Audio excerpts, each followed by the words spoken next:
or Team 2. Team 1 bans 2 maps from the hardpoint map pool. Then, Team 2 bans 2 maps as well. The game will take place on the remaining map.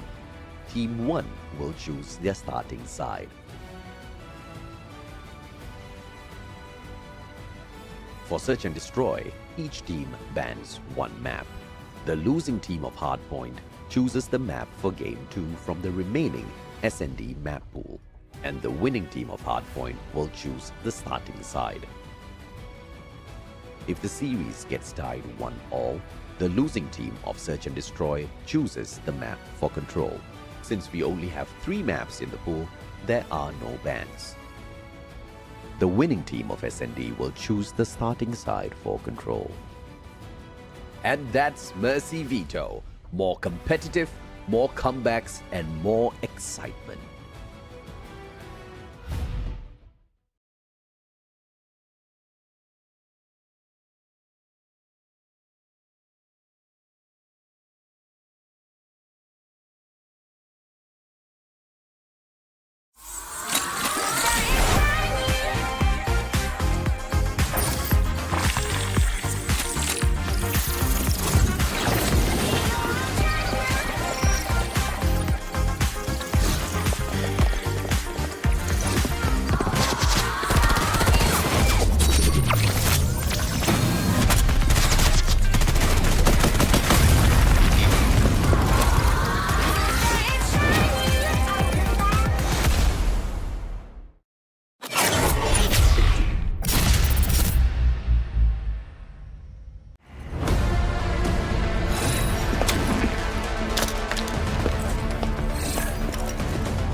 for the drop, you can't ignore it. I'm transforming now these cars and planes, I'm always boarding. Just out touring down in Charlotte like I play for Hornets. When I'm performing, never boring, now you can't afford it. Champagne Perrier, finish friends on my face. Looking like I'm from the D. These no Cartier.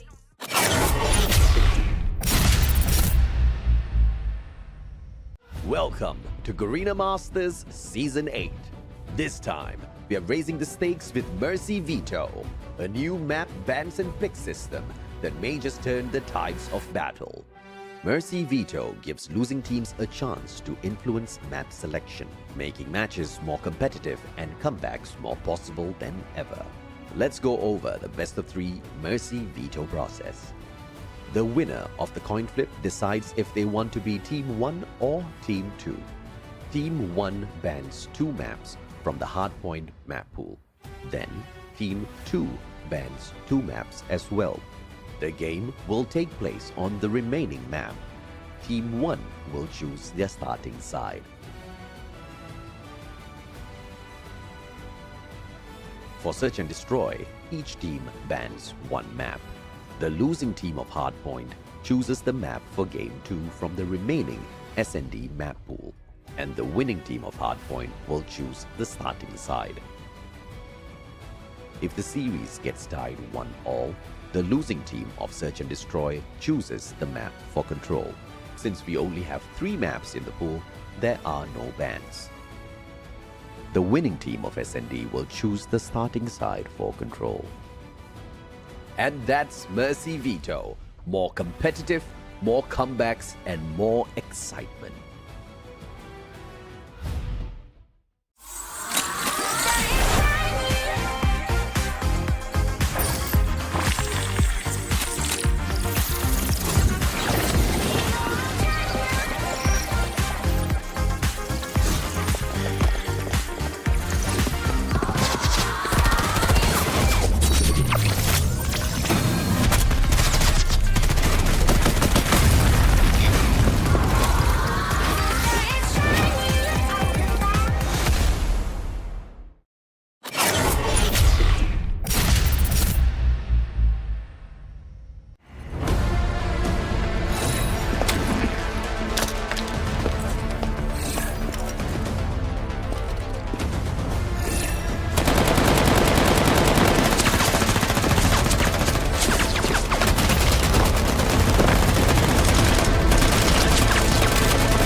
Changing back!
Press the button and the doors go up.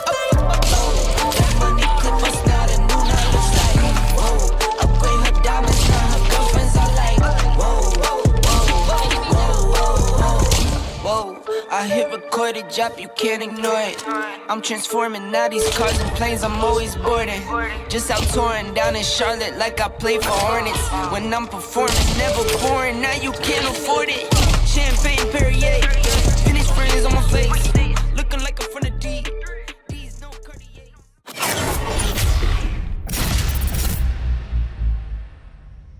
Welcome to Garena Masters Season 8. This time, we are raising the stakes with Mercy Veto, a new map bans and pick system that may just turn the tides of battle. Mercy Veto gives losing teams a chance to influence map selection, making matches more competitive and comebacks more possible than ever. Let's go over the best of 3 Mercy Veto process. The winner of the coin flip decides if they want to be Team 1 or Team 2. Team 1 bans 2 maps from the hardpoint map pool. Then, Team 2 bans 2 maps as well. The game will take place on the remaining map. Team 1 will choose their starting side. For Search and Destroy, each team bans 1 map. The losing team of hardpoint chooses the map for Game 2 from the remaining Asenda map pool, and the winning team of hardpoint will choose the starting side. If the series gets tied 1-all, the losing team of Search and Destroy chooses the map for control. Since we only have 3 maps in the pool, there are no bans. The winning team of Asenda will choose the starting side for control. And that's Mercy Veto. More competitive, more comebacks, and more excitement.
I hit record a drop, you can't ignore it.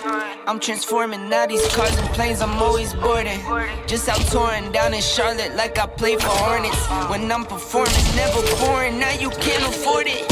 Champagne Perrier, finish friends on my face. Looking like I'm from the D. These no Cartier.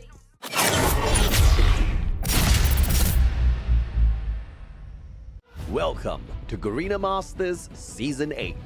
This time, we are raising the stakes with Mercy Veto, a new map bans and pick system that may just turn the tides of battle. Mercy Veto gives losing teams a chance to influence map selection, making matches more competitive and comebacks more possible than ever. Let's go over the best of 3 Mercy Veto process. The winner of the coin flip decides if they want to be Team 1 or Team 2. Team 1 bans 2 maps from the hardpoint map pool. Then, Team 2 bans 2 maps as well. The game will take place on the remaining map. Team 1 will choose their starting side. For Search and Destroy, each team bans 1 map. The losing team of hardpoint chooses the map for Game 2 from the remaining Asenda map pool, and the winning team of hardpoint will choose the starting side.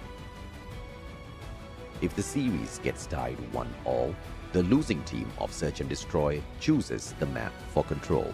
Since we only have 3 maps in the pool, there are no bans. The winning team of Asenda will choose the starting side for control. And that's Mercy Veto. More competitive, more comebacks, and more excitement.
drop, you can't ignore it. I'm transforming now these cars and planes, I'm always boarding. Just out touring down in Charlotte like I play for Hornets. When I'm performing, never boring, now you can't afford it. Champagne Perrier, finish friends on my face. Looking like I'm from the D. These no Cartier.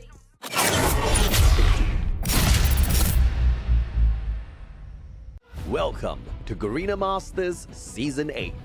This time, we are raising the stakes with Mercy Veto, a new map bans and pick system that may just turn the tides of battle. Mercy Veto gives losing teams a chance to influence map selection, making matches more competitive and comebacks more possible than ever. Let's go over the best of 3 Mercy Veto process. The winner of the coin flip decides if they want to be Team 1 or Team 2. Team 1 bans 2 maps from the hardpoint map pool.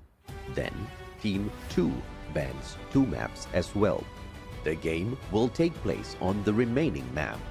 Team 1 will choose their starting side. For Search and Destroy, each team bans 1 map. The losing team of Hardpoint chooses the map for Game 2 from the remaining Asenda map pool, and the winning team of Hardpoint will choose the starting side. If the series gets tied 1-1, the losing team of Search and Destroy chooses the map for control. Since we only have 3 maps in the pool, there are no bans. The winning team of Asenda will choose the starting side for control. And that's Mercy Veto. More competitive, more comebacks, and more excitement.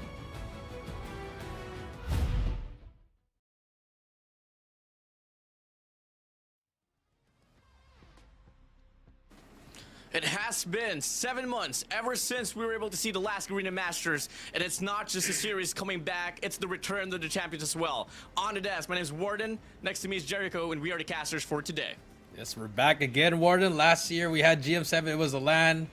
It was now it's going to be another year of competitive Call of Duty. We've seen all over the regions, everyone has started, and now everyone's watching Garena right now, especially in the MSP region. This is Garena Masters 8, the return of the champions. Yeah, Return of the Champions. Talk to me about it, Jericho. We had probably the best year of Garena last year with Elevate taking back the crown of the World Championship in our region. And it's not just that, you know, we had Star Wars Esports as well, being part of the top 8 teams into the competition. Hey, I mean, I'm expecting a lot more, and it's quite expected to see. We are bound to have a lot more squads trying to put their names up there in the pedestal. Yeah, I agree, but you know, Philippines #1, my friend, you know, always for now. So I mean, you still have Stalwart there. That's some new teams, some old faces in new places, as they would say, WardeN. So excited to see, you know, how we got here. Such a long process of qualifiers, 10 grueling rounds of Swiss, some broken dreams, but at the end of the day, I think what we saw from the group stage teams, I think it's what everyone expected. Oh yeah, we had 2 invited teams, 4 teams as well from the qualifiers itself, and quite honestly, man, I was eyeing out for those teams that was trying to play throughout those qualifiers, and bro, the journey was pretty long. You did say 10 grueling games, and enough to be said. We move on to the teams that actually made it to the competition. Invited teams will be Star Wars Esports and Elevate Puck, and those 4 up there with Unk, Illinois Esports, Absolute Zero, and A&M Thanatos, they fought for their position here. Pretty much, it's like if you want a throwback from last year, Unk is pretty much DVK Oblivion. Illuminari is half of Smart Omega. So there you go. And then obviously AZ and Thanatos, nothing really changed. But later we'll get on to the rosters. But for Stalwart and Elevate Puck, it's going to be the same. Let's take a look at the schedule for today. Start things off with Elevate Puck versus Unk. That's going to be match number 1. Next is Absolute Zero versus AM Thanatos. For match number 3, it's Stalwart versus Olinari. Number 4 is going to be Elevate once again versus Thanatos. And to close out the day, it's going to be Unk versus Stalwart Esports. Yeah, I mean, each team gets 2 matches for the day, so here we go. It's bound to be pretty exciting. So come again if you guys missed out on what happened during the qualifiers. 90 teams, bro. And it gets cut down to just 6 teams. Come on now. I mean, originally we were supposed to be only 3, but you know, there was one team that did not get their slot anymore, which is a Smart Omega, and now we're back now to 6, and then only 4 will move on to the playoffs next week. So only 5 days mistakes should be minimal. Let's take a look at the prize pool. An updated champion. Now it's a 13 grand for the champion. Second place gets 4 5s. Third place gets 3,000. Fourth gets 2,000. Fifth gets 1,500. And for sixth, you get $1,000. Yeah, a boastful prize pool, and it's very rewarding, especially if you've already stabilized your name here in this very competition. Doesn't matter if you come out last, you still get a fraction of the prize pool. So Jericho, I mean, hey, it's been a while, finally back here on the desk, and just by looking at the caliber of the teams that we have here for this competition, what are you expecting, bro? Elevate on top. I mean, I think everybody, I mean, you're in the region wherein they are the champs, so I think everyone's favorite should be Elevate. But I mean, you have some mix and match teams there. I mean, like the new ones, Unk and Ilinari, which we are going to take a look later, but Stalwart's still the same. AZ did lose one of their members, and for Thanatos, it's just the same team, but I guess a different kind of character this time. Oh yeah, for sure, man. I mean, we were looking at the new squad of Thanatos last year, and we were able to kind of grasp on what happened there. I mean, they didn't really prolong their journey on Garena Masters 7, wasn't able to make it to the playoffs, but come again, bro. It has been 7 months ever since we were able to see the last Garena Masters. For sure, there has been some improvements here and there, especially if, fun fact, I mean, one player from the set of Elevate is their coach. Which is cool, which is crazy. So, how does that work out in the matches in the upcoming days? But I think they've probably I've just heard from some people that Jai is actually that's the player you have to look out for. I think that man has a bright future. I think he could be one of the best not named Elevate players in this region right now. Really flexible, really multi-talented player. Whatever you put him into, certain role, he is able to absolutely perform. So, hey, we talk about the Thanatos. Let's talk about Unk here. I mean, I'm pretty surprised with this lineup. I was kind of looking at this as a mixture of like, we got a super rookie, which is Tarks from the set of Unk, and looking at it, we do have a mixture of Dovik and Oblivion, and one player from the set of Smart Omega. That is going to be Tin. So it's pretty much a mixture of everything. You get the super veteran, the guy that's been there, the champion, which is Tin, 2021 Blacklist, and also GM1, and then you have a rookie that's Tarked, and you have 3 guys that have a lot of experience. So, it could be great, but take a look at the world champs, Elevate Puck. It's Yopi, PJ, Chloe, Sasano, Kendi, and the coach, Olea. I mean, you want to talk about the history line here, you got to talk about Garena Masters 5, 6, 7. Champions, CDSI champions, your Call of Duty Mobile World Champions of 2024. My days. I mean, I don't exactly know. What can I do? Especially if I'm going to be on the other side, up against Elevate. What kind of preparation will I be doing here, Jericho? And I feel like that's a question for you as well, man. Honestly, you just got to... No matter the preparation... I know it comes down to your gunfights, in my opinion. I know it's so like why would you say gunfights? Like, I mean, that's how you have to get inside, how to get free points, and that's what they've been doing. Win your gunfights, team coordination at the end. Finally, just knowing the map overall. I think that's the best thing these guys have done, and I think a bonus could be the operator skill that's always been used with a purpose. The reason they're world champs, and there's a reason they're going for the 4-peat in Garena Masters. Hey man, if you want to dwell more about the future or the past of Elevate, take a peek at their documentary, by the way. They released their whole narrative there. I mean, at some point there was some season where we were able to see Kalo being the weakling, sometimes Yopi struggling as the IGL, but when all of these pieces came together, Susano, Kendi into the mixture, everything just became more stable, man, and it's just looking to be a squad that will be longing to be undefeated here in the competition, but obviously that's too early to say. Come again, it's the first day of the group stage, man, and surely it's a new year, it's a new dawn, and it's a brand new season once again. Anything can surely happen. That is true. And I mean, just to add on what you said, I just saw the documentary before we started here. I think I've coached Kendi before, and I could say that he really does make a huge impact. People just don't know the ins and outs of that man. That man is an amazing player, and I think there could be after everything's done, I think he could be one of the best players in Call of Duty Mobile history, in my opinion. For sure, man. I mean, you take a look back at his old formidable squad, only known as Smart Omega or NRX Jeremiah back in the days, and there wasn't really a lot of opportunities for him to shine. But where Olea is so good at is picking up these players.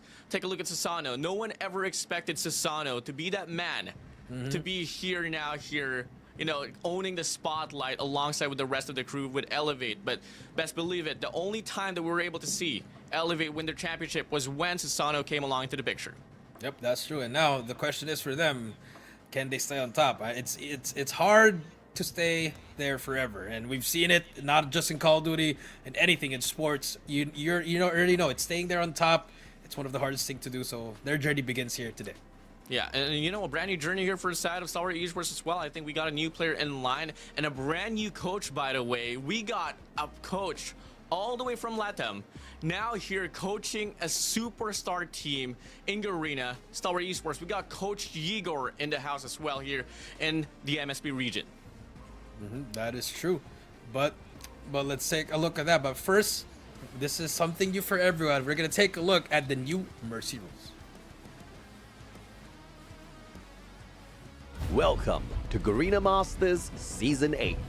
This time, we are raising the stakes with Mercy Veto, a new map bans and pick system that may just turn the tides of battle. Mercy Veto gives losing teams a chance to influence map selection, making matches more competitive and comebacks more possible than ever. Let's go over the best of 3 Mercy Veto process. The winner of the coin flip decides if they want to be Team 1 or Team 2. Team 1 bans 2 maps from the hardpoint map pool. Then, Team 2 bans 2 maps as well. The game will take place on the remaining map. Team 1 will choose their starting side. For Search and Destroy, each team bans 1 map. The losing team of Hardpoint chooses the map for Game 2 from the remaining S&D map pool, and the winning team of Hardpoint will choose the starting side. If the series gets tied 1-1, the losing team of Search and Destroy chooses the map for Control. Since we only have 3 maps in the pool, there are no bans. The winning team of S&D will choose the starting side for Control.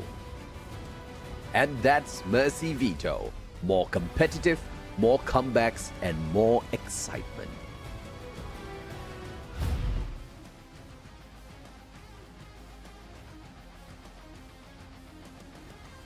And we're back. So is the Mercy Veto process that is being just 8. Again, we start off with 2 teams. We're gonna start off with Hardpoint. Both teams will be able to veto 2 maps. So that's gonna be cutting down to 1 last remaining map. That will be the one picked for game number 1. Team number 1 will be the one choosing that side. Now for S&D, whoever loses that Hardpoint will get to decide the map for game number 2. And then for game number 3, no bans whatsoever. It's just that team that's also going to that team's going to win the S&D will be able to pick game number 3. So like what AJ said in the last one, more comeback, more competitive, more comebacks, more excitement. That is the Mercy Veto rule. Yeah, I mean, I'm liking this rule set here. I feel like we're bound to see a lot of game number 3s. I mean, we are bound to see game number 3s, regardless. But, you know, it will be keeping things pretty close. Now, looking at this, we are cycling through the map pool of Hardpoint, which, by the way, we are looking to see Slums as the first map for today. Hey, new map in the map pool. What a way to start it. What a way to start. Yep, it's gonna be Slums, Hardpoint, classic map, Black Ops 2.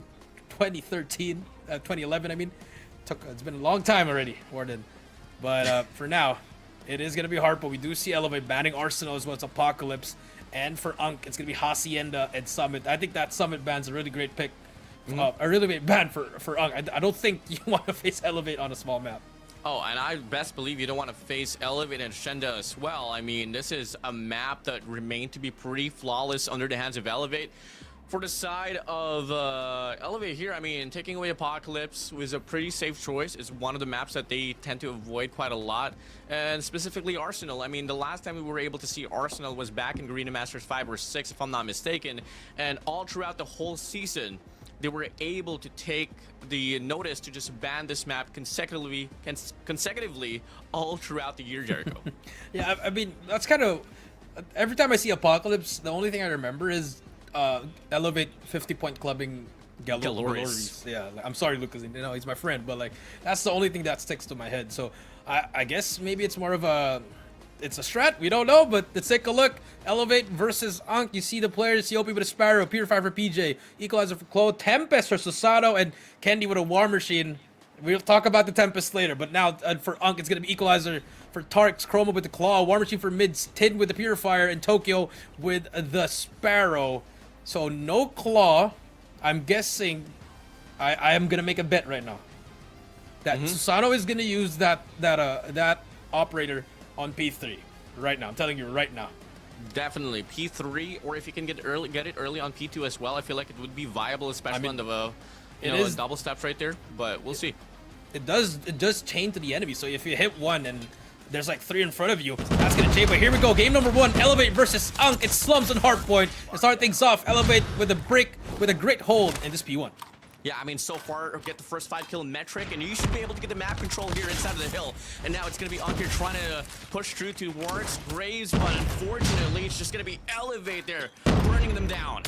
Yeah, the world champion buff is still there. You still see them just really getting the kills, but now Ankh on the side, gonna get some contests, but the spawns are on the side of Elevate. PJ with a triple kill, and just like that, 25-0, flawless so far, but the spawns have flipped. Now we do see Ankh on the backside. Yeah, I mean, hey, 0 points here. So far for set of Ankh. No concussion whatsoever, and now they're just going to be hitting it from one front here. Just going to be coming from Rick's side. Towards mechanics we go. Two players now here pushing in, but it's just PJ painting it all down. Blue on the feed. Last player alive for the set of Elevate, but the Cavalry arrives, and as you get to see on the top side, it is just going to be Elevate, ensuring that they get every little bit of scrap alongside the rotation as well towards P2. And now they're at the backside now. P2 setup. You have all the players ready for this P2. Ankh still at 0 points, but let's see how they're going to be able to break this point.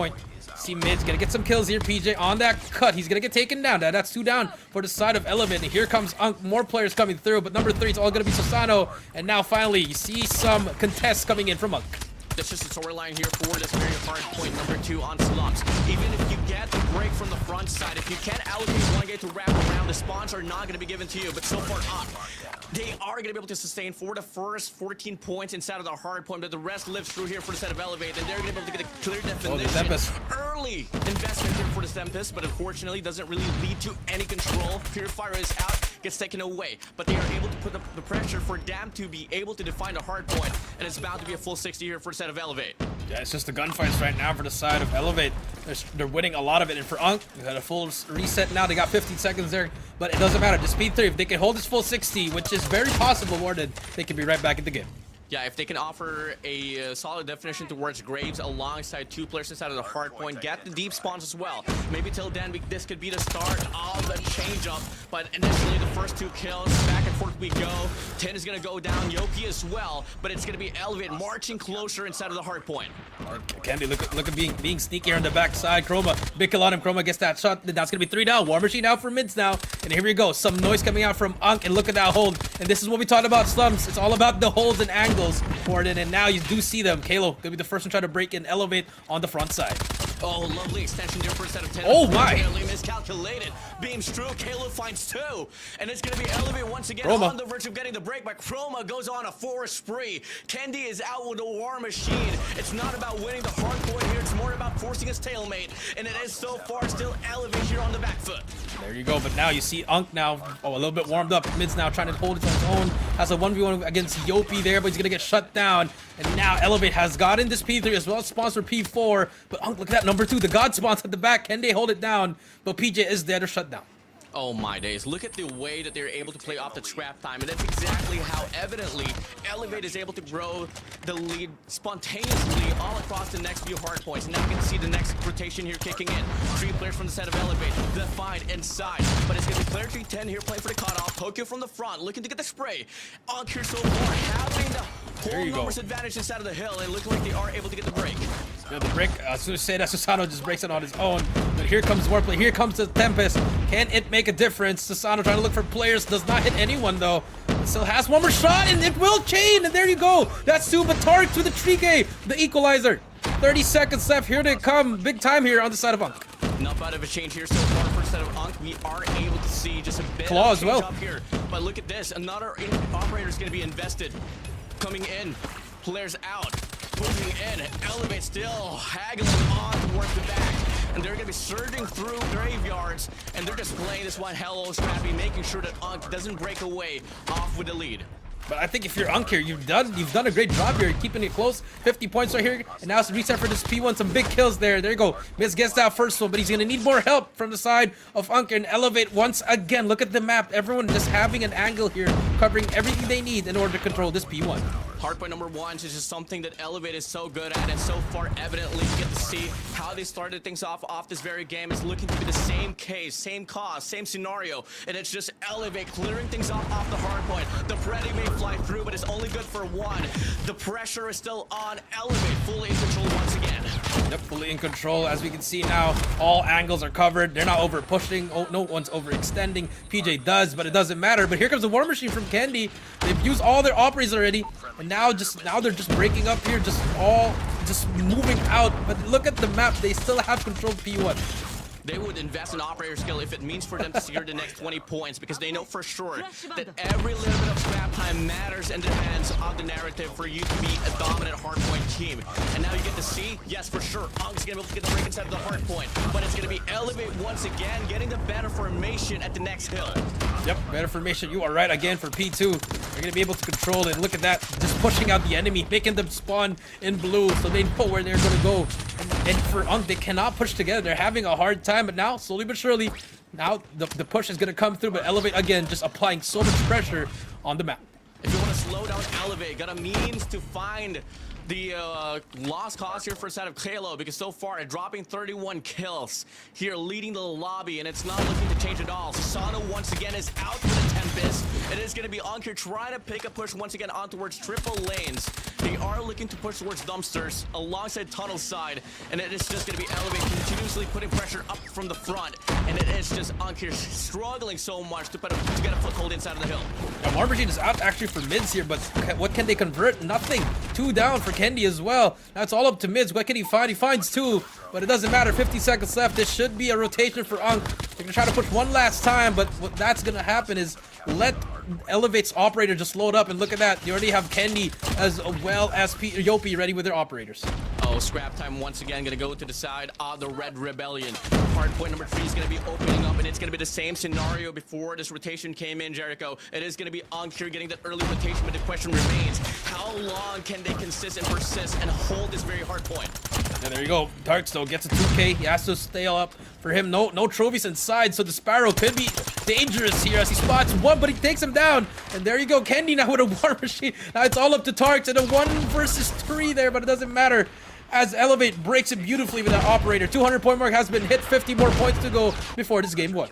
Doesn't matter if they don't have the power position. What matters for them is that they can stack inside of the hill and play objective now. But it's going to be reverberating around the hill, but they get denied. Elevate, Purifier out, Kalo stays alive, Pretty flies true, and every factor that gets laid in the battlefield is just brought to you by Elevate. Elevate now, just 25 seconds left. I mean, there is a reason they are the world champs. This is going to be a hard fight for Unk, but you can see 82 to 228, 7 seconds left. Look at Elevate. They are just pushing the pedal to the metal, WardeN. They want to end this game 1.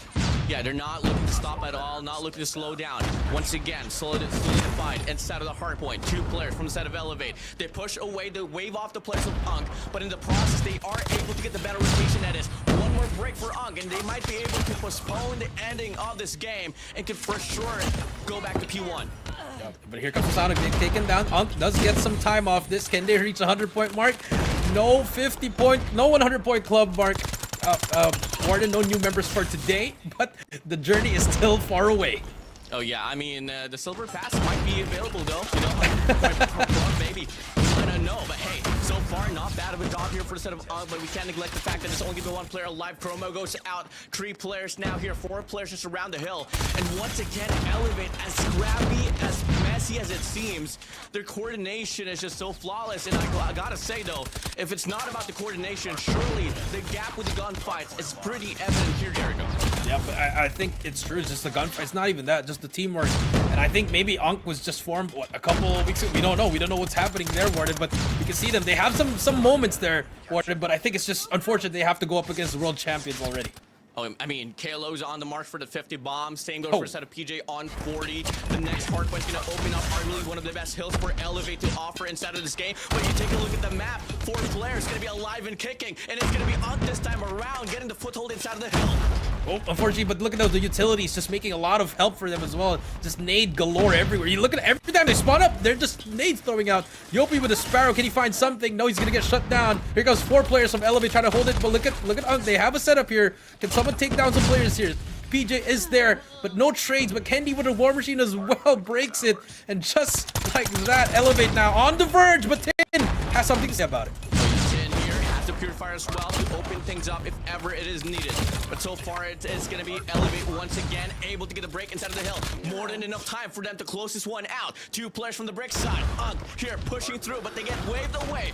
6 more points. The timer counts down. No players from Unk. They're going to be That's inside of the a hard GG. point. And that's going to be game. First map, Slums in the hands of the Red Rebellion Elevate. I think that's what happens when Slums gets picked. Honestly, that's how you have to play it. You really have to just chain react from it. And I guess it was a perfect hold for Elevate for P1 to P2. And then you saw Unk, they tried to make a comeback on that P3 and P4, but a little bit too late because they fed too many lives. And with that, the operator's skills from the side of Elevate did just load up immediately, WardeN. You know, you take away Summit, you open up Slums. It's pretty much a very identical map in regards to how the terrain is put up around the battlefield. It's Very a close quarter map. Semi-summit. Hey, bro, all you gotta do is play cohesively. If they get their trades done, which completely they were able to do so, and the rest was just pretty much a walk in the park there for a set of Elevate. Yes, for sure, Unk, gotta give them credits. They were able to grab some moments here and there. But I think they got to sell for the next game mode, which, by the way, since we are in the new system of the Mercy Veto, it is going to be Unk's turn here to force a map that they're going to be comfortable in. That is true. Now they're going to be able to pick the S&D map, what they want to do.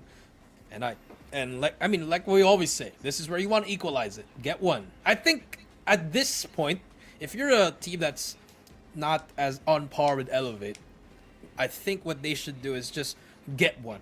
You know what I mean? Where to just get one map. I think this is the best option. But before, this was their weakest game mode for Elevate, but now it's one of their best game modes as well, S&D, because of Candy. So 1-0 so far, Elevate on the board. Again, this is a best of 3. So after this S&D, if they do win this, it's already done deal on the series. Oh yeah, I mean, you know, regardless of whoever you are up against, may it be, let's say that you are confident to take this team away, or if you feel like you don't have any chance, you gotta play this game out until, you know, it's over, you know, because at the end of the day, bro, when the tally comes in after the group stage, there might be a tiebreaker that will be needed, and that will be in comparison to the history of how well were you able to go up against Elevate, how dominating were you up against this team. The rest will go on. But hey, we move over to Search and Destroy, which, in quite honesty, I'm not that confident with Unk, but they have a pretty brand new roster, and the best, you know, advantage they have here is that they know exactly how Elevate plays. They are a pretty new squad, so there's gonna be a lot of, you know, fiddling with things out to figure out what can Elevate offer here on the Search and Destroy. But for the time being, though, congratulations to the Red Rebellion for starting things off with a bang here on Slums Hardpoint. Yeah, and I think for the S&D part, I think this is more of a we don't know if they scrimmed. We don't know if they've played with each other already. So it's a element of surprise. But if you're Unk here, you're already facing against the best team already at the first day, and then you're going up against the second best team, which is Stalwart. I think that's pretty good, because now you know who you need to copy, which is Elevate. I mean, bro, the thing is, man, I mean, I was working with a lot of other regions as well, and there's like a misconception about trying to imitate Elevate. Is it just all about stacking the hardpoint? Is it just all about late rotations playing all together? Absolutely not. Whatever Elevate is offering right now goes way back to how hard they were trying to develop as a team, as an individual. Back in the days, you know, Yopi was a struggle in regards to being in the IGL. Kalo was inconsistent as hell, but all of a sudden, you know, once they were able to find the groove and the momentum, no one's a weakling anymore. Gunfight's not a problem, and it's just all going to come down to the team cohesion that has been the narrative for the side of Elevate. Yeah, so like the people saying the elevate place, I think it's just basic fundamentals. Knowing what lane you want to fill up, knowing when to challenge, knowing what to challenge, knowing when to bring out your operators. It's not like a 10-page hard point. Oh, this is how. No, it doesn't. It's not like that. It's a very simple way of just playing Call of Duty. So I think that should be the concept for everyone. And it doesn't matter if you want to copy elevate, then so be it. But it's just how you have to play hardpoint. Even in Call of Duty, that's how you have to play it. In even older Call of Duties, you had to rotate 20 seconds, but for Call of Duty Mobile, you could push 3 seconds. So there's just a little bit of a difference. But at the end of the day, I think repetition, you got to be consistent with that one. And lastly, just I think map awareness is the biggest thing ever.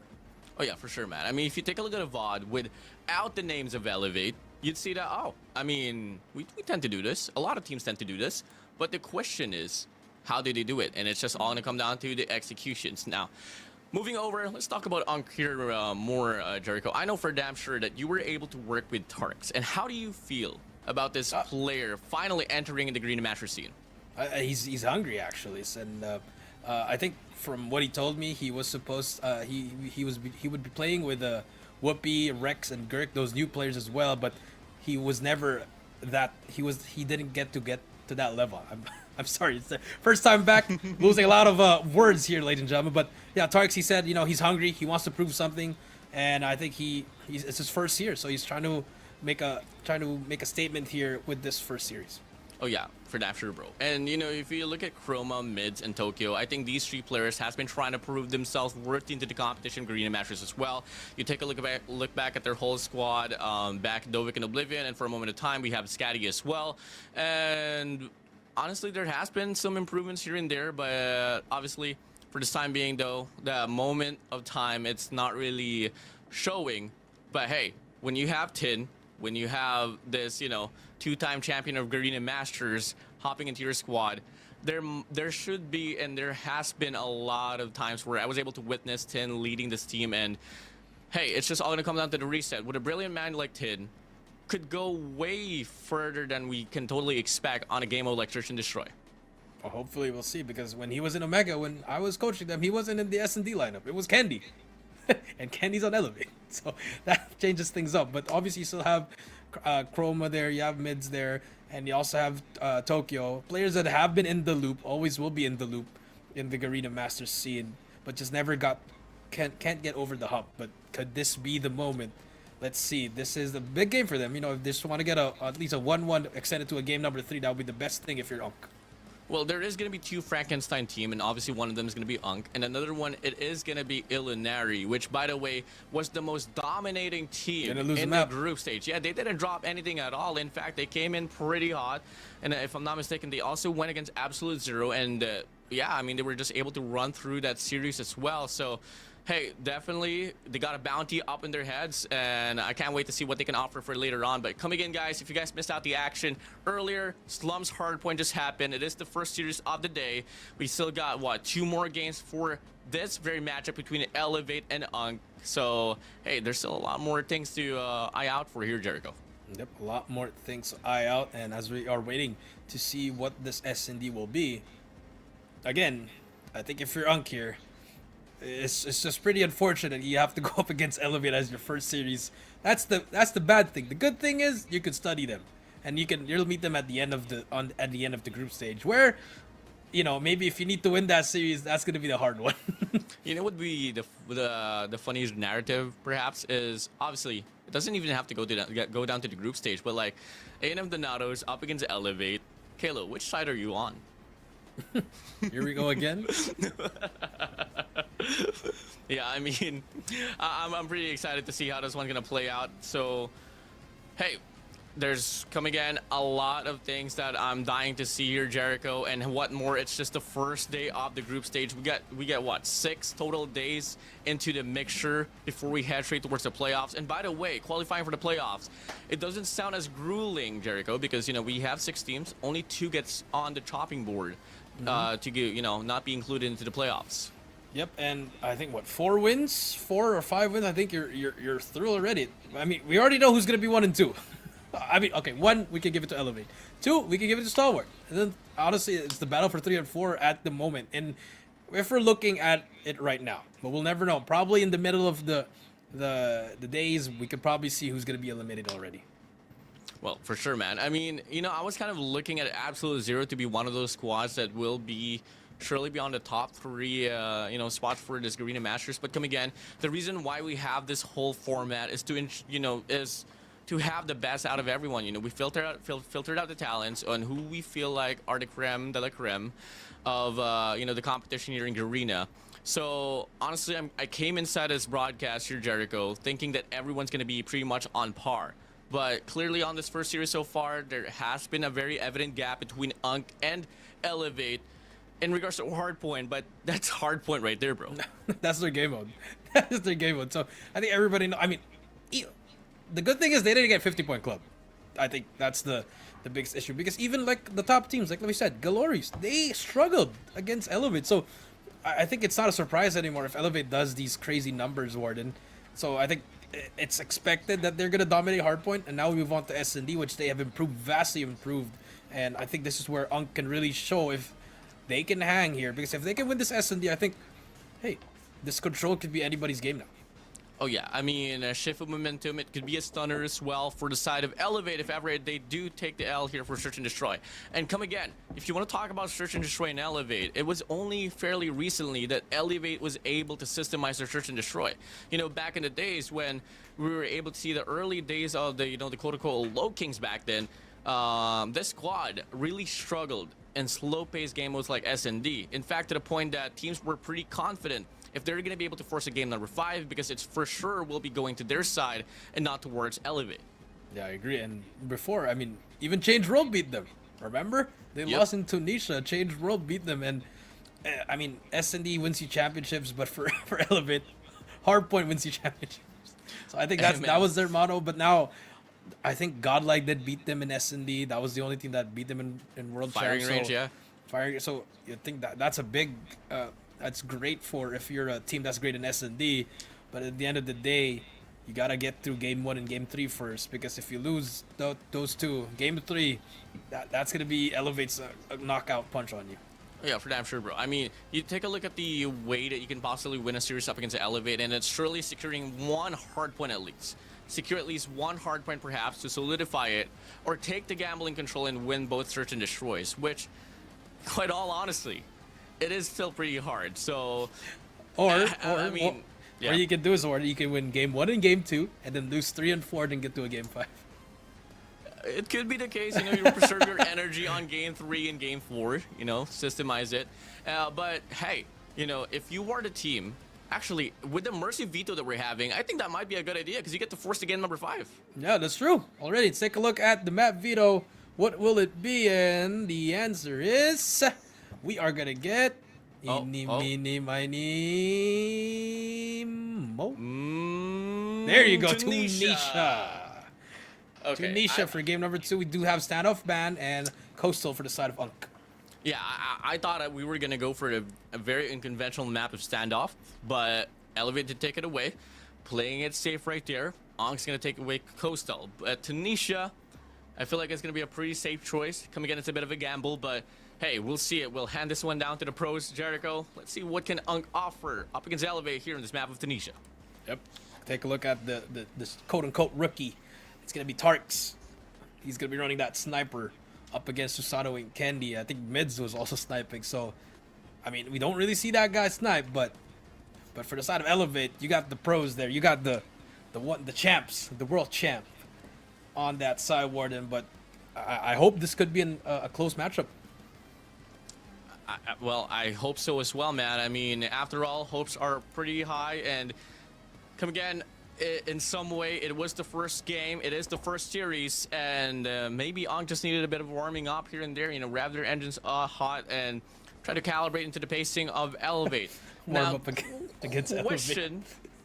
Question here is that, how well can you respond back to the pacing of Elevate? Because something that kind of helped Elevate in regards to how they run things down and Search and Destroy is that they avoided playing those 2-1-2 default pickoffs and just try to bombard a bomb site. And clearly in the runs of the World Championship, it was pretty efficient for them. Yeah, that's true. Let's take a look. Here we go. Game number 2, Tunisha, no operators. 1-0, remember. Trying to equalize in this matchup. WardeN or will Elevate take the series 2-0? Yeah, I mean, you know, I had we had a player in North America and he was rocking the overclock on Search and Destroy, specifically in Tunisia. But now you move in. Shout out to my boy Kryzo, by the way. Huge shout out to you, ARP. But now, here we go. Only a few seconds separates us from the game itself. It is going to be game number 2. Elevate's going to be on the lead for the series as they were able to win pretty dominantly on the Slums hardpoint. Tunisia, what can Unk offer here? All eyes on the snipers. Kendi, Tarks, could be Susano as well into the picture. The rest will live on. It could be the SMGs. It could be the subs.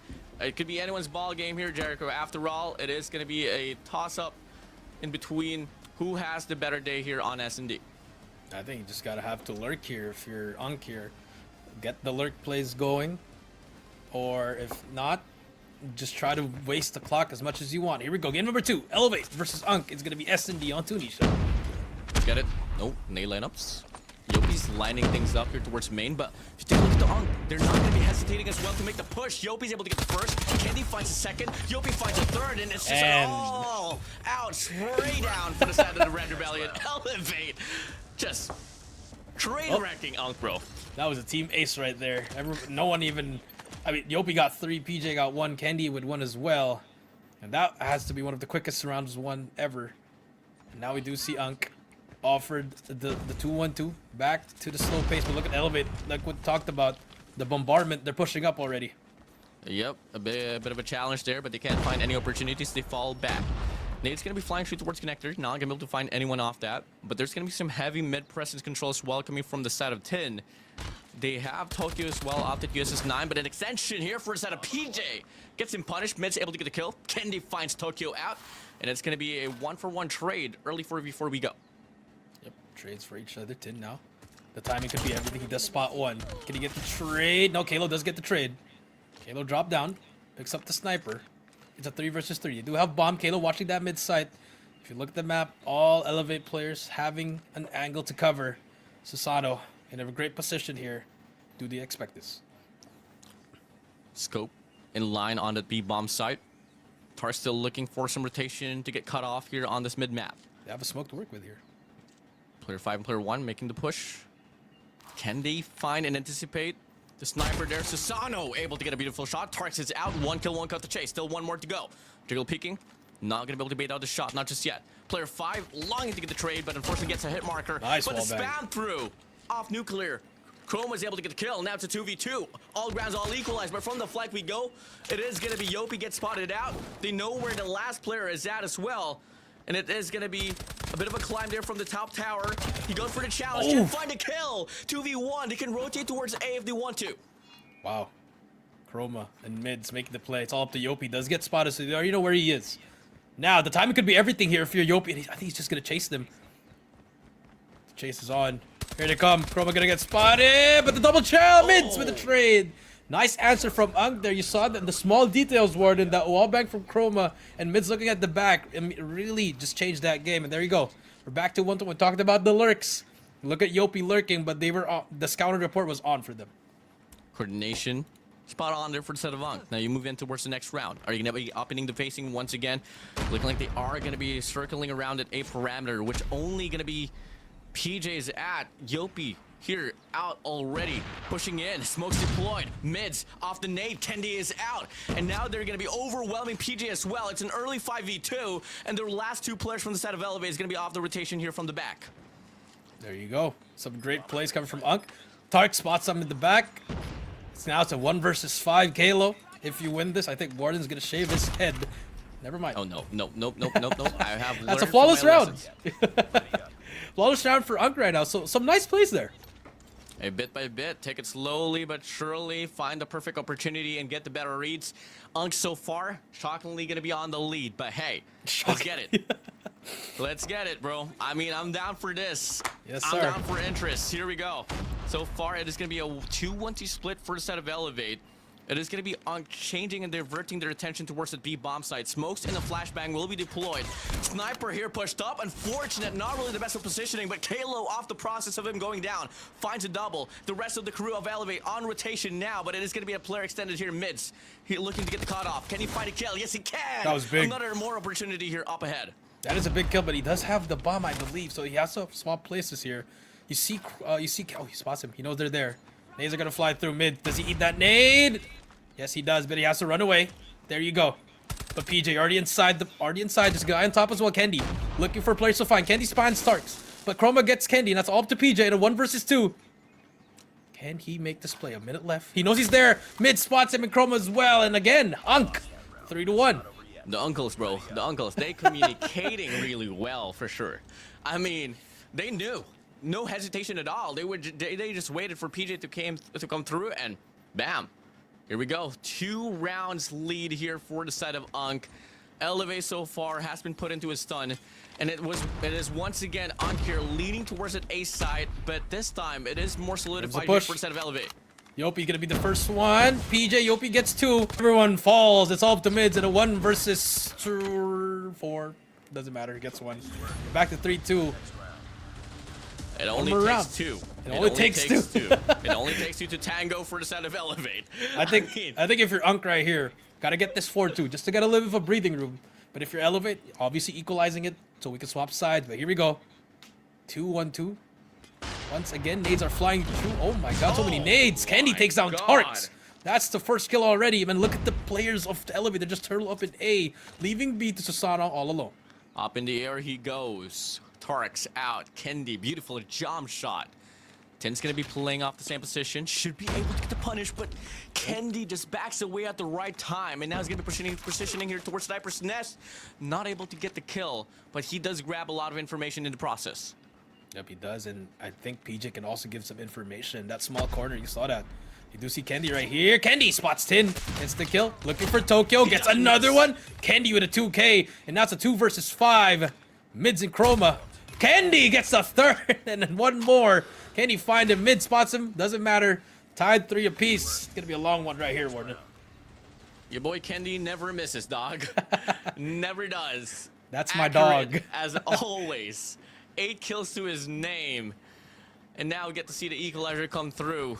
But this time around, the switch of sides. Now going to be Elevate's turn here to play off the offense. Here you go, Elevate. Smokes are out. PJ running through. Timing is going to be everything here, mids. Does he back away properly? He does. He's possible with the pre-fire. Wow. That's just, he knows. And here comes the beautiful push coming through from from Elevate right here. Tokyo does get 1, but it doesn't matter. Hatch down already, and it's all to 10 into 1 versus 4. Things are not looking good here for the side of Unk. Nade connects off to Susano, but not enough to get the kill. Now they have a pretty firm information that 10 is going to be playing here towards Connector. PJ's going to be there to be on the front line, chasing him down. Should be able to get the last final connection to secure the deal. Yes, he can, and it is going to be now Elevate here on the lead. On the lead, you were right. 4-3 we go. Moving on to the next round. Again, do we expect another fast push for the side of Elevate? It seems like they have the number of Unk here. Here we go. The Unks, bro. Do they have the veteran mindset? Oh, Tarks does, though. Able to get the kill. Revenge right there for Kendi. Now, forcing an early 4v5. You play off this. You can stack a bomb set if you want. Just wait for the initiation to come through. And maybe play retakes perhaps. But looking like Elevate's going to be playing off pickoffs. There you go. But in the process, Tarks finds a nuddle. Make it 2 for his name. I mean, I think this is what you wanted to do. Just copy Elevate, what they're doing. Tarks now, he spots 1 more in front of him, but he over pushes there and gets taken down. A little bit aggressive for Tarks, but it's still 3 versus 4. You see number 3, 10 here. Has a perfect spot here. If he can, 10 does get 1. Has a 1 more fight at the back here, 10. Trying to stay alive here. Look who's behind him. It's going to be Yopi. Does he spot him as well? The time is going to be everything here. Yopi. He's going to get spotted. Spots 10. Now it's back to a 3 versus 2. PJ still extended towards Red Hall. But the players of Unk, they're going to be backing away, just holding things down here on this mid map. So the players of Elevate should be able to get this B bomb site locked down in the process, get the bomb planted as well. So it is going to be a 2v3 retake. But we all know the tandem, the duo the friendship that Yopi and PJ has in regards to playing this game Here we into go. perfection, especially on the trade. So here we go. The game ensues with Mid's Tokyo Chroma on the other side for the set of Elevate. Do we have any utilities here if you're Unk here? Nothing so far. There's a nade, no crossfire. They would expect that PJ is here. But never mind, there you go. Oh, Chroma spots him as well with nice wallbang from mids there. Now it's a 1 vs 3. It's all up to Yopi. He's gonna get pinched from everywhere, and that was a beautiful retake again. And that, I think from Unk, they're knowing the setups of Elevate here. Some smart plays from them. Now back to 4-piece. Yeah, totally different narrative here on Search and Destroy, comparing it to how it went down on Hardpoint. Everything is going back and forth here. The largest lead we were able to see was only one, if I'm not mistaken, Jericho, and that was by Unk. And now, can we see another lead change here? Could it be onto the hands of Unk, or is it going to be Elevate retaining back the momentum as we get to see a formidable heavy ace strike coming in here for the set of Elevate? 2 players only alive and kicking here for the set of Unk. Yep, Tark's not able to get anyone at all. It's gonna be a full 4 vs 5 retake here. Can they find anything else? Now look at that. Chroma does get Yopi. Clo takes down Chroma. Kendi gets Tin. Now it's just up to Tokyo to 1 vs 4. Really, just when Elevate decides to push and rush together, it's really hard for them to take him down. That's why you gotta give a shout out to Whoopi. Those kinds of players, they can get at least 1 or 2 when Elevate's rushing. Now, 5-4. Elevate's going to be once again on the lead. We're only going to be running for 7 points here on this Search and Destroy. So only 1 more, and that will be match point advantage here for the set of Elevate. Well, let's see. It might be a flip-flop, because look at Elevate. When they ran this play the last time, they lost. Remember, number 1, he has to run away though. Mids, can he find something? He's just trying to run away now. Staying alive. There you go. Kendi takes down Tokyo. Tarks gets 2. And like, yeah, Tarks gets 3. But now it's going to be a 3 vs 3 now. Kendi, 1 shot, no trade whatsoever. Back to a 3 vs 2 now. Huge plays coming through. Double sniper setup for a set of Elevate. Susano and Kendi can make miracle work here. 2 players going to be playing off ramps. Chroma's going to be playing back yellow with an MG42. We do have Tin still lurking on the mid-map, anticipating some sense of rotation, but Kendi gets the shot to connect. How does that happen? And now, it's only going to be Mids here alive here on his ace side. The 2 players from the set of Elevate, they decide to push through, and they should be able to get the bomb planted, forcing a 2v2 retake. Forcing a 2v2 retake. Bomb is down. Susano, Kendi, 2 snipers on hand. Mids and Tin, AR and SMG. 1 shot, 1 kill for both Susano and Kendi. But here comes the trade. Tin, gonna be the first one. Can he find something? Does not. Tin gets 1. It's all up to Susano now. Tin gets 2, and just like that, we're back to 5 apiece. And information already, WardeN. We are gonna talk about this later, but top 3 of this Garena Masters will be invited to the Garena Summer Invitational. Ooh. Some breaking news. Breaking news. Talk about that later, but on board in this game number 2, 5-5 now. It's been a flip-flop. This one is an important one right here, you know, for match point. Here we go. Can we see match point advantage, or can we see the first ever overtime here, but still far away? Oh! Tarks! Able to take down Kendi. You thought that Kendi had the shot? Nah, Tarks up in the air, puts him down. 4v5, Unk on the lead. Look at number 3, though. Tin. Yopi gets mids. That's a big kill just to equalize it, even with just a nade. But it's going to be super slow now. But here comes the push. Yopi backtracking his teammate. You still see Tin on that map side. You see him just waiting for someone to move here. Make a move. Tin. But look at the map. Here comes the push. Mid is still in control. But here comes the nades. Rotation. Already. Looking to be commitment. About to happen here on his ace site. Tarks with a sniper. Should be the first man to watch out for. Player 2 PJ is going to be lurking as well on towards his mid-map. He is able to get the kill. Now the rest of the players from the set of Elevate pushing through. Sprays down. Yopi not able to get the kill. Susano finds a double with a sniper in hand. And now it's going to be 10 all alone once again. Coming from B side here in the 1v4. I think Tin should have just flanked there. It was such an open plant. Maybe could have killed a PJ on that mid heady. Because I think when you have a 4 vs 5 on defense, I think getting more of the map would be able to understand where the enemy is. Oh yeah, you can denominate where they could possibly come from.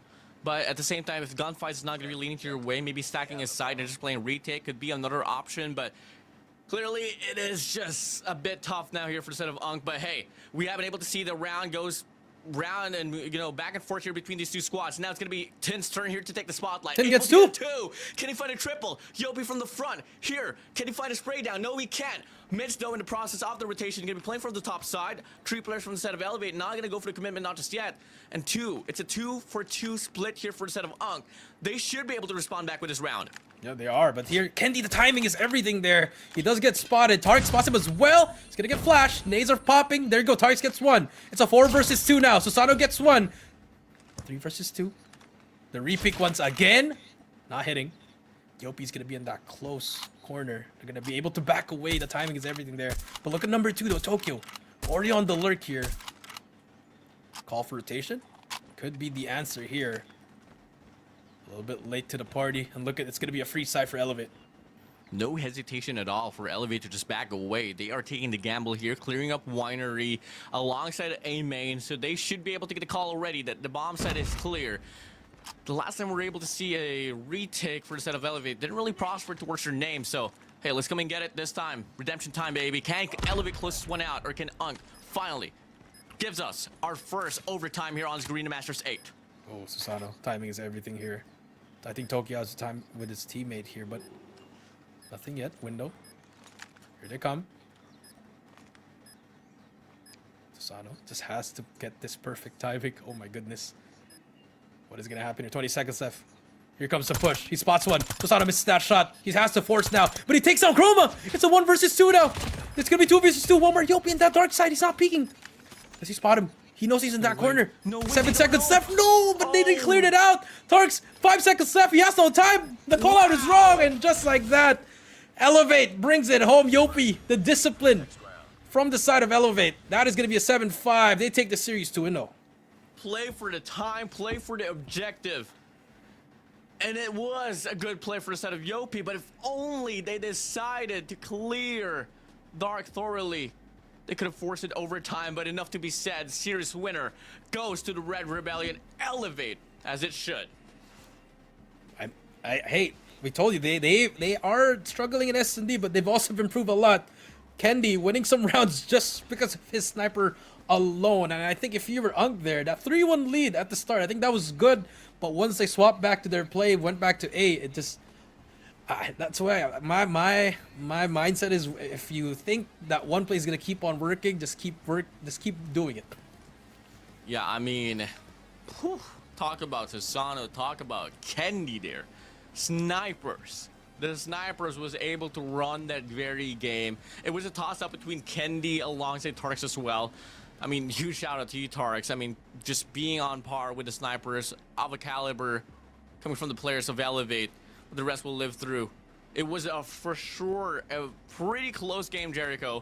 I mean, it went down to a 7-5 scoreline, and we were only coming a round away to be able to see that overtime come through, but it didn't happen.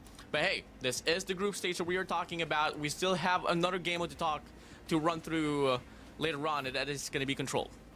Yep, that is going to be Control. Yes, 2-0 now. And you do see that this will be, they're going to strike first. And there, Elevate plus us, WardeN. Oh, yeah, I mean, you know, Elevate WardeN alongside Jericho. Come on, man. You know, let's get it. But, yeah, I mean, there you go. There you go. We are back. So, I mean, going back to that game number 2, I liked it more. It was more competitive. Like what we saw. I think Unk's lead there was really good. Like, just they had a 2-round lead, WardeN, and unfortunately for them, Elevate did adjust. That A setup for them was just perfect. You see the timing, you see the coordination. It's all about execution, and everything was on point for Elevate. Bro, I mean, I mean, in regards to being on point, I guess so in some way. But I guess where the toss-up came through actually was, you know, we were dwelling so much in regards to how well Elevate was playing trades. I could say exactly the same thing as well for the set of Unk. I mean, there were some certain setups where it didn't even rely on the trades, but more about the flanks as well, the map control that they were able to put up. And I kind of thought that Elevate would be able to run through things on the offensive side, but the way that, you know, Unk was playing around the map, gave them a lot of calling and answers on, where could Elevate possibly come from. There was just that slight adjustment that I would have loved. Maybe the rotation should have been a bit faster, especially if they can get the call that the commitment on the A-bomb side was about to be ensued by the side of Elevate. Maybe that could have served as a bit of a differential factor, but hey, that is the beauty of tournaments. You can run through VODs later on and learn about it. After all, there's still 5 more days right after this on the group stage. Yep, and with that being said, that's going to be our first series of the day, and we'll be right back for 4 more matches.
Ladies and gentlemen, welcome back to the Garena Call of Duty Mobile Garena Masters 8, the Return of Champions. I'm Jericho down here with WardeN, and we just ended our first ever series against Elevate Puck versus Unk, and Elevate taking it 2-0 as expected. Maybe as a little bit of a scare there, WardeN, but we did have our first 2-0 in today's series. Well, up next it is going to be A&M Thanatos up against Absolute Zero here, Jericho. So I'm pretty excited for this one because we were able to see some matches with A&M Thanatos and Absolute Zero go head-to-head, actually. I mean, I was kind of expecting that there would be like a gap between these two squads, but A&M Thanatos, they've been improving drastically as well, especially since, you know, their coach is Kalo from the side of Elevate, so there's definitely a lot of things that they can learn from Kalo himself.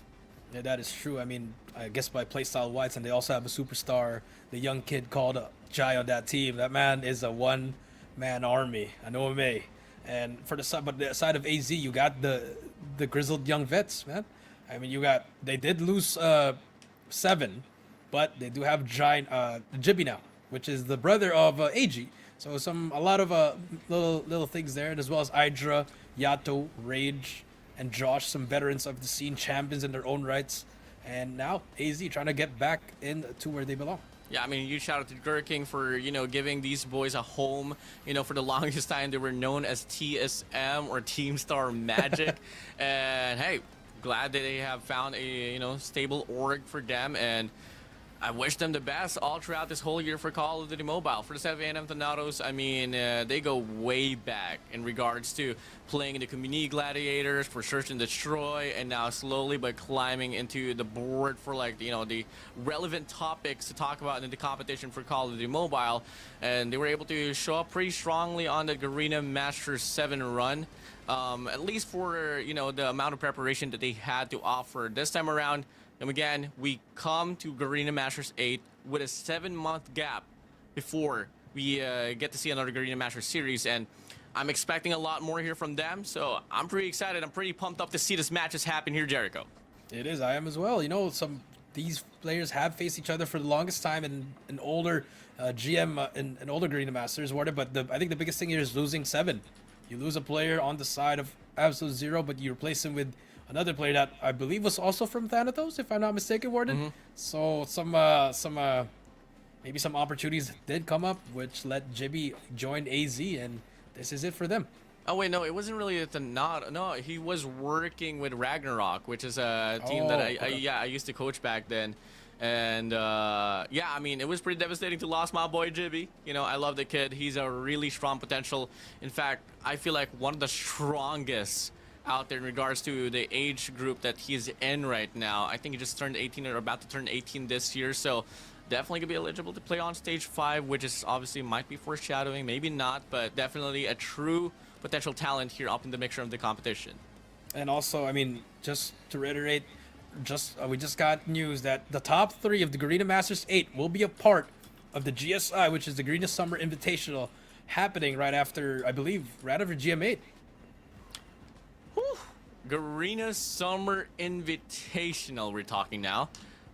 I mean, we came from a 7-month drought, 6 months drought, and then all of a sudden we get 2 major tournaments already in line in the next month or 2. So hey, let's come and get it. Now we move over to the map Vetos.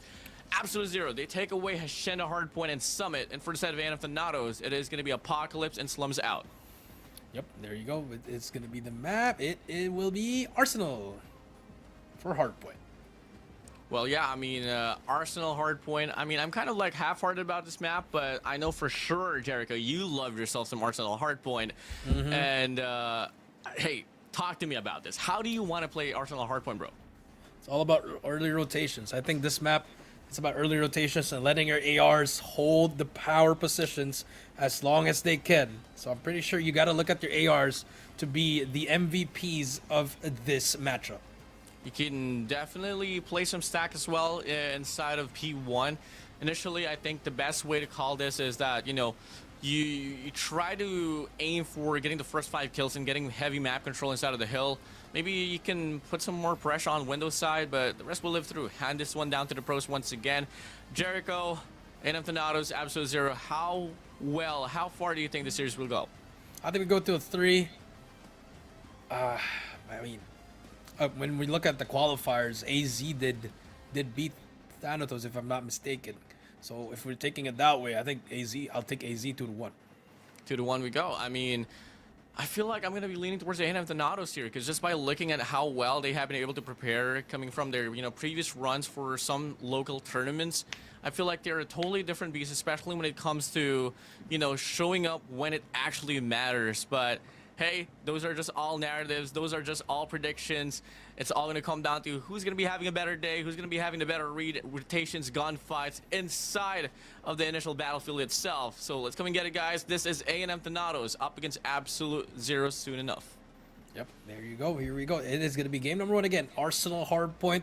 And I think this might come down to the wire, unlike that first series that we had. I think this one could go down 250, 239, or even 249, 250. All hills will be used to the brink. It's going to be milked out, WardeN. For sure, man. I mean, just something about like Arsenal hardpoint here, despite the fact that the rotations is surely going to be one of the most detrimental factors in regards to playing this game here, Jericho. One thing for sure, spawn control as well. Spawns can be pretty erratic when you play this very map, especially if you don't really have the proper formation to lock things down. You got to be aware on how to maneuver around the hardpoint, especially when you're defending the hill, and to ensure you don't really flip the spawns, because it is pretty crucial, especially on the later part of the game. Yep, that is true. I mean, I think P2 and I think P2 is a pretty solid money hill as well for P4, I believe, because P3 is like, there's only two ways you can push from P3. So I think P2, you can just hide behind that green crate, and then from there you'll be able to just milk out the clock without even peeking your head. I mean, we've been able to see players like Lugazin play that very hill pretty nicely, especially on that run. But moving over, you know, it is all gonna be leaning towards how you can initially break it as well. You know, proper usage of utilities is something that I think it has been pretty overlooked, Jericho. Yeah, I mean, from a utility side, I think you got to look at it like elevate, spawn up, just throw everything that they can. And you saw it from the bottom left from the map board, and so all the utilities just throwing away. Yeah, I mean, proper usage of smokes, flashbangs, concussions, especially if you're leaning to break it from the front. P2 has been pretty one-sided, but if ever you can truly allocate your smokes properly, then the rest will come through. Now, moving into the composition here for a set of A&M Thanatos, I really love the fact that Aurora is here still kicking, you know, the competition down, able to prove herself quite worthy. And, you know, obviously you got Sai as well, which has been serving as a specialist for like a game mode like Control. I've seen Sai do wonders in Control, like maps like Raid perhaps. So we got two, you know, females in the squad here for a set of A&M Thanatos, and they've been pretty consistent all throughout. In fact, if you want to talk about the most appearance as a female for Garena Masters, it has been Aurora, because back then, if I'm not mistaken, early seasons of Garena Masters, we were able to see Ultimate Divinus as well, which is of course led by Aurora. Yep, that was back GM2, I believe, or like GM3. So it was a long time ago, but now she's the last woman remaining, last woman standing, and she's been dominating the scene. She's better than most of the players in the qualifiers, no disrespect. I mean, she's just lighting them up 40 bomb after 40 bomb, the SMG. I mean, she has it, and now this team reloaded, ready to get on this year. This could prove to be Thanatos' year. Now we look at the uprising stars here for a set of A&M Thanatos. Now you move over towards Absolute Zero. You kind of have to hold on to the weight of the roster that they can offer here. Jericho, you're looking at Yato, which is the Eastern champions back in the days, but obviously that was back in 2021. You have Hydra, which is a veteran from the set of Smart Omega Esports. You had your fair share time with him, and if I'm not mistaken, he is going to be the IGL for this very squad. And if I'm not mistaken as well, Rage is the coach for this very squad. So there is a lot of interesting names that has been filling into the roles of Absolute Zero here, Jericho. Yep, that's true. I mean, not to say the only team that is a three-peat that is Elevate, and the only player that is has champion Garena Masters is also Rage. So he's also going for his fourth one. All right. Well, for the time being, guys, if you guys missed out the first segment for earlier's broadcast, we actually have a new system here, and that is going to be the Mercy Veto. So, hey, let's bring in AJ's voice to explain what's the system all about. Welcome to Garena Masters Season 8. This time, we are raising the stakes with Mercy Veto, a new map bans and pick system that may just turn the tides of battle. Mercy Veto gives losing teams a chance to influence map selection, making matches more competitive and comebacks more possible than ever. Let's go over the best of 3 Mercy Veto process. The winner of the coin flip decides if they want to be Team 1 or Team 2. Team 1 bans 2 maps from the hardpoint map pool. Then, Team 2 bans 2 maps as well. The game will take place on the remaining map. Team 1 will choose their starting side. For Search and Destroy, each team bans one map. The losing team of Hardpoint chooses the map for Game 2 from the remaining Asenda map pool, and the winning team of Hardpoint will choose the starting side. If the series gets tied 1-all, the losing team of Search and Destroy chooses the map for Control. Since we only have 3 maps in the pool, there are no bans. The winning team of Asenda will choose the starting side for Control. And that's Mercy Veto. More competitive, more comebacks, and more excitement.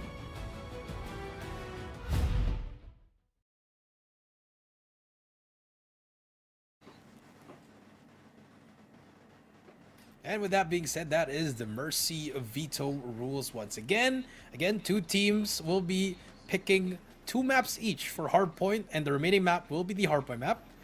If you do lose that Hardpoint, you get to choose Search and Destroy. If you win the Search and Destroy, you pick that Control as well. Yeah, I mean, hey, you know, a bit of clarification what I said about earlier as well. This is not going to be a, best of all 3 games. It's just a first of two. Yeah, so hey, first of 2 games win, and you'll be able to move on with your day, But actually, not necessarily, because Unk and Elevate still has another match to be played later on. If I'm not mistaken, that is gonna be for the set of Elevate. They have to go up against A&M Thanatos, and for Unk, they're gonna go against the almighty international team of Stalwart Esports. I like what you did there. Almighty international team of Stalwart.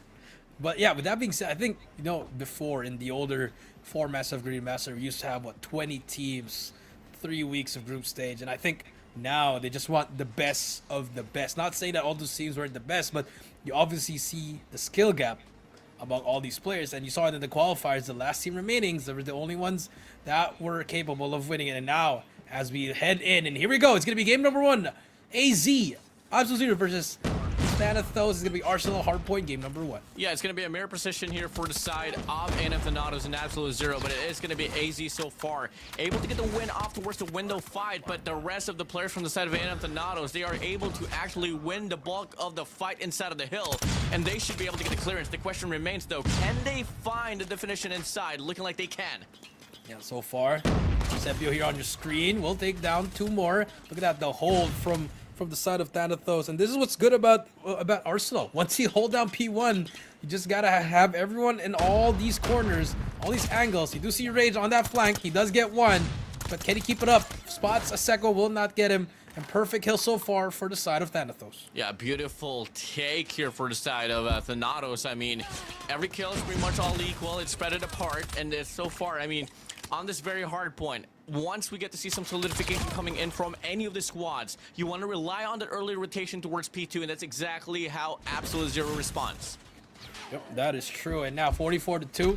Mizudi's set up. There's already there. Rage is already there on that top AC. Gonna get some kills off there, but Mamra gets that trade. It's gonna be a full-on retake for the side of Thanatos. Oh, beautiful spawn flip here for the side of Thanatos.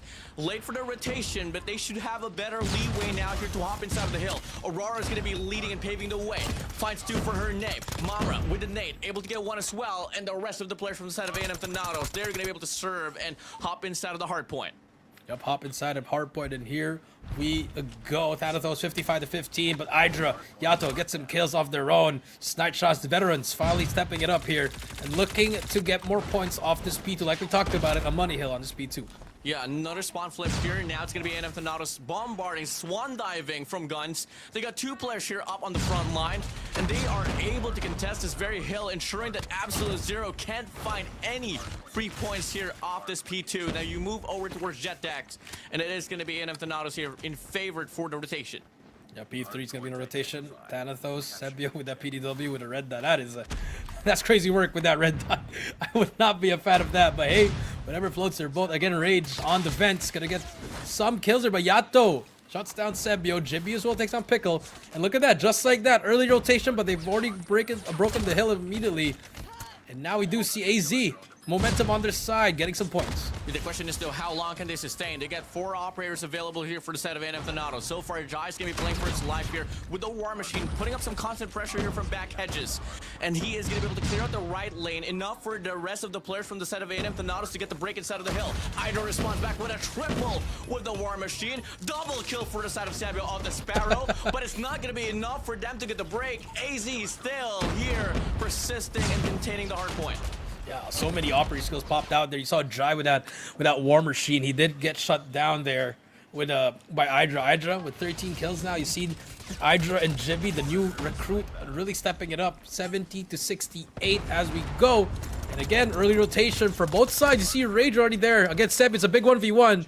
Rage picks him up, and now they have control of P4. Massive foot race there, but player 5, Pickle's gonna play for the cutoff. Spots 1, spots 2.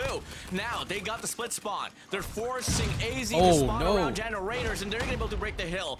Purifier out, Claw as well. The first 20 seconds, 30 seconds should be solidified here for a set of Thanatos. Let's see, 74 to 78 here. Hydra gets taken out by Mamra with the Purifier. Sebia with a 2K as well. And now this is what you want to see from Thanatos. They do play with a lot of speed, but Jibby with a 2K. That Predator, will it be enough for them to trade him out? Let him rip, let him burn. Freezy, Equalizer out. Multi-kill for the side of Rage. Nade flash through, Sebi finds 1, but it's gonna be Freezy creating the space for the squad of Absolute Zero. Window side push, Sabio tries to make the play, finds 2, Aurora, Equalizer out, and it's gonna be Thanatos playing Fury, fire with fire, up against Absolute Zero. Yeah, Freezy now on your screen, spots 1, gonna get taken down by Sebio. Here comes more players now. Trying to push up here, 5 seconds left. A lot of operators been used here. Aurora trying to chase that kill away, but Freeze is running away. It's gonna be a big fight here, but the Hunter Killer shuts her down. Back we go to P5. Look at the amount of mates that are being thrown on the map. I love this wrap around here for the side of Thanatos. If they can get the initial gunfight here, they should be able to flip the spawns, but never mind. Spawn down, together. Thanatos now here has the option to go for the push here from the front. They got 5 players there, just ready to go for the pinch. But it is going to be Yato, Rage, finding a double. Mamra able to get the trade. He's going to be able to wrap around glass, but can he find the pinch here? Looking like he can for a moment or so, but the rest of his teammates gets dropped down from the front. Yep, but the Pred comes through from Yato. Sebio with the Sparrow did not get anyone inside, but finally, Yato with the flank gets 2 in a row. Rage gets 2 with the Sparrow. Here comes the Purifier from Jibby as well. They are bringing out everything here for AZ, and it's just an all-out operator battle here in P4.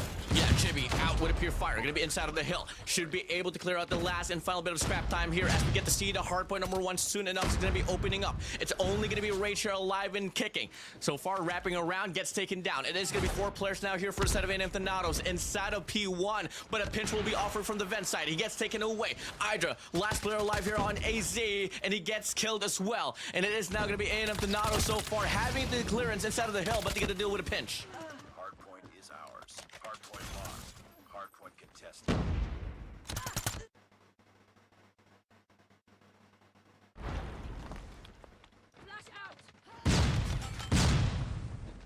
From the Parent Hydra, I mean, and now 137 to 123, and now, as I said, the War Machine was there. Sorry, I had to sneeze there, Warden. I had to mute myself. But now Rage, 137 to 126 here. Thanatos again getting good time on this P1. Bro, I can't blame you if you have to sneeze, dog. There's a lot of smokes inside of this game. I mean, smokes galore from the left to the right. No one can see through this. Someone give me a thermal scope, because I'm for damn sure. Spray! Guess Pickle doesn't need it. Triple kill to his name. Thanatos just playing this hardpoint number 1. Inside we go, back and forth, trades after trades. But one thing for sure, Thanatos is gonna be on the lead. Bro, how many smokes were there, man? Some guy just popped the smoke and he died and he popped another smoke. Here we go, off to P2 we go, 137 to 152. Hydra already inside, but Aurora shuts him down. And now it's going to be Thanatos controlling once again for this P2. But look at that, Freezy is just right below him. He has to make a player choose where he has to go. Decides to hop on the hill. It's going to get taken by Sebio. And now AZ, they're on the back end trying to push through. 2 operator skills going to be available here for the side of Absolute Zero. 2 as well. Make it 3, actually. Make it 4 for the side of Thanatos. Yes, for sure, they don't have the spawns, but they should be able to get the clearance. But there's going to be 1 player from the top side dropping down. That is going to be our boy Freezy, taking him away. And it is going to be now Absolute Zero. Should be able to get a full definition here inside of this hard point. Yep, that is true. Now, Freezy, gonna be the first one to defend it. Jai and Yato on that corner. Freezy spots another one there. Here comes the equalizer. So many operators just reloading over and over and over again, WardeN. It's an operator skills galore. And now we do see P3 rotation. Off we go. And like I said, it is going to come down to the wire. Next two hills will be huge. Head to head, neck to neck, fire with fire. Power with power, opening it up. It is going to be A&M Thanatos this time around, able to get the early rotation towards P3. But look at the rotation, look at the formation here for the set of AC. They're going to be sending out one player towards vent side, one player towards P1, 3 on the hedges. Can they find a break here off the split push? Looking like one player goes down, one player spawns out as well. They should offer a pinch here, and they are able to get one from the back. Only Freezy alive. He's going to go for a double spree, but Aurora is there for the trade. A&M Thanatos still making it work. And now Jibby gets 2 in a row, but here comes the War Machine from Jai. The Wonder Kid's gonna come out here. More players coming to Jai with the 4K with the War Machine. Now stepping up for his team, and AZ on the back end has to push from the side door, but Rage gets 2 in a row. But here comes the Purifier as well. Spraying down, getting down everyone. That's gonna be a complete wipe for the side of Absolute Zero. Let him burn. Mamra, let him learn. Mamra, let's get it. So far, 2 players pushing up here towards the staircase. Gets taken down. A&M Thanatos, despite how scrappy the hardpoint seems, they were able to basically get a full 60 off the inside of the hill. And this next hardpoint might just be the last. But it's going to be 4 players from the side of AZ here, owning things down. The pretty flash through, but only good for 1. And the opening of this hardpoint is going to go to the side of Absolute Zero. Now we do see Jibby does have that Purifier. Punches thrown. Freezy with a 3K. Can he spot the 4K? Can he get the 5? No. But the Sparrow is out. Gets one as well, but here comes the play from Jibby. Will not get anything as well. More trades coming through. Rage gets 2. Pickle is there for the trade. Smokes again. Now more Pickle, and just like that, Thanatos has control and can definitely end the game. Here, Claw is out. Here comes the spray. Here comes the prey. Pickle with a 3K. Pincer maneuver. Pickle still going on a spree. Now spawn's gonna be defined. They can easily predict where they can coming from. And Pickle is not yet over. It's not yet finished. Pickle on it on a run. And it is gonna be AZ here on the back foot, trying to get the contestment, but they're too far away. It is gonna be A&M Thanatos owning this game on Arsenal. Dominated. Wow, I thought we were going to go to the last hill. I wanted to see 250 to 248 WardeN, but like I said, at P3, P4, you saw Jai. He brought out that War Machine and just absolutely mauled it. And then you went on a Rap God mode on the side of Mamra, and they just ran away with it when they're going into P4. I thought AZ had it. They had Freezy, had a 4K. Purifier was out, but unfortunately the Sparrow was just a little bit better. When gunfights are on par, what can set things apart between these two teams is going to be the operator investment. And yes, do mind me. I mean, bro, A&M Thanatos was able to define 2 hardpoints consecutively, and that was able to bring in such a huge margin, all because of Mamra, all because of Pickle, rocking those purifiers and those claws right there. And those 2 final adjustments really came through. But something that kind of surprised me for the side of A&M Thanatos is that how fast they can adapt and surge and go for those pinches, which made it so hard for Absolute Zero to contain the hard points for themselves. Yep, that is true. And I think just the trading system there, you saw them pushing together already.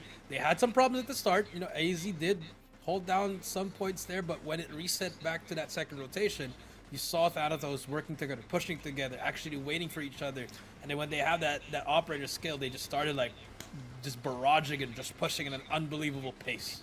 It was a clear run out there for the side of for the side of A&M Thanatos ever since the last 2 hardpoints came along. I mean, there was a lot of efforts there from the side of AZ to try to flip the spawns. They tried to go for those pinches as well, but it was greatly anticipated by the players of A&M Thanatos. Yep, that is true, and honestly, it just came down to those huge gunfights. I think also the timing of the operators for that P3. They knew that they had the better side of that hill WardeN. They decided to bring out the War Machine, the Sparrow, everything that they had, and then when it was done, they were still getting kills with their guns, WardeN. So they also loaded up on their operators. Bro, this tournament here is going wild and ham. I mean, EU region, North American region has their eyes on these teams right now. And that's just, you know, the outcome of, you know, becoming the boastful. I mean, I gotta say, I'm proud to be from Garena here, becoming the world champions of 2024. Huge shout out to you guys from EU to North America to LATAM for, you know, having a watch party as well. You know, just checking things out, you know, voting these teams, but the rest will come through. But anyways, for the time being, Jericho, we're gonna be moving over to search and destroy. And I gotta say, yes, map advantage. You know, AZ is gonna be able to choose the map here, but A&M Thanatos was one of those squads that was able to dominate game modes like Search and Destroy. So I'm kind of excited to see what more can Thanatos offer here up against AZ. Yep, that is true. I mean, I think AZ is a little bit better on this Search and Destroy. Like I said, the veteran is going to be there, but take a look at the S&D standoff as well as Coastal's band.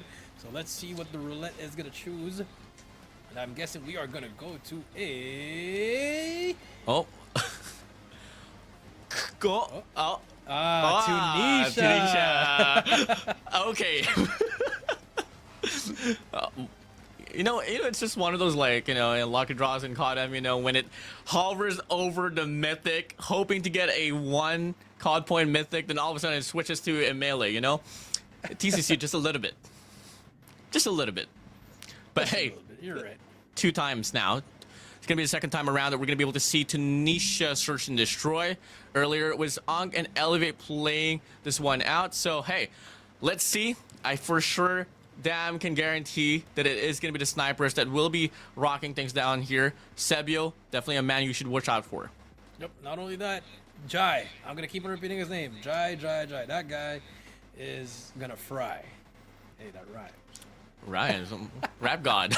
But yeah, I mean, but if you're AZ, I think they fought pretty well there. Honestly, it's just, the timings there were just unfortunate. I think any team, if you're gonna get sparrowed in front of your face, you are gonna get taken down. So I think it just came down to those timings. But for S&D, I think you gotta bet on the older people, man. You know, our age, we're pretty good at S&D. Oh yeah, I mean, we got the minds, I guess. We got the patience. We've been through a lot, so we've learned a lot. Experience. We can lay it on the factors, Jericho. But wanting for sure, the game's already starting soon enough. We're gonna be transitioning into the game itself once again, guys. If you missed out the action on the first part here for the series, Arsenal hardpoint. 1 over by the side of A&M Thanatos with a very nice adjustment at the end. But now we move over to a bit of a slower pace game mode. Search and Destroy we go. And it is going to be A&M Thanatos here starting on the defensive side. Yep, game number 2. Off we go. AZ pulling a CDM. The bomb has not been picked up, WardeN. Yeah, play for the default. Yep, play for the default. Get some picks. We have Yato on the snipe as well as Hydra. Did see him snipe. You know, he sent us to 2022 with that Arctic 50 back in the day. But that's been 3 years before already. Now we're on to 2025, guys. Things Time flies. Changed. Yep, but players stay the same. Here we go. Smoke is out. Thanatos has a 2-1-2 here. Just getting all the information they need, and you see 3 players already for the side of AZ starting to make their move. It's going to be a fake out towards A. They're going to be picking up the bomb in the process. But the 2 players from the side of A&M Thanatos, that is going to be Mamra here and Aurora spraying things down. They find the double kill. Only good for 1 for the side of Rage, so the trade-off's not going to be favoring them. Now they divert their attention towards the mid-map, which Hydra is able to get the cut off Sebio. So it is going to be a 3v3 here. All grounds, all equalized. Yeah, I think with enough information, they should be able to just go A, but I guess they want to do it the dramatic style, WardeN, you know, get some kills. But here we go. Hydra with a sniper. Looking for players. Yato gets Jai. It's a 2 versus 2 now. Aurora gets 1. Aurora gets another with Hydra and a 1 versus 1, but Pickle spots him, but Pickle with the MG42 sprays him down. Well, first round right there. Gonna be going to the side of A&M Thanatos here, and I feel like we do have a bit of a switch up there for the logos, but it is gonna be A&M Thanatos on the blue side. Absolute Zero on the yellow side.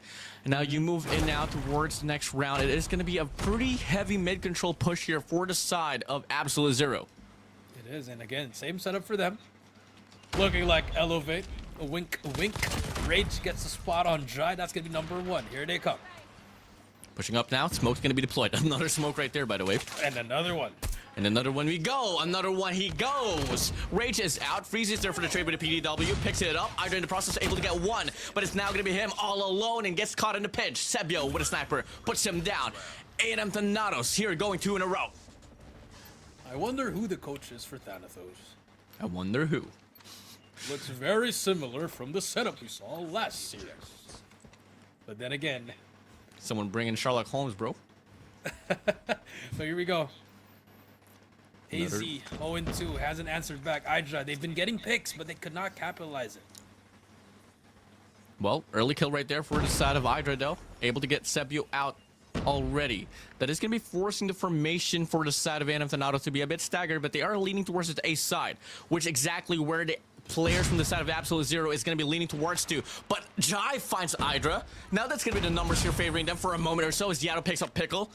And it is going to be a hell-o stalemate, but Jibby from the top, Winery, able to get Jai out. Now it's a 4v2 situation. They can go for the bombardment, and they should have no problems at all. Aurora all alone. Rage finds a double, and it is going to be the first round, finally, for the side of Absolute Zero. Yep, there you go. Answers back. And now we do see 2-1 at least. See if they can keep it up on this matchup. It's been very slow for all the rounds. Not seeing a lot of rushes, but as soon as I say that, WardeN, look at them. They're rushing B. Mamra, all eyes on Mamra with an R9. He's going to swing by, but can't find a shot.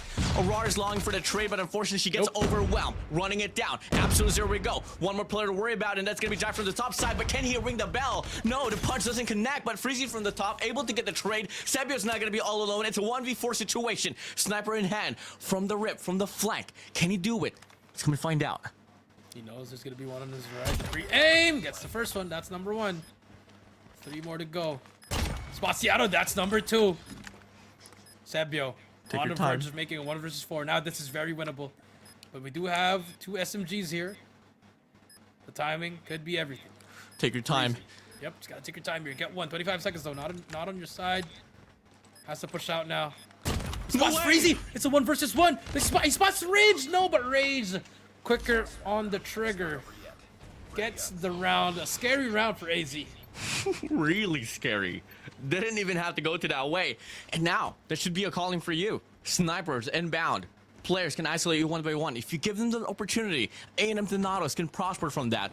You gotta play this one more tactically, carefully, but now they want to go for the same approach. This B-bomb set here gonna be fully covered by the players of Absolute Zero. Aurora here falling back. They want to play this one a bit more passively in regards to the approach on the defensive side. Concussion is gonna come in, no connection whatsoever. Aurora gets spotted out. Should be able to get a peek off Freezy if the timing is right, but Jai on the feed finds 1. Rage takes on Jai. Freezy finds Mamra out. Aurora from the top able to get 1. 2 more opportunities up ahead. Checks to the left, checks to the right, can't find a kill. Now it's gonna be a 2v2 situation here. Rage, Hydra for the set of AZ, Sebio, Pickle for the set of A&M Thanatos. 2 versus 2. Hydra. Oh, the timing is unreal! That is so unfortunate. Pickle takes on Rage. Punching the air right now is Hydra. You can't get more unlucky than that. You hate to see Call of Duty timing at its finest. And it's always the snipers, bro. Always the snipers. If you could have gotten that kill, could have changed it up, but hey, you move on to the next round. Still a lot more to go. Only a 1-round lead here for the side of A&M Thanatos. But look at AZ, they're not learning from their mistake. They want to go for the same push, but Mamra learns. Triple kill, 4 kills. 4 kills for Mamra. Hydra all alone, lost and confused. Where did his teammate go? And unfortunately, as it seems, they go on the same path, falling. Lovely adjustment for the side of Mamra. Oh, wow. WardeN, what did I tell you about just doing the same play over and over again? It works! If it works. If it works. Now, switching sides to AZ on the defensive side. That's a momentum killer right there. That what Mamra just did. But let's see if they can bounce back. A&M pushing through mid here. Can they find anything? There's a lot of space already being covered by Thanatos, actually. This is really good for them. A lot of information already. Rage going to be all alone here towards connector. Timing fits to his favor. Aurora walks into his crosshair. Should be able to find one more. Pickle there on the other side of the wall. He's gonna go for the commitment to make the push to help his teammate here inside of the side. Pinches cannot be done as Freezy beams them away from the round with a PDW, 3 to his name. And that's putting a stop to the momentum for the side of ANF Thanatos, at least for that very round. Yep. I think for Thanatos, just go B. I think B is always gonna be the standard bomb sire for me. I think A is just, it's too much for you guys to coordinate properly. I mean, unless you're elevated, obviously you can go there. But I think B is the way here. You just gotta smoke out that sniper. Smoke him out or nade him out, and then that should be it.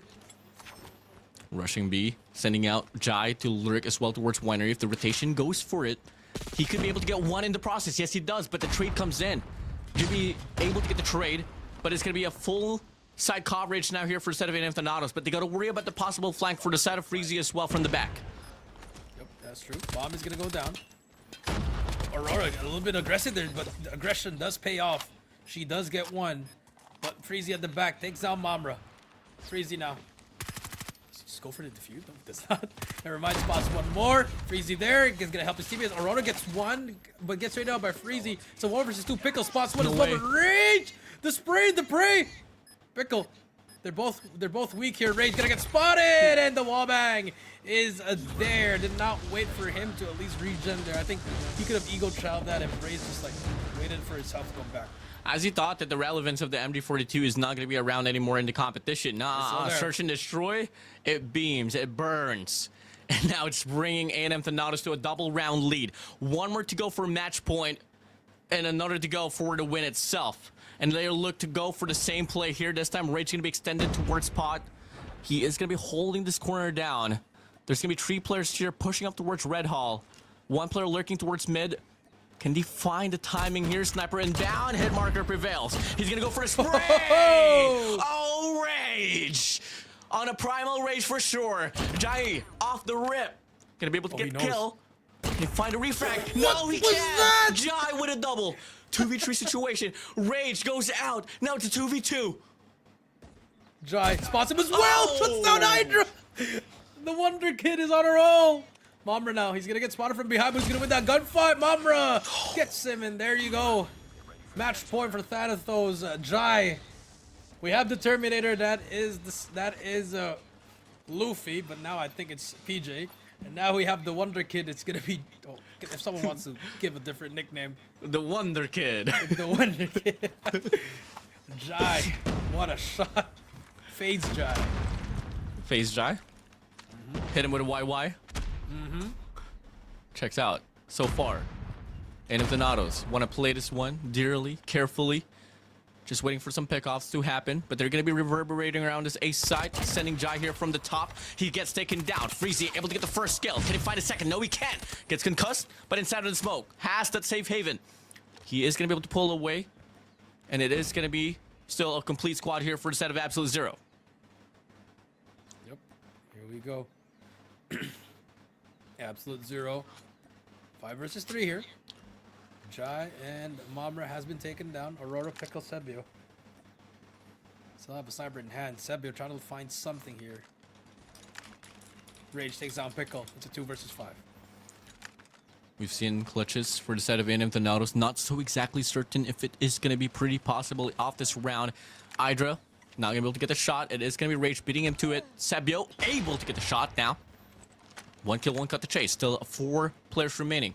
44 seconds left. The pinch comes through, and that is going to be a pretty easy cleanup there for the set of Absolute Zero. But now, you got to win 2 more rounds in a row to get an overtime. And we were in this situation before, Jericho. And it is pretty hard to, you know, to get the force or get the close out for a game of like Search and Destroy. Yep, that is true. 6-4, but out of those, they can just take your time here. Well, I guess not. They're just going to go in there, push through. 2 players inside Thanatos. They're going to try for AZ. Find trades here. Smokes are out. Flashes are out. Jimmy going to get taken down. Yato, Freezy going to get kills as well. Aurora going to get taken down by Freezy. Sebio with the trade. It's a 1 versus 3 now. And just like that, round could be over. But then again, we've seen clutches and we've seen some insane snipes. Sebio, you are up to the task. Has 11 to his name. Can make it 14. If he gets the round, he is going to be pushing way back towards A main. Looking at the crosshair for the side of Absolute Zero, they are going to be playing, sending out one guy Dark, one guy at Rams, and one guy on Connector or Zigzag. So it is going to be pretty tough here for Sebio. Absolute Zero doesn't look to have any information where Sebio is going to be at, but they're going to be holding this A main down. Timing doesn't fit to his favor once again. Checks to the left. They're not peeking anymore, just waiting for the initiation to come through. I'm just able to get that information, able to get the shot, finds one. One more player on Dark though. Yato here off to cross towards Connector, but unfortunately for him, Rage shuts him down. One more round to go for the set of Absolute Zero for us to see our first overtime. First overtime, you're right, and just maybe our third game, WardeN. You never know, but here we go. Round 12 on the board, WardeN. Can we see a repeat score from Elevated and the side of Unk 7-5? Or like you said, our first overtime Rage. On that same spot, does the Thanatos adjust? Do they know where they are now? Take it slow, bit by bit, step by step. Check every corner.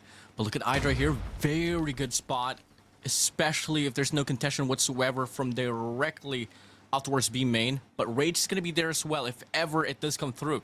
Bomb's going to be leaning towards the B side. They look to go for a split mid to B push. Sending one guy to lurk as well. That is going to be Jai off the sniper. MG42 in hand for the side of Jibby. But the nade connects for the side of Rage. Jai's going to be running away. Jibby here. Not able to get the shot. Enough shots to connect and get the kill. Still survives though as Jai misses the shot. But A&M Thanatos, they're just playing into the pacing that Absolute Zero wants them to be. You're right, Jai. Looking for it. I think he knows he's there. Thanatos here. I mean, a smoke could work if you wanted to on that B, but I think the answer should be A here. But Jai just can't seem to get that player. Second time, can he get it for the third time? Third time's the charm. Still pushing up. Nope, not gonna be the case. Maybe the fourth time. Oh, yes, there you sir. go. There you yes, go. sir. Jai now here, able to get the kill. Should be it serving as a break here for the side of A&M Thanatos. Unfortunately, no. Yato is there for the trade. Hydra takes on Aurora. Jai goes out as well, and it is just gonna be Mamra here all alone. Finds the contention from one, making it a double for him. Rage Hydra goes out. Yato, Freezy here to go for the denial. But there's only 10 more seconds, 9 more seconds to go. Has to go for the bomb plant. The nade comes in. Will he get the connection? No, it won't be the case. But Freezy's gonna go for the run. Gonna go for the chase down. And ladies and gentlemen, may we bring to you the first overtime here in this Garena Masters 8. There you go, overtime. I think just took too much time if you're Thanatos there. Too much time, but now, swap sides again, WardeN. AZ on the offensive. Both teams have been mid on the side of offense, and here we go. See Thanatos stacking that side on A. See if they can keep it up. It's a 4-1 split here for the side of A&M Thanatos. Well, anticipating that it is going to be an A execution here for the side of Absolute Zero. But now AZ is going to be hesitating. In fact, they're going to be sending Freezy back here. They want to wrap around towards enemy lines, towards their spawns once again. And they're going to be leaning to possibly get some mid control perhaps and go for a B execution instead. Oof. But Jai takes down Yato. It's now a 4 versus 5. Jai tried to look for one more, but a bit too aggressive there. Too much there. Just threw his life away there, WardeN. And now it's back to a 4 versus 4. As we can see, AZ still on the back end, but planning to move up to B now. There is going to be Mamra holding a very, very questionable position, but he's just going to be playing for that information instead. Now it's going to be Aurora from the top side, eager to get some action into the mixture, but unfortunately does get taken down. Pickle from the rip, able to get one. That is going to be Hydra out. It's a 3v3 situation here. The bomb's going to get planted soon enough. One information that is going to be GB pushing up now. Able to spot Sebio. Mamra alongside Pickle is going to be playing off the tunnel side. The trade comes true. Rage comes in. Clean slide right there. Smooth like butter. And now Sebio here on a 1v2 situation. Once again, in this time, has to make the play to prove himself in this very moment. Rage holding on to the corner, missing the shot, and it is now going to be Absolute Zero here on the lead for this overtime. 17 for the side of Rage now. Match point for Absolute Zero, down 6-3, making the comeback here, winning what, 4 rounds in a row, WardeN, forcing overtime, and now they are on match point. Thanatos on the offensive side, we know what they can do on offense.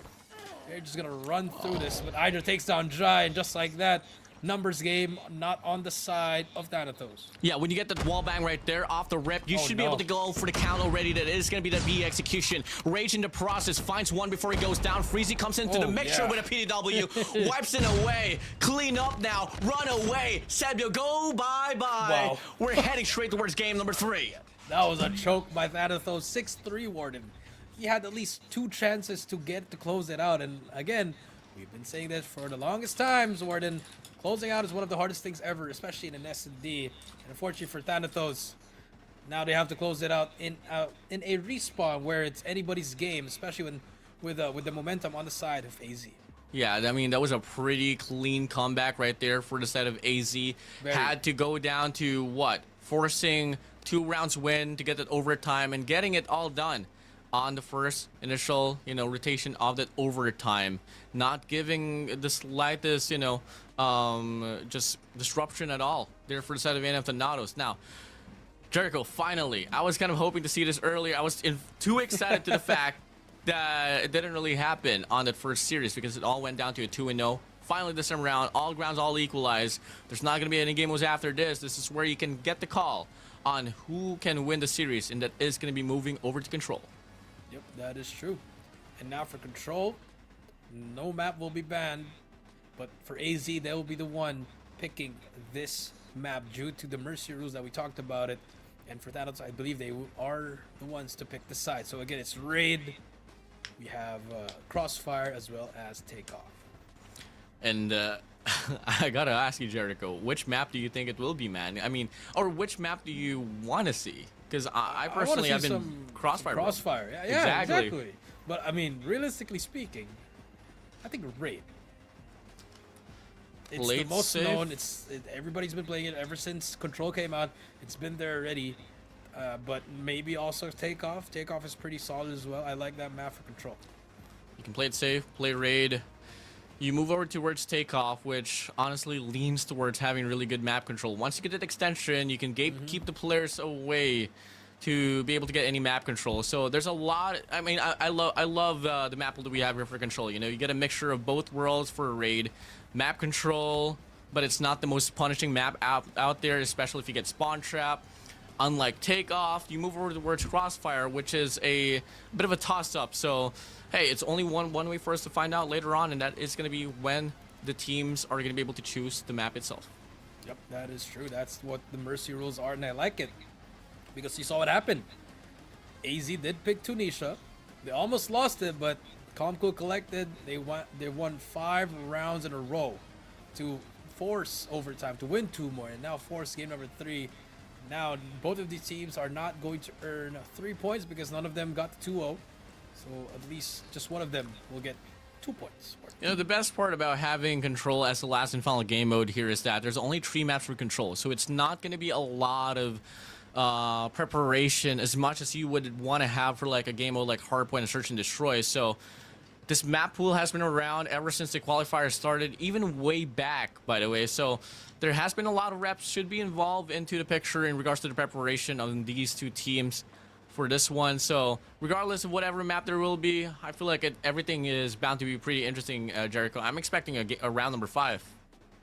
Should be around number 5. Knowing how the Hardpoint went down, pretty much it is going down to the wire for this one. Or it could be the fastest Control we can ever see. Things happen there, especially when you just wipe out that one wave. You just hop on it, control it, and it's over. Come again, guys, if you guys missed out the action earlier, we were able to see Unk up against Elevate Puck in a very interesting series there. I mean, everything was fairly close on a Hardpoint alongside Search and Destroy, but it all went down to Elevate in a 2-0 fashion. Moving over now, we are currently at Absolute Zero and A&M Thanatos at game number 3 here on Control. And right after this, we do have Stalwart Esports up against Illuminari, and there's at least 2 more matches after that. So there's still going to be a lot more actions up ahead, so better make sure you guys are staying tuned in this broadcast. Yep, that is true. Take a look at the map selection here. Again, AZ will choose it. Eeny, meeny, miny, mo. Catch the talking about if you ever let it go. Eeny, meeny, miny. Oh. We're bringing out the big gun. the big map already. Called it. Throwback to the 2021 Eastern Championship winning map for Black National Ultimate. It is Crossfire. It is Control. It is game number 3. And I love it. This map is heavily offensive sided, WardeN. Hella iconic map here for me. Hella iconic spot right there on the broken building. I personally call it Kentry now because of all of the, you know, the narratives that we're able to see. You know, it was Blacklist International up against Almighty in that very map on Game 5, Search and Destroy. But now, it's not them. It is going to be Absolute Zero. Well, those players are retired. They're gone now. But here we go. Game number 3, WardeN. It's Crossfire Control. First time seeing it in a different game mode. First time seeing it in the green stage. But here we go. Smokes are out. AZ versus Asenda. Who's going to get 2 points? Yeah, let's get it now. So far, there's going to be a split here towards an A control point alongside B as well. And there's going to be a lot of extension here for the side of NF the Nautilus. In fact, player 5 and player 2 gone rogue here from the back, and they're going to be able to go for the flank and should be able to get some coverage now here on this A control point. Yep, that's 25-25. Both first waves are gone now. Pickle got through the second floor already. Takes down Idris as well, and this is such a power position. Pretty much all you have to do when you're on top, when you're in Crossfires, get inside these buildings, WardeN. Get these power positions, get as much kills as you can. Yeah, you know, you push towards Cafe or towards Ticket Station, maybe get the corner building locked in as well. And quite honestly, I mean, if you are able to lay down those cards, especially on the offensive side, then you can go out with a round just by playing off the eliminations. Yeah, that's true, and I like this from Thanatos. A is always giving the name of the game here, WardeN. You gotta have to capture that first.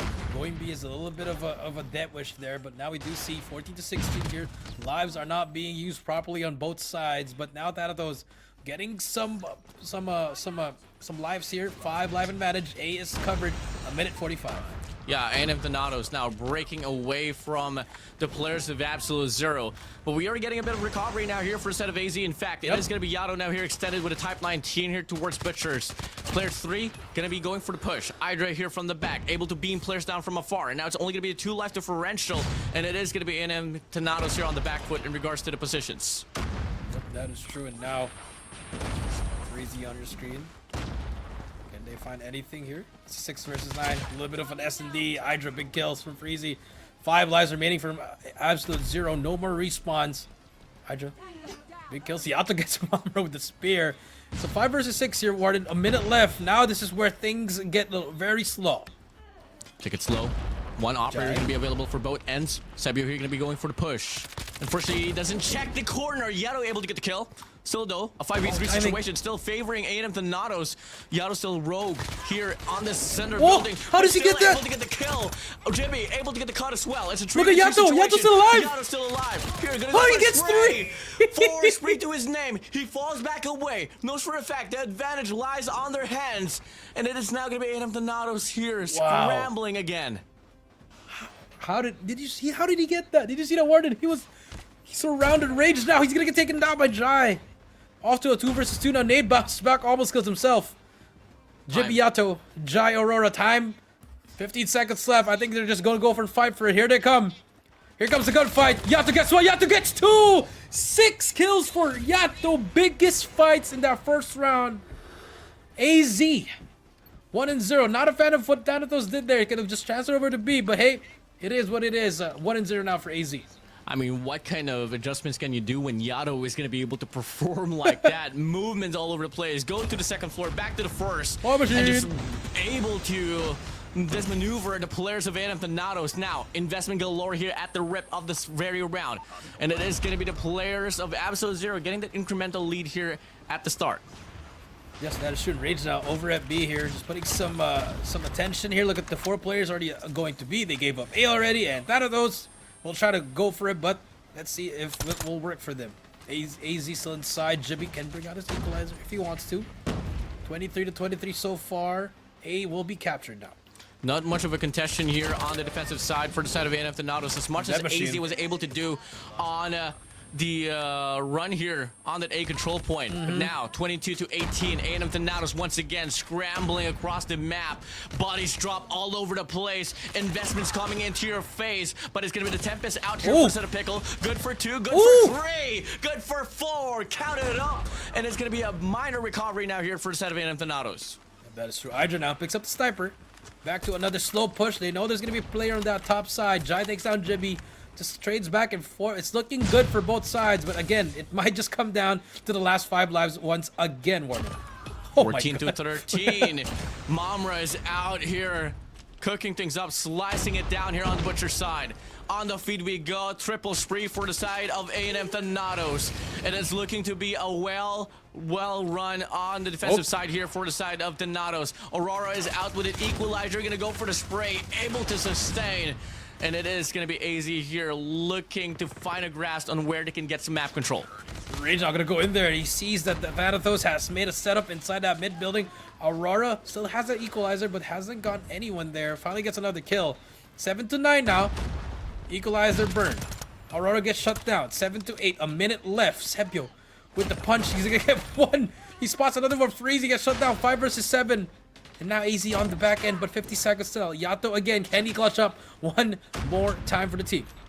Better keep in mind, there's going to be 3 operators still available for the set of Absolute Zero. Stuns is out. Nate's going to get cooked. Rage going to be running away. Here, crossing towards the mid. Wow!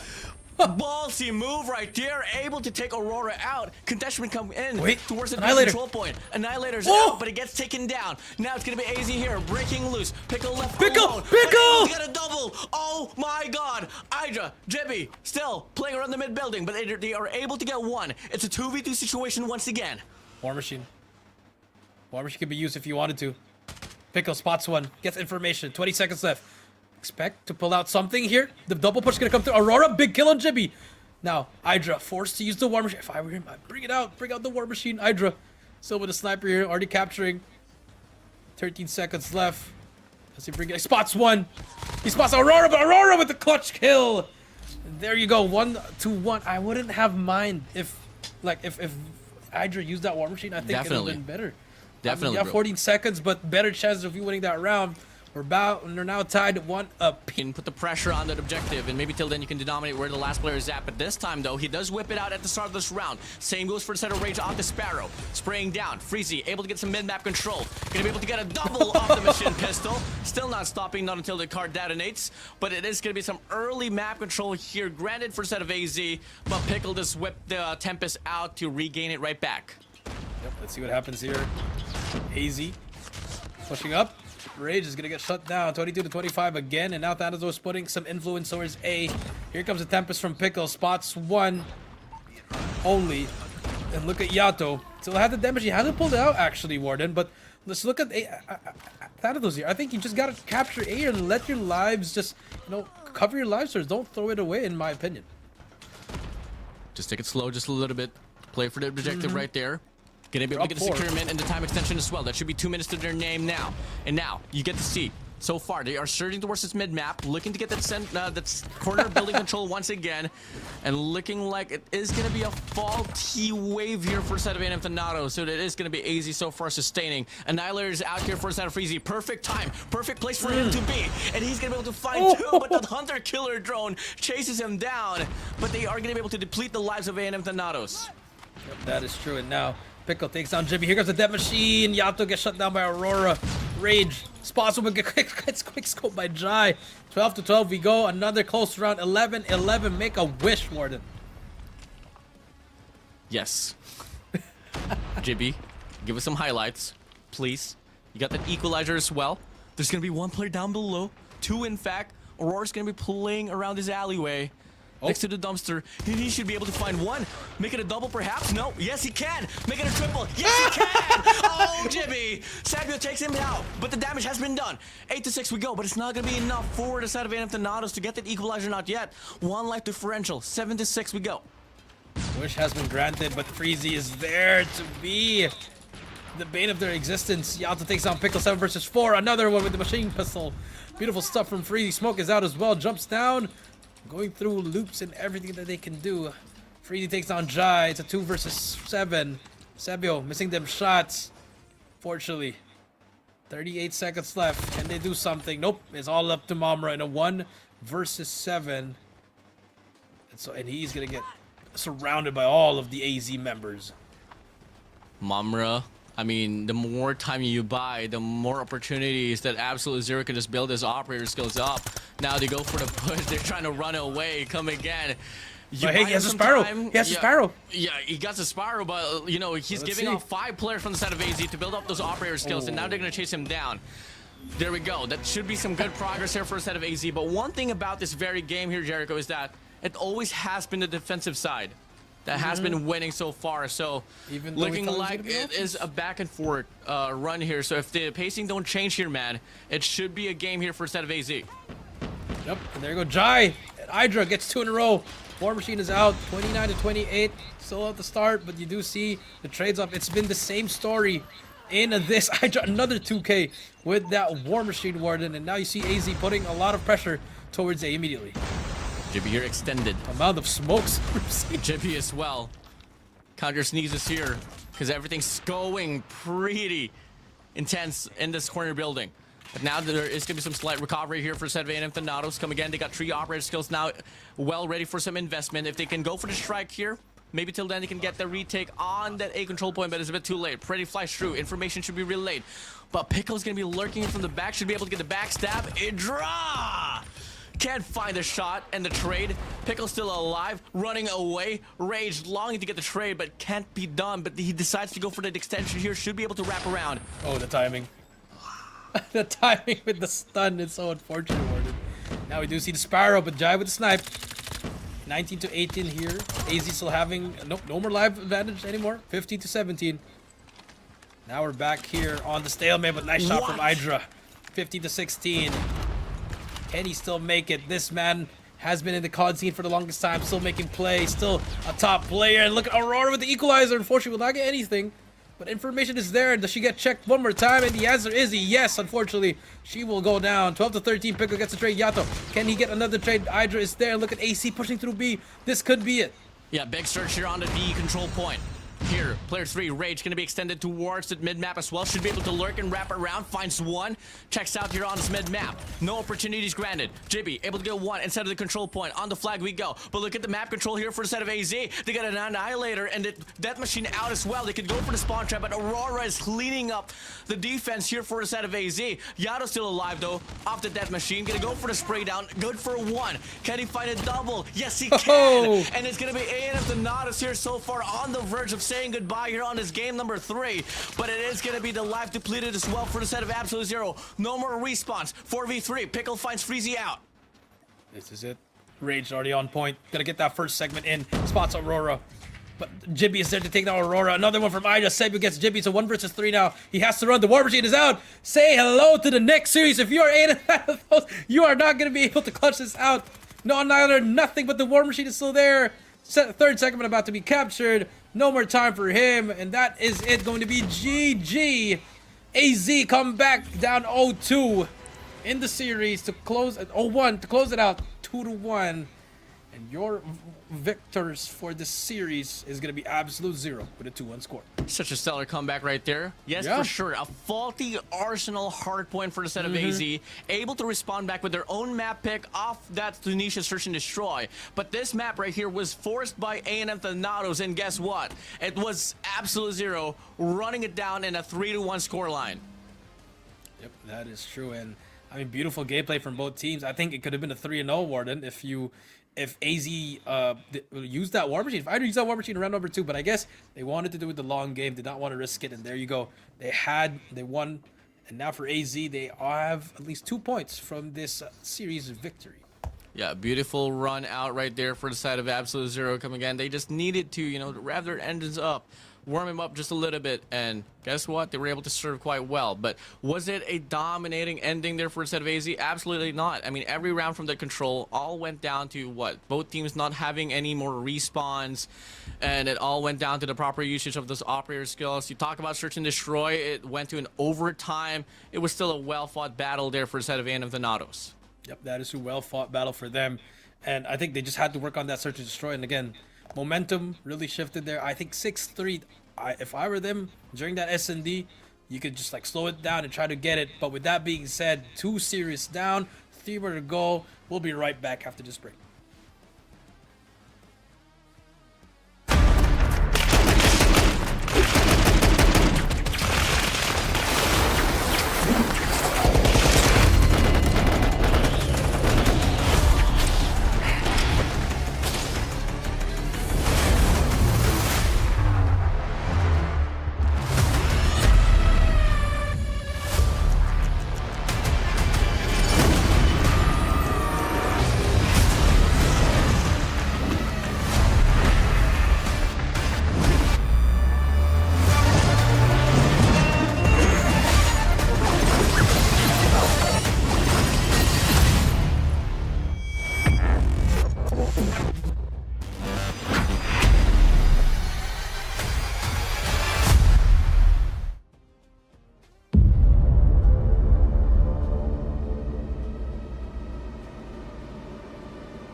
Recorded drop, you can't ignore it.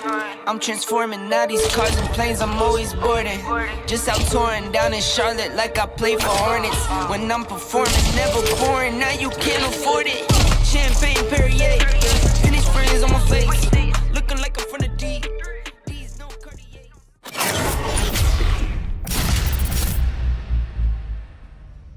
Welcome to Garena Masters Season 8. This time, we are raising the stakes with Mercy Veto, a new map bans and pick system that may just turn the tides of battle. Mercy Veto gives losing teams a chance to influence map selection, making matches more competitive and comebacks more possible than ever. Let's go over the best of 3 Mercy Veto process. The winner of the coin flip decides if they want to be Team 1 or Team 2. Team 1 bans 2 maps from the hardpoint map pool. Then, Team 2 bans 2 maps as well. The game will take place on the remaining map. Team 1 will choose their starting side. For Search and Destroy, each team bans 1 map. The losing team of hardpoint chooses the map for Game 2 from the remaining Asenda map pool, and the winning team of hardpoint will choose the starting side. If the series gets tied 1-all, the losing team of Search and Destroy chooses the map for control. Since we only have 3 maps in the pool, there are no bans. The winning team of Asenda will choose the starting side for control. And that's Mercy Veto. More competitive, more comebacks, and more excitement.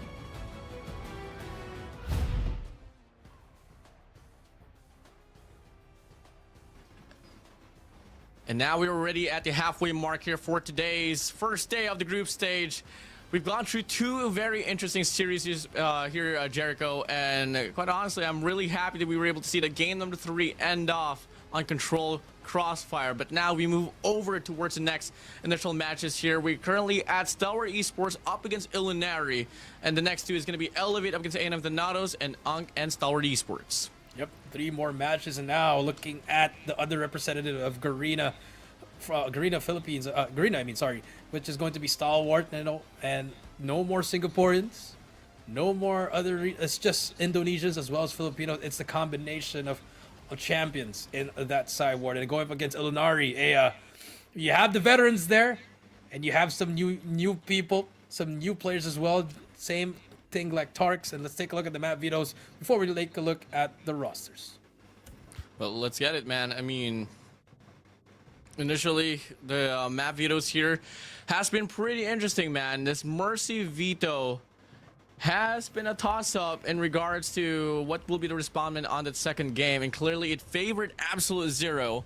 So I'm glad that they were able to, you know, bring in a map that they were really prepared for. But now we move over towards the first initial map here on hardpoint. What is it gonna be? Can it be something else? Looking like it is gonna be a default run for Asenda. Asenda finally get to the house of WardeN and Cali here. So let's see if there's any improvements here, renovations, or, well, it's gonna get destroyed tonight, WardeN. So prepare to make some more renovations again.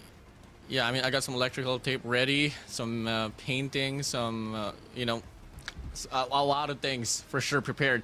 And a lot of things that surely has happened here on this map of Asenda. We've seen a lot of history in the making. We've seen, we saw the World Championship end in this very map. And it's safe to say that this is going to be definitely a battlefield that everyone's going to be pretty much aware in regards to, you know, how to maneuver around, what's going to be the better spawns, what's going to be the best rotation, what's the major cutoffs here, where do you want to play off those pinches, and the rest will go on. We're looking at Stalwart Esports and Illuminari here, Jericho, and what do you expect from these two squads, man?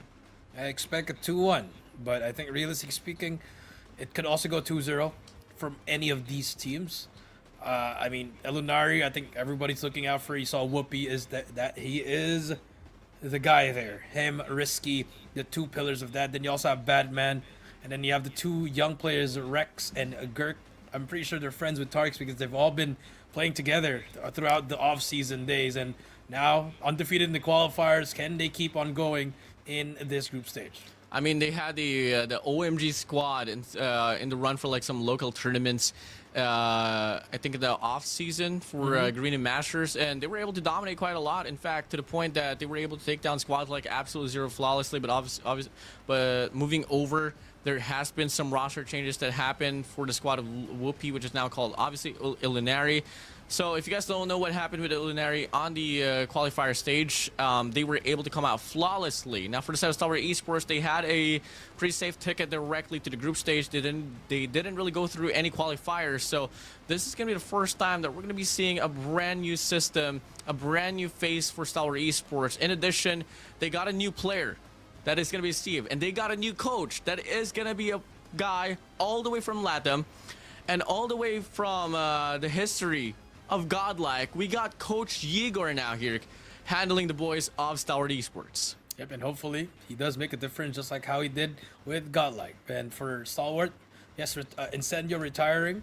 You know, he was the face of Call of Duty Mobile Singapore, and now Shut Up is the last remaining member of the original DVT, AMT, and now STE.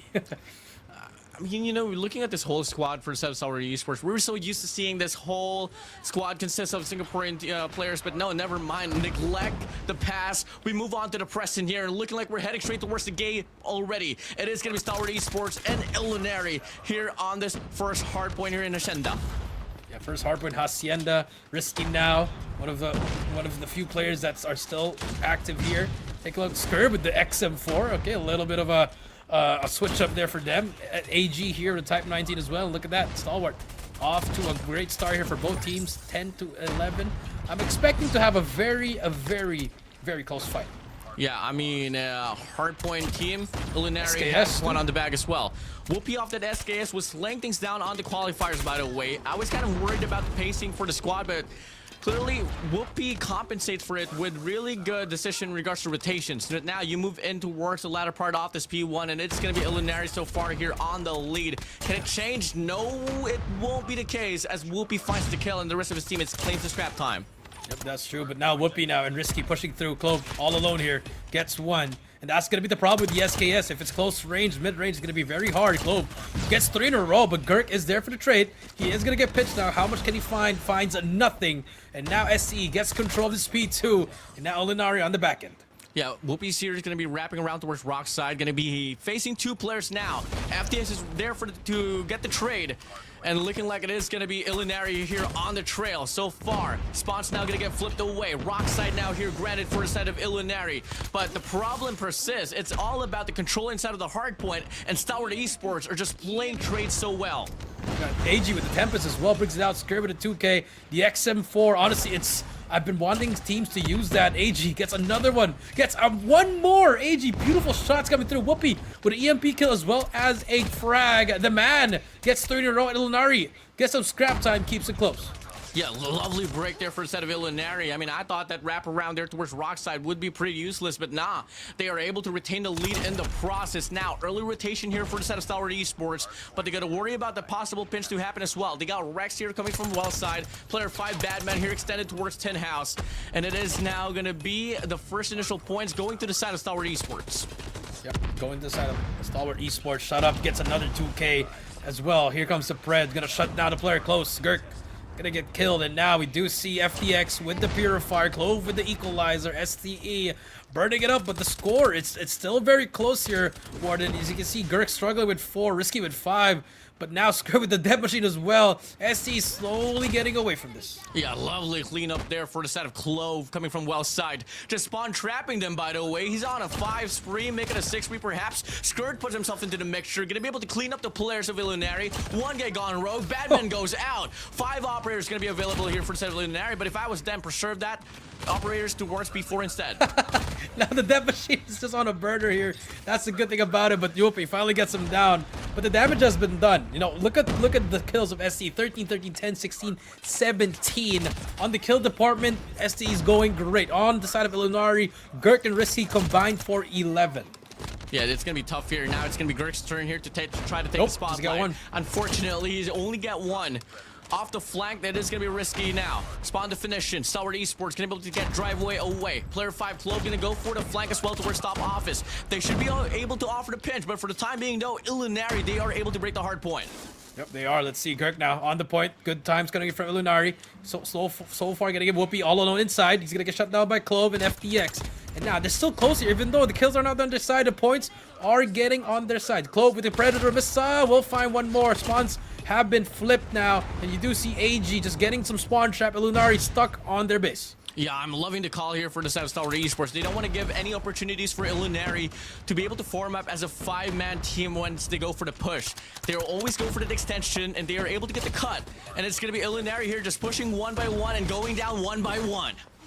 Yeah, going down 1 by 1, and that's unfortunate. But now we reset back to P1, wherein the side of Ilinari did get some points at Risky. Gotta look for that player. Can he find more? The answer will be answered now. AG's just holding it down, but scared with the XM4, the secondary AR has been working. I love the XM4's flexibility. It gives you the right amount of damage range, but at the same time, great movement speed. Yeah, you can be on par off the USS-9, especially on a close quarter combat. You know, flexibility right there. But now, we move over now towards the next hard point. Once again, we go back to hard point number 1. It's going to be Whoop here off that SKS. Still committing to it, by the way. 20 kills, yeah. 20 kills. And he's making it work out so far. In fact, he finds another one before he goes down. Off the top side, we get to see Ilinari here surging inside of the hill. Yeah, but it's just how many more do you need? You need your players to step up. Your SMG's got to kill it inside. Maybe one of them should swap on AR as well, because Whoopi, he has been doing a lot for the team. But there you go, just the pace of the side of STE as well. 133 to 97. Points are still on their side here, but Ilinari still there. They're never out of the game here, WardeN. It's just they just need one hill to change the things around. Yeah, gotta go for that money hill. Gotta go for some early rotation perhaps, or get some soul definition inside of the next hard point. But clearly, if you take a look at the map, it is gonna be Stalwart Esports here forming up now. They got 3 players around, 2 players gonna be going for the split. Player 4 shut up is gonna go for the flank, but inside of the hill we go. Risky goes out. Clove is on with an equalizer. He gets taken away, but the trade's right there. Stalwart Esports still on the front foot. Yep, AG now. Here's the Death Machine once again. Scared, displaying the tower defense. So the Death Machine spots another one, and just like that, spawns that flip. And this is the perfect time for Skirt to spray. But Whoopi with the War Machine finally brings it out. Gets 3 in a row, and Ulinari finally gets some time off this. 38 seconds left. Can they hold it? Mad and hungry we go. Stalwart Esports here forming up inside of the hill. 3 players able to get the cleanup. Now it's going to be the Tempest out here for a set of AG. 2 players, 3 players here forming up towards driveway. It's going to be going for the push. Risky goes out. Gurk gets the trade. Finds there you the triple, go. Turning it up now, but the trade is ensued as well for the set of shut up. But at the end of it, it is going to be Badman sustaining, and he's going to whip out the Purifier at the last 14 seconds inside of the hill. Yep, that does get a 2K, so they do get that scrap time. They keep it close. That's what you want to do against STE. Want to go against Elevate. Keep it close in these hills. And now, off to P3 we go. No operatives from anyone. WardeN, it's all about the positioning and getting the kills as Whoopi gets shut down immediately. And look at that, the plat side. Clove gets one, gets another one, but he needs more help from his teammates. Good cut right there from the side of Rex so far. FDX from the top, able to get a kill. Still going and go for the spree. Risky goes out from the right side. Rex pushing up. FDX gets the read. 5 spree to his name. 2 more to go for the Predator missile. Moving in inside of the hard point. Still gonna be Stalwart Esports in control. In control, you are right. Here comes FDX, gonna get shut down by Risky. Here comes the push of Ulinari. Risky with a Sparrow, spots one. He does get the first one and the second, but the nade takes him down. Whoopi now, all alone from his help. The smokes are out there, gets 2 in a row. Someone standing on that fence, WardeN, but look at that. This time is huge if you're Ulinari. Yeah, 3 players here right around. FDX here just charging up his stamina to go for the jump, to possibly go for the flank, but unfortunately he has to wrap around instead. And, well, he's not really much needed here because Stalwart Esports is 2 players here. Player 5, Clove, alongside AG is just sustaining to ensure that Ulinari doesn't get any free points inside of this hard point. Yep, that is true. 193 to 136. I think this next hill could define what's going to happen here. Big plays if you're Ulinari. Big kills right here. Whoopi gonna get shut down by Shut Up. Has a War Machine, but there's the help from Badman and Risky. Nice break so far. There's gonna be one more player to beat. It's gonna be FDX. How long can he hold it down? FDX is gonna be inside this point. Spots one, but he's gonna get traded out. Badman gets shut down as well, but here comes Ulinari. There's gonna be able to get the point for a while, but Shut Up is there with a War Machine and Clove the Equalizer. And now Stalwart has control. Operas at the ready. Rex with the claw though. Can it change? 41 kills for the side of Clove. Make it 42. Make it 43. The kills are just counting down for the side of Clove. Make it counting out, by the way. Excuse me for that. But anyways, Stalwart Esports is clearing everyone from the side of Ulinari. 3 operators investment is ensuring that they get closer to that 250-point mark, and it is just Ulinari left with no answers at all, off from the pinch of Stalwart Esports. Oh my god, this is gonna be the first time we're gonna see a chain. Oh, never mind. AG there gets 1.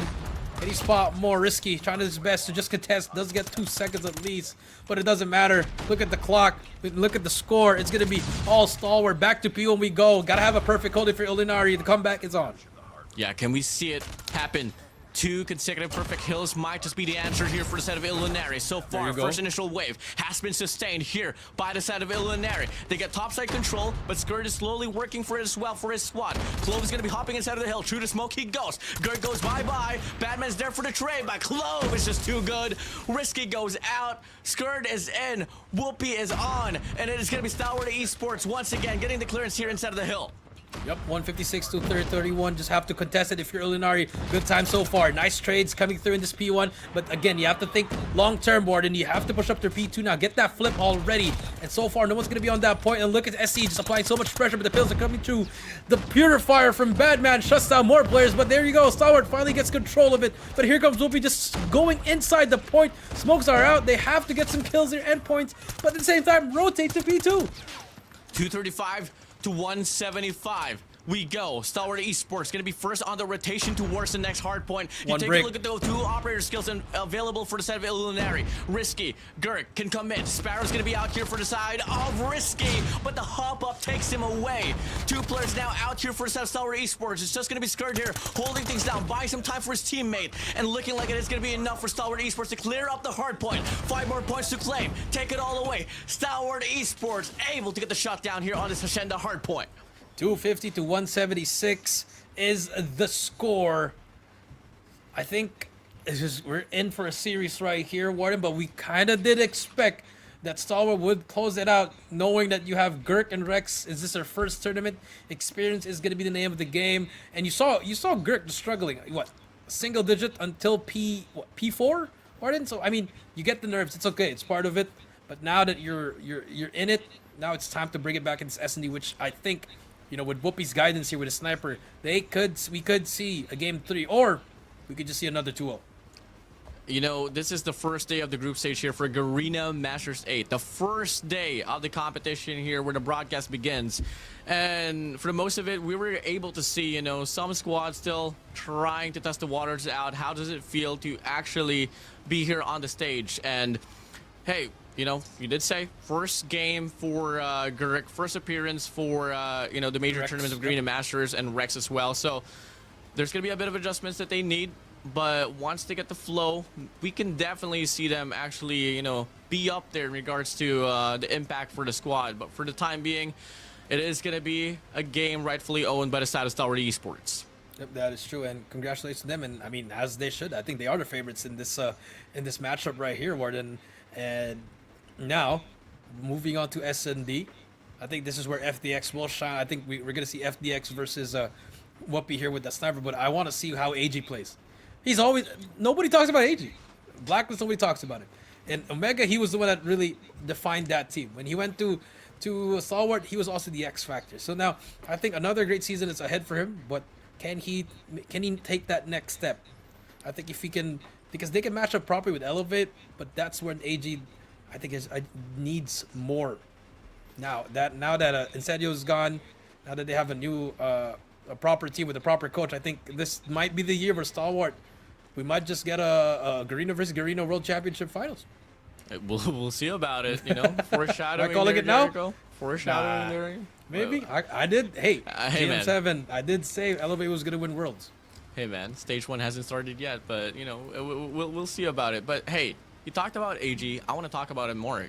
Because if you ask the OGs, what was AG's role in Blacklist International? He was the search and destroy specialist. And no one really knew how much impact he can offer in a game mode like hardpoint. Not until that he was actually forced to play the game mode. And bam. So on the search and destroy, yes, the narrative kind of fits into the favor of Illuminary on S&D. Because I've seen them quite a lot in these local tournaments, and for sure the way that Whoopi is able to modulate the whole squad is something that is worth the mention. So it is truly all gonna come down to the composure now here, especially since, hey, we got the Mercy Vetoes. They get the chance to choose a map that they want. So let's see if they're gonna be able to choose the right map. Yeah, and I'm feeling it's a firing range. Whoopi. I think we're gonna go back to the basics. I think that's what they want to do, because Whoopi, he was my player. He is a great IGL, still a great player till this day. One of the best snipers. I think he's trying to reclaim that title, WardeN. The best sniper in the Philippines, WardeN. That's what he wants to do, and I hope he does bring it back here in this S&D. I mean, so far, he's looking to be the best marksman that we have seen on the broadcast so far, all because of him rocking that SKS on the hardpoint. And it was something that, happened in the qualifiers, but I wasn't really expecting him to whip it out here on the group stage, but he made it work out. It wasn't him that was the problem. It was really the submachine guns wasn't really able to do their job well, but it's a reset. It's the first series for them here on this group stage, and now looking like we are going to be heading straight towards the map Veto here for the search and destroy. Jericho, what are we going to be having here is something that we'll see in just a little bit. Yeah, I mean, take a look, maybe standoff. I wouldn't mind some old school COD standoff, but let's take a look at the map Vetoes. Here we go. The roulette, spin it, WardeN. Spin it right in. Map bans is going to be Tunisha alongside, definitely not going to be Summit if I'm not mistaken. Illuminary did take away standoff. So moving in, what can we see? We got Coastal. No, Corona Metropolis. Corona? Is that it the last one? Yeah, right. There you go. Okay. Kurohana Metropolis. This is where Cali lives when he's moving out of the house. The buildings here, very new generation, right, WardeN? Yeah, the Cali residency. Yep. So we're definitely gonna see that. So here we go, Kurohana Metropolis. It's a new map. It got introduced last year, WardeN, if I'm not mistaken, and we've seen great comebacks here. Vitality, Godlike, a lot of teams didn't expect that this would play well in S&D, and so far it has been. A lot of angles, but it's still a 3-lane map. I mean, if I was to backtrack some history here for the side of Whoopi's squad in this very map here, Jericho, I think this is one of those key takes where Whoopi is able to maneuver quite a lot off the snipers. There's a lot of cheeky angles here, and if ever the submachine guns can actually do their job just holding this tight corridors down, then definitely those defensive sides would be a bit of a easier take there for the side of Illuminari. On offense, obviously gonna rely on the snipers, but we can yap all we want here, Jericho. It's all going to come down to the players regardless. We're dealing with factors with Gurk, still coming out cold inside of this broadcast. But, this S&D overall has been their forte. So let's see if it's going to be something similar that they could offer up against Stalwart Esports as we move over now towards the game itself. It is going to be Stalwart Esports here on the defense. It is Illuminari now here looking to go for the push on an ace side, and Badman starting things off with a bang. Finds a double, making a triple overall as Whoopi finds Skirt as well. AG shut up all alone for the side of SDE. That is true. And now, bomb is down. Whoopi gets AG. And when you talked about it, the snipers, and they got flawless round. Hey, it looks like that first series that we saw, WardeN. First round was the flawless. Moving on to the next round, will it be SCE countering back? It was a heavy A push there, led by the side of Illuminari. 2 for the side of Whoopi. 2 as well for the side of Badman. Gurk able to put himself into the mixture with 1 kill as well. Now they divert the attention towards the B bomb side, and there's going to be 3 players here for the side of Stalwart Esports here to hold things one down. AG's going to be all alone. Skirt walks into the crosshair, so risky. Gurk able to go for that entry. Rex finds 1 from the back. Shut up goes out, and it's going to be another early 5v2 situation. Yep, early 5 versus 2 now. As we talked about it, the S&D master is going to be that Whoopi. Whoopi gets another with FDX. Clove gets 1. 1 versus 4. Gurk takes him down. And look at them. It looks like they've been playing S&D for the longest time already, WardeN. And that's the Whoopi effect. All out aggressive. If you have a sniper that can go for this entry confidently and go for the challenge from the far side, then, hey, hands down, you have a really strong team on S&D. And it's going to be the similar approach here in what we can see here for the side of Illuminari. It's going to be another bombardment on the B bomb side, but this time SDE, they're going to be slowing things down, going to be playing for the retake instead. Yep, slowly taking for the retake. 4 versus 5. Shut up. Going to try to look 1, but Whoopi, risky, gets 2. AG gets risky. It's a 2 versus 3 to make that 2 versus 3 now. Shut up, gets a kill on Gurk. AG's going to get spotted by Whoopi on that far side. FDX though, nice shot on Rex. It's now down to a 2 versus 2 here. Batman inside this point. Does he spot him? Batman. But FTX on the back as well. He does get that kill. Now it's going to be 1v1, but Whoopi right behind Shut Up gets the kill. 3-0. Things are moving fast in this search and destroy. And I think that's going to be one problem here for the set of SD is how well can the players of Illuminari maneuver around each other to be able to get those trades. And clearly that has been happening so far here on the last 3 rounds. Trades after trades we go.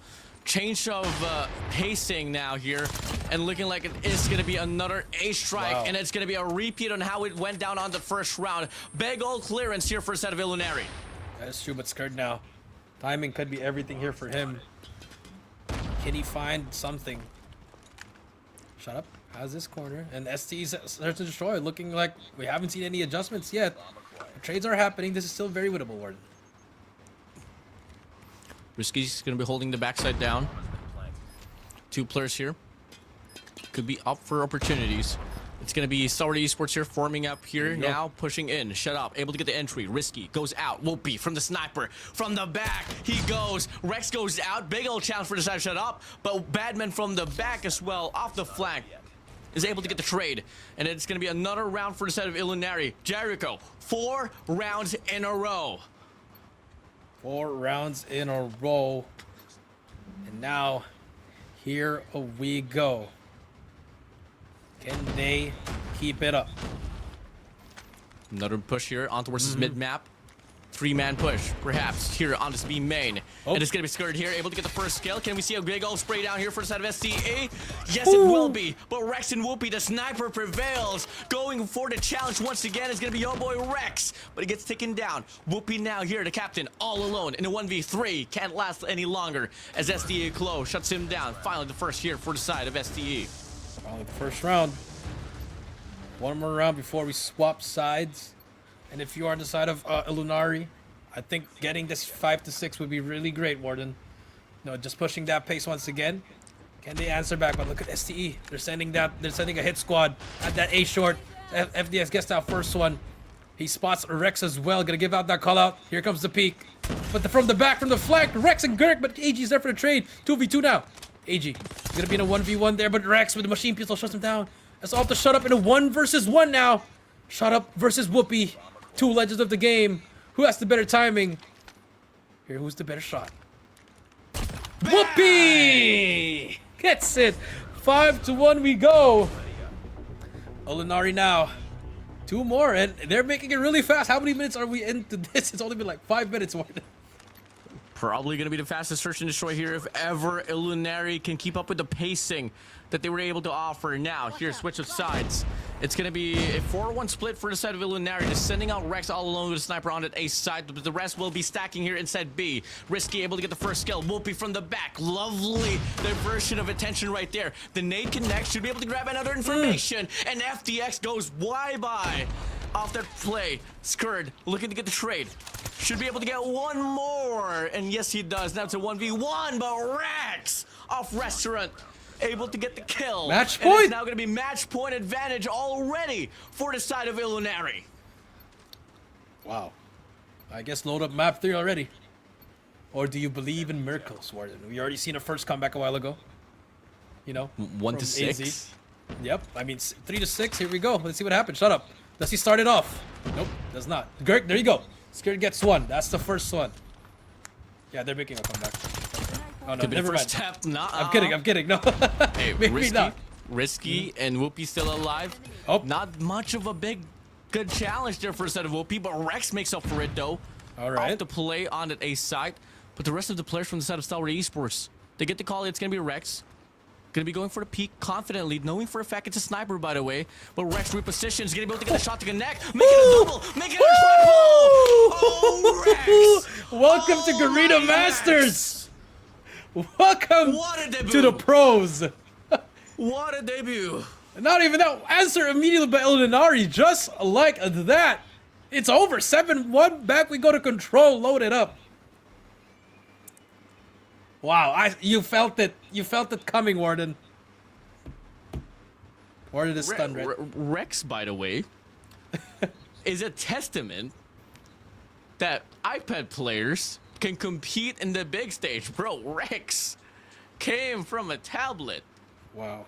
And now he's here adjusted to a phone and slaying the competition Wow. down with a sniper. Those last 2 rounds all went to his Warden. hands. I think the bigger picture is, remember how the hardpoint was semi-close, we would say. If you can get half of those kills that Illuminari got, I think they win this control. Bro, with the amount of action that they're able Already? to put Yeah, up on the yeah. search and destroy, the accuracy, the way that they're playing like they're warmed up now, I can definitely see it happening. I mean, they just outran STE in the first 4 rounds. It was a run out, clearance, outread. In fact, we were able to see Stalwart Esports doubling down that A side, but it was still Illuminari just bombarding, crazy. forcing the round. And it's not just by fluke or anything. The trades from the side of Illuminari is something worth talking about. That is true, and individual plays as well. They were not afraid to get their lives shut down immediately. They were just ready. They were depending on each other. That was the play. Beautiful stuff coming out from Illuminari, and now we do see them on match point as well as Stalwart. One more. Who is gonna take the points home? But so far, great S&D, and that's what you expect from a player like Risky as well as Whoopi. They can definitely immediately just tell the players like, this is what we have to do, and you see the hard work. That's why they're 10-0. There's a reason they ran through the competition there. But now in the pro scene, that's a welcome to the pros for Rex there. Beautiful shots coming through. You know, a lot of this debutants in the major tournaments gets Debutants. welcomed with a very, staggering defeat, But, no, Rex is just taking the spotlight just like that. And now, well, the job's not over, not just yet. Yep, not yet. But if we can see Rex, probably, it might just be dependent on the map as well. But if Rex can whip out the sniper or can retain the amount of accuracy that he did on that search and destroy, alongside Gurk, fitting in just a little bit, maybe doubling it down here on another game mode of respawns, we're looking at a pretty interesting squad here. And yes, that is exactly, and this could be the reason, this could be the answer on how they were able to go flawless on the qualifier stage. Yep, that is true. Let's take a look at the control, and now Illuminari will also choose this. And WardeN, it was just like, they didn't even care about game one. It was just, they just ran through it. And now we'll take a look. Raid, Takeoff, Crossfire, Takeoff. Oh, Crossfire. Raid. Oh, Crossfire, Takeoff. Crossfire. Back to back Crossfire. Hey, you know what? The NRX Jeremiah Smart Omega connection still is alive. Rage, as well as Yato, and as well as Idra, they were all Omega. They chose Crossfire. If you looked at this side, you have Risky, as well as Whoopi. It's Crossfire. Great minds think alike. They may not be here, the org, but it's alive. You see how they think. Off we go to Crossfire, WardeN. We talked about the snipers. And Talked about Whoopi. We're talking about Rex. We've been talking about a lot of those things. If Gurk can wrap around and offer those, flanks that he tends to do usually, in typical series, we're looking at coming in a pretty complete squad here for a set of Illuminari. But for the time being, though, Star Esports, we know who they are. Part of the top 8 teams into the competition of the Call of Duty Mobile World Championship last year, and they're getting systemized by a really great coach of Igor. I know for damn sure that they have something to say as well, and this could be a redemption, perhaps, but for the time being, though, we're starting things off here with a back-to-back trade. Yep, back-to-back trade. You are right. Here we go. AG now on the middle part. Rex gonna get some kills here.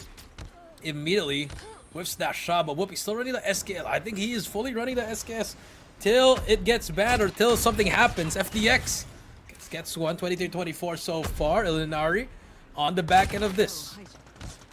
Big contestant here on his A flag, and that is going to be Illuminari here clearing things up now. 23-19. Look at the life count. Yeah. As soon as it passed by, Sour Esports here are going to be on the trail. Map control not going to be available for them. Risky's going to go for the push out. Clove's going to get taken down. They got 2 heg glitches here held on to by the side of Illuminari. Yeah, not looking good for Stalwart, actually. Just, I don't see the fire coming out from them. And look at that. They're just getting shut down immediately. One by one, they fall. And now the spawn trap is going to ensue. Whoopi, nice shots from him as well. Butcher is going to be taken over. But the trades are there. Look at that. Gurk finally stepping it up. And look at this. 4 in a row for Gurk. Can he make it 5-6? Yes, he can. Man is on a mission. He was like, you know what, WardeN Jericho, I'm going to turn it up. And he did. 15-3, 10 seconds left. Illuminari making a statement in round number 1. 8:44 p.m. Remember the time. Remember the date. His name is Gurk. Shut up, though. All alone with no Reloads time. beautifully. Wow. Illuminari. That wasn't a round at all. That was in contention by both teams. It was just a spotlight. I mean, look at the Show kills. 1 for 12 Skurd. kills. 1 for Clove. Shut up. Let's get 1. Round number 2 now. Let's see if SC can answer back. Badman Whoopi getting some kills as well. Can we see more players coming through? Clove gets more kills on Gurk. Just trades back and forth. And now you do see a little bit of a great push coming through from SC. Clove, can he get to the back lines? Does he have the gun, though, to back it no. up? Doesn't Oh, really no. have the range and the accuracy.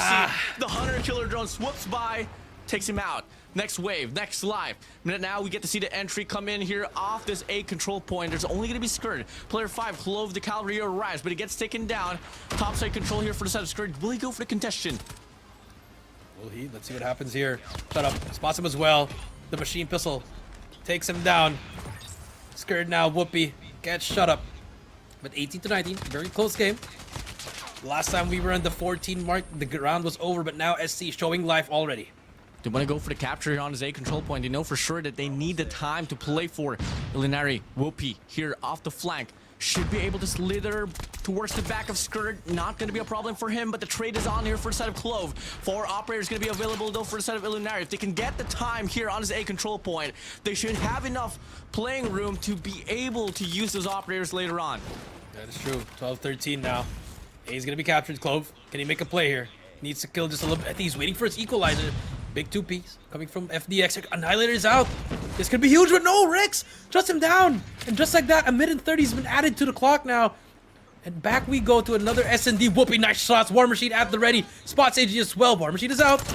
AG and Clove get some kills here. Claw as well as the War Machine is out. Gurk again making another play for the team. This is still winnable if you are Disciple Linari.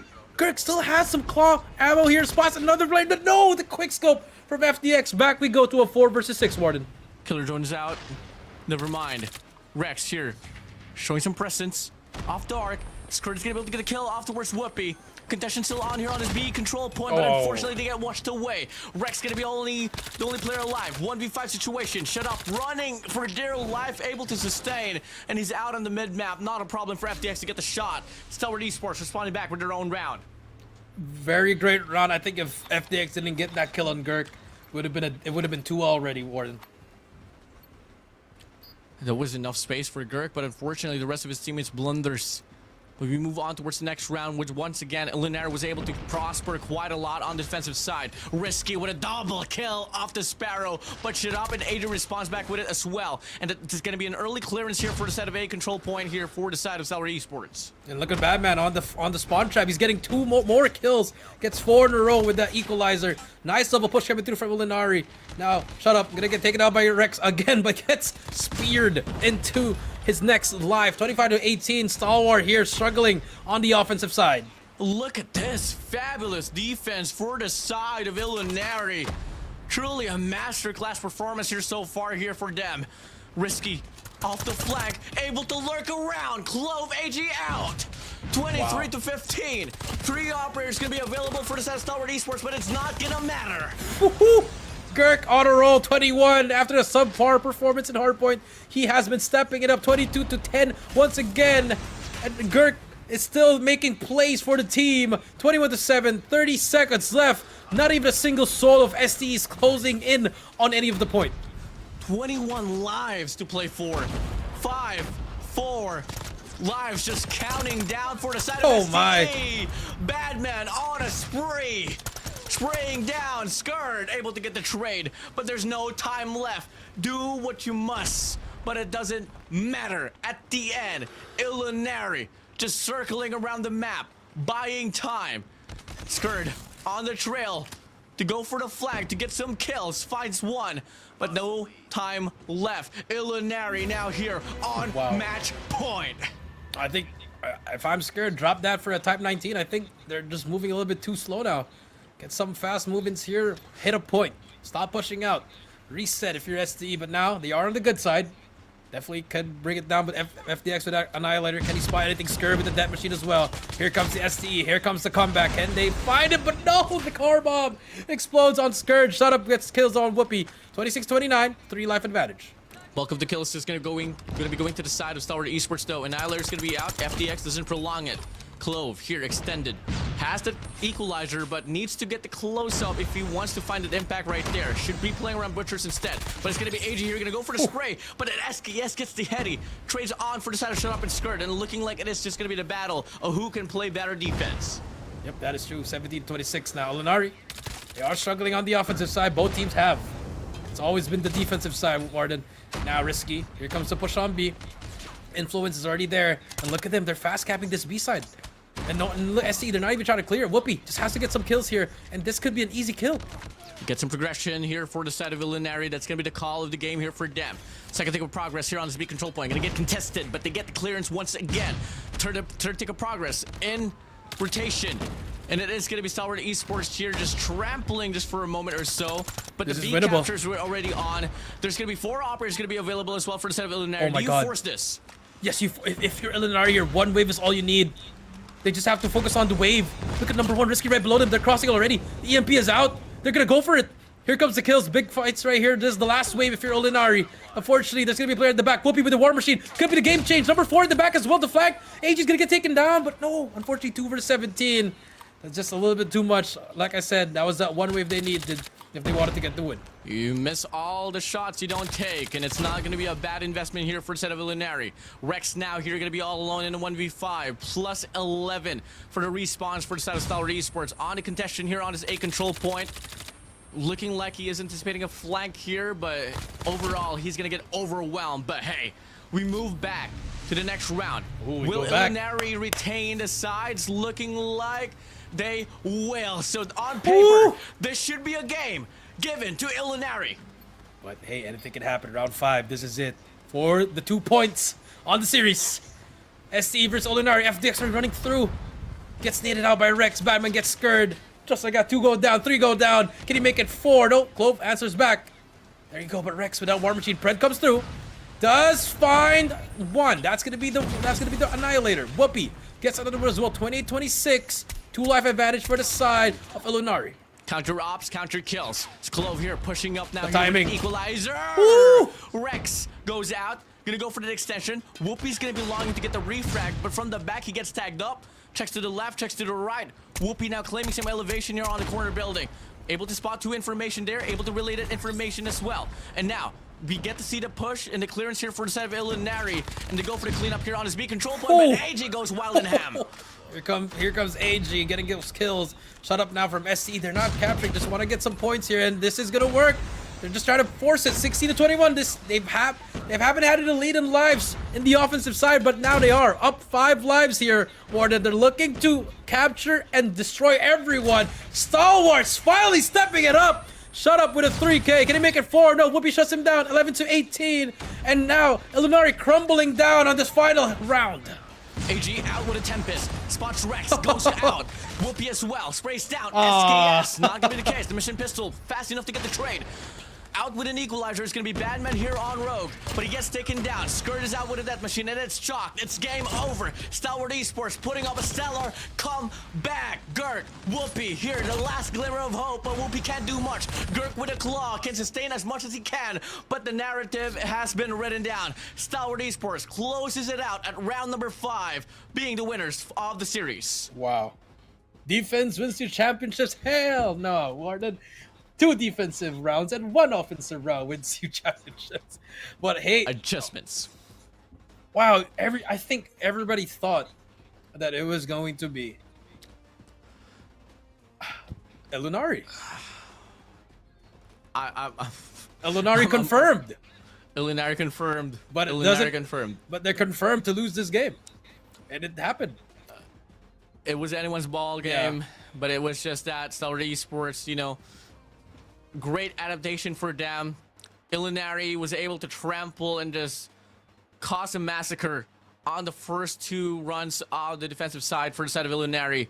But on the 3rd time, they were able to shine and they were able to get that adjustment and claim it right back. And honestly, at the start of the round, on the 5th round there, Jericho, I was expecting Illuminari to run it out because honestly, you were able to see the first 5 kills really went in favor for the side of Illuminari. Yep. I mean, it wasn't at all. It looked like if you were watching from the beginning, you'd be like, Illuminari's gonna take this home, but it didn't. For some reason, Stalwart, you were like, yeah, you know what, we'll lose the offensive side, but when it comes to the last round, we'll turn it up. And you saw AG just spraying, and he was winning his gunfights. Now you saw Stalwart just getting back, and it shows like, you can do whatever you want, but at the end of the day, whoever wins, I mean, for Stalwart, just teamwork. I know some might say that it's just the nature of the map of Crossfire that, you know, it's defensive sided. Yes.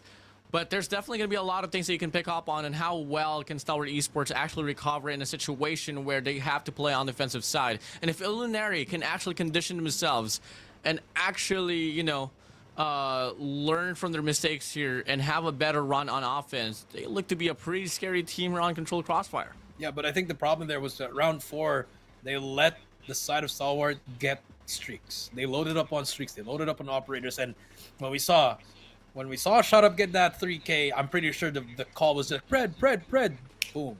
immediately you saw the Preds flying through, operators flying through, at the same time capturing both sides, and next thing you know, the game was done. And it really changed the impact as well and how it went down on round number 5. You buy them some time to build up those operator skills, and Chloe was able to get that initial breakthrough as well, where everything just turned around. When he invested that equalizer on that mid building, extended towards corner building, and the rest was able to just, you know, push towards the B control point, get some map control, and was able to get the clearance now. But hey, enough to be said. That is going to be it here for the side of Illuminari up against Stalwart Esports. Up next is going to be Elevate up against A&M Thanatos, and that's something for us to see in just a little bit. We'll be right back, guys.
I hit record a drop, you can't ignore it. I'm transforming now these cars and planes, I'm always boarding. Just out touring down in Charlotte like I play for Hornets. When I'm performing, never boring, now you can't afford it. Champagne Perrier, finish friends on my face. Looking like I'm from the D. These no Cartier.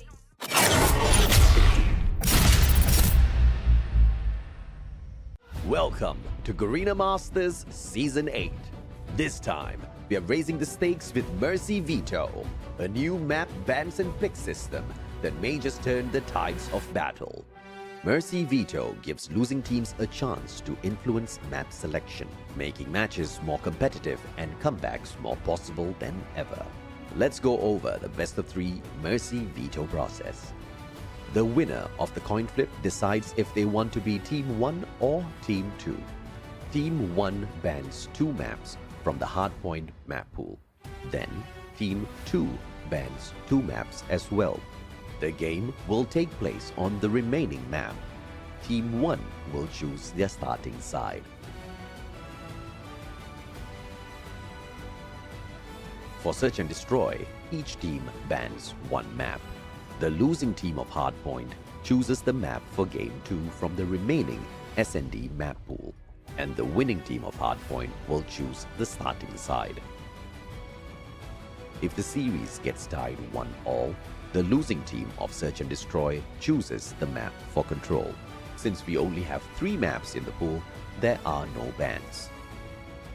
The winning team of S&D will choose the starting side for Control. And that's Mercy Veto. More competitive, more comebacks, and more excitement.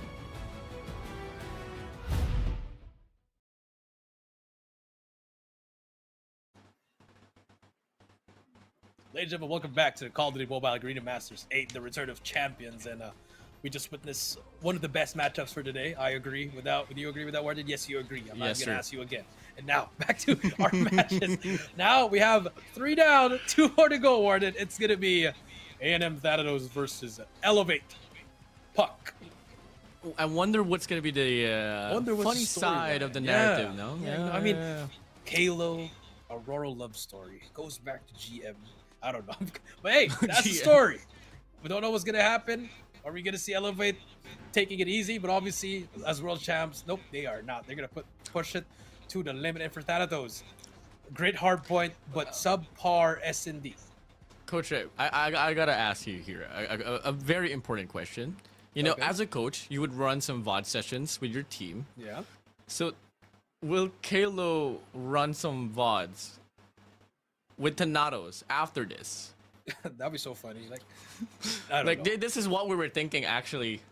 Yeah. I mean, maybe, yeah, but like, at the same time, what does Kalo teach them? Does he teach the Elevate plays? It's something Right? for us to find out. But hey, you know what? I'm all for it. Anything goes. I'm just happy that Thanatos is improving, but I just want them to close out an S&D. That's my only issue for them right now. For sure. I mean, I was kind of expecting that in some way they'd have like a better run on Search and Destroy because they were known as one of the competitors in the Community Gladiators, specifically designed to revolve around Search and Destroy. But earlier, it didn't really happen, but it was pretty close. But clearly, just closing it out is truly a big problem for a lot of squads, by the way, in the competition. But let's come and get it. Moving over towards the next segment in line, it is obviously going to be our favorite so far, the Vetoes, bro, because there's a lot of TC involved. Summit, Asenda, Apocalypse, Arsenal, Slums, Summit, Asenda, Summit. Oh, I think, no, I'm going to bet it's Slums. It's Summit. Slums. Oh, no, Summit's banned. Has to be Slums. It's Slums again. Yep. Okay. Never mind. Wait, we were able to see Elevate play against Unk and Slums hardpoint. It's going to be a repeat. Yep. What's going to be the advantage here for the side of Thanatos? Maybe they probably was watching the stream earlier and maybe can pick up a thing or two. And we do see that they can shoot. They can shoot straight. Yep, they can play trades for sure damn well. I mean, Jericho, I know I asked you this question earlier, but you know, for the viewers now, how do you want to play Slums hardpoint? Pretty much you don't want to overextend in Slums. You want to be able to hold the power positions.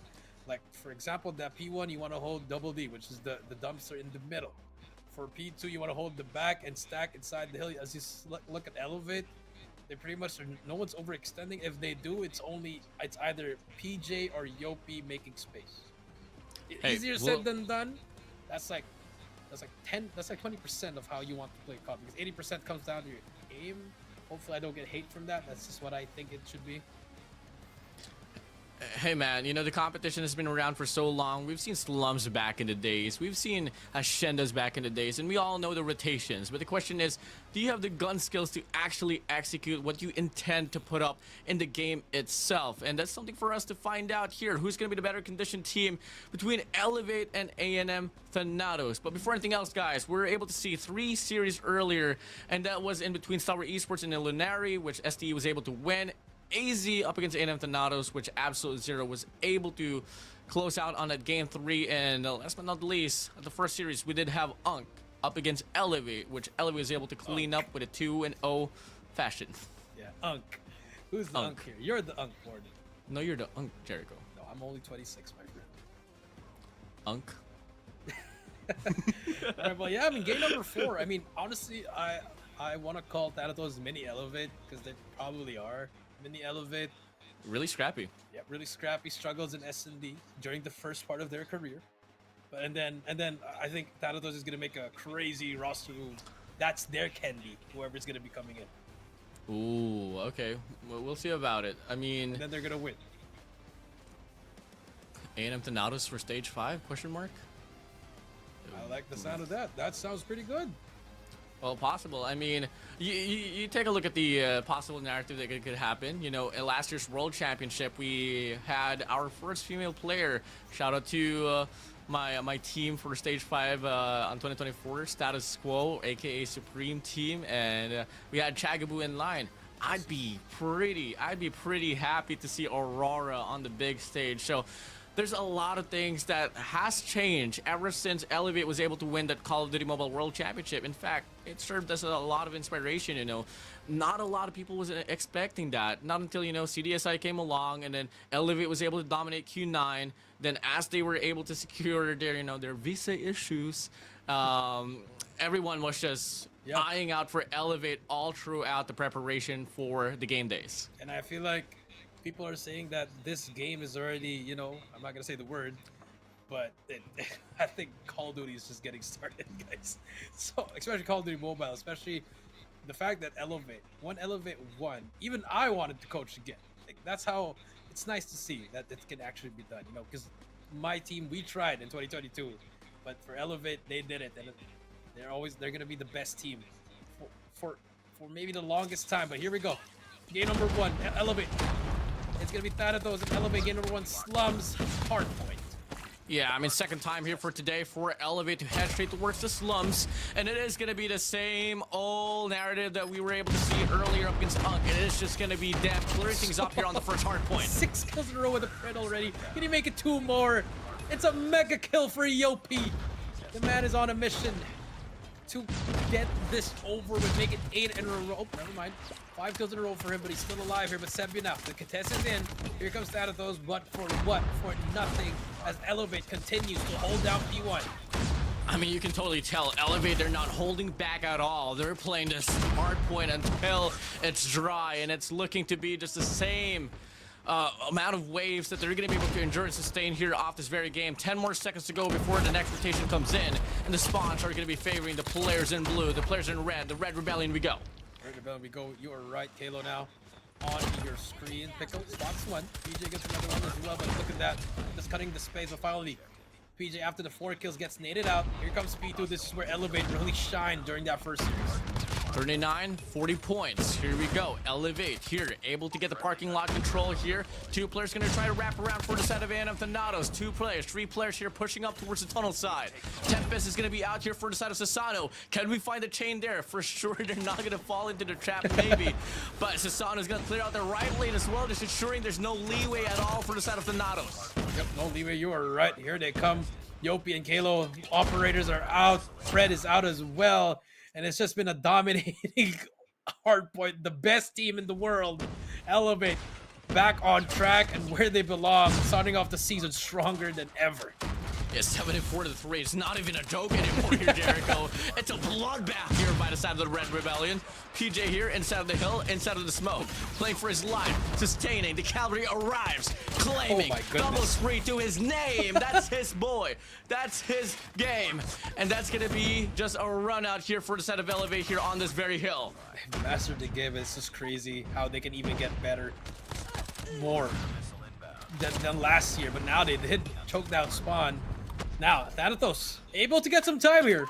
Again, question, for how long, my friend?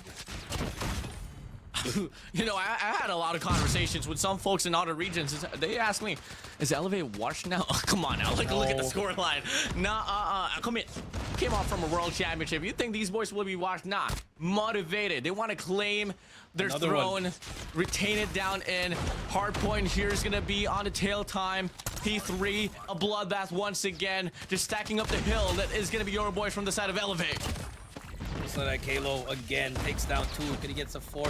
Has help from his teammate. The help from everyone is just beautiful. Kalo, he's gonna get taken out by Aurora. That's very unfortunate. And now 96 to 26, 10 seconds left. They are gonna be able to get the last seconds here of the scrap time, able to set up for P4 as well.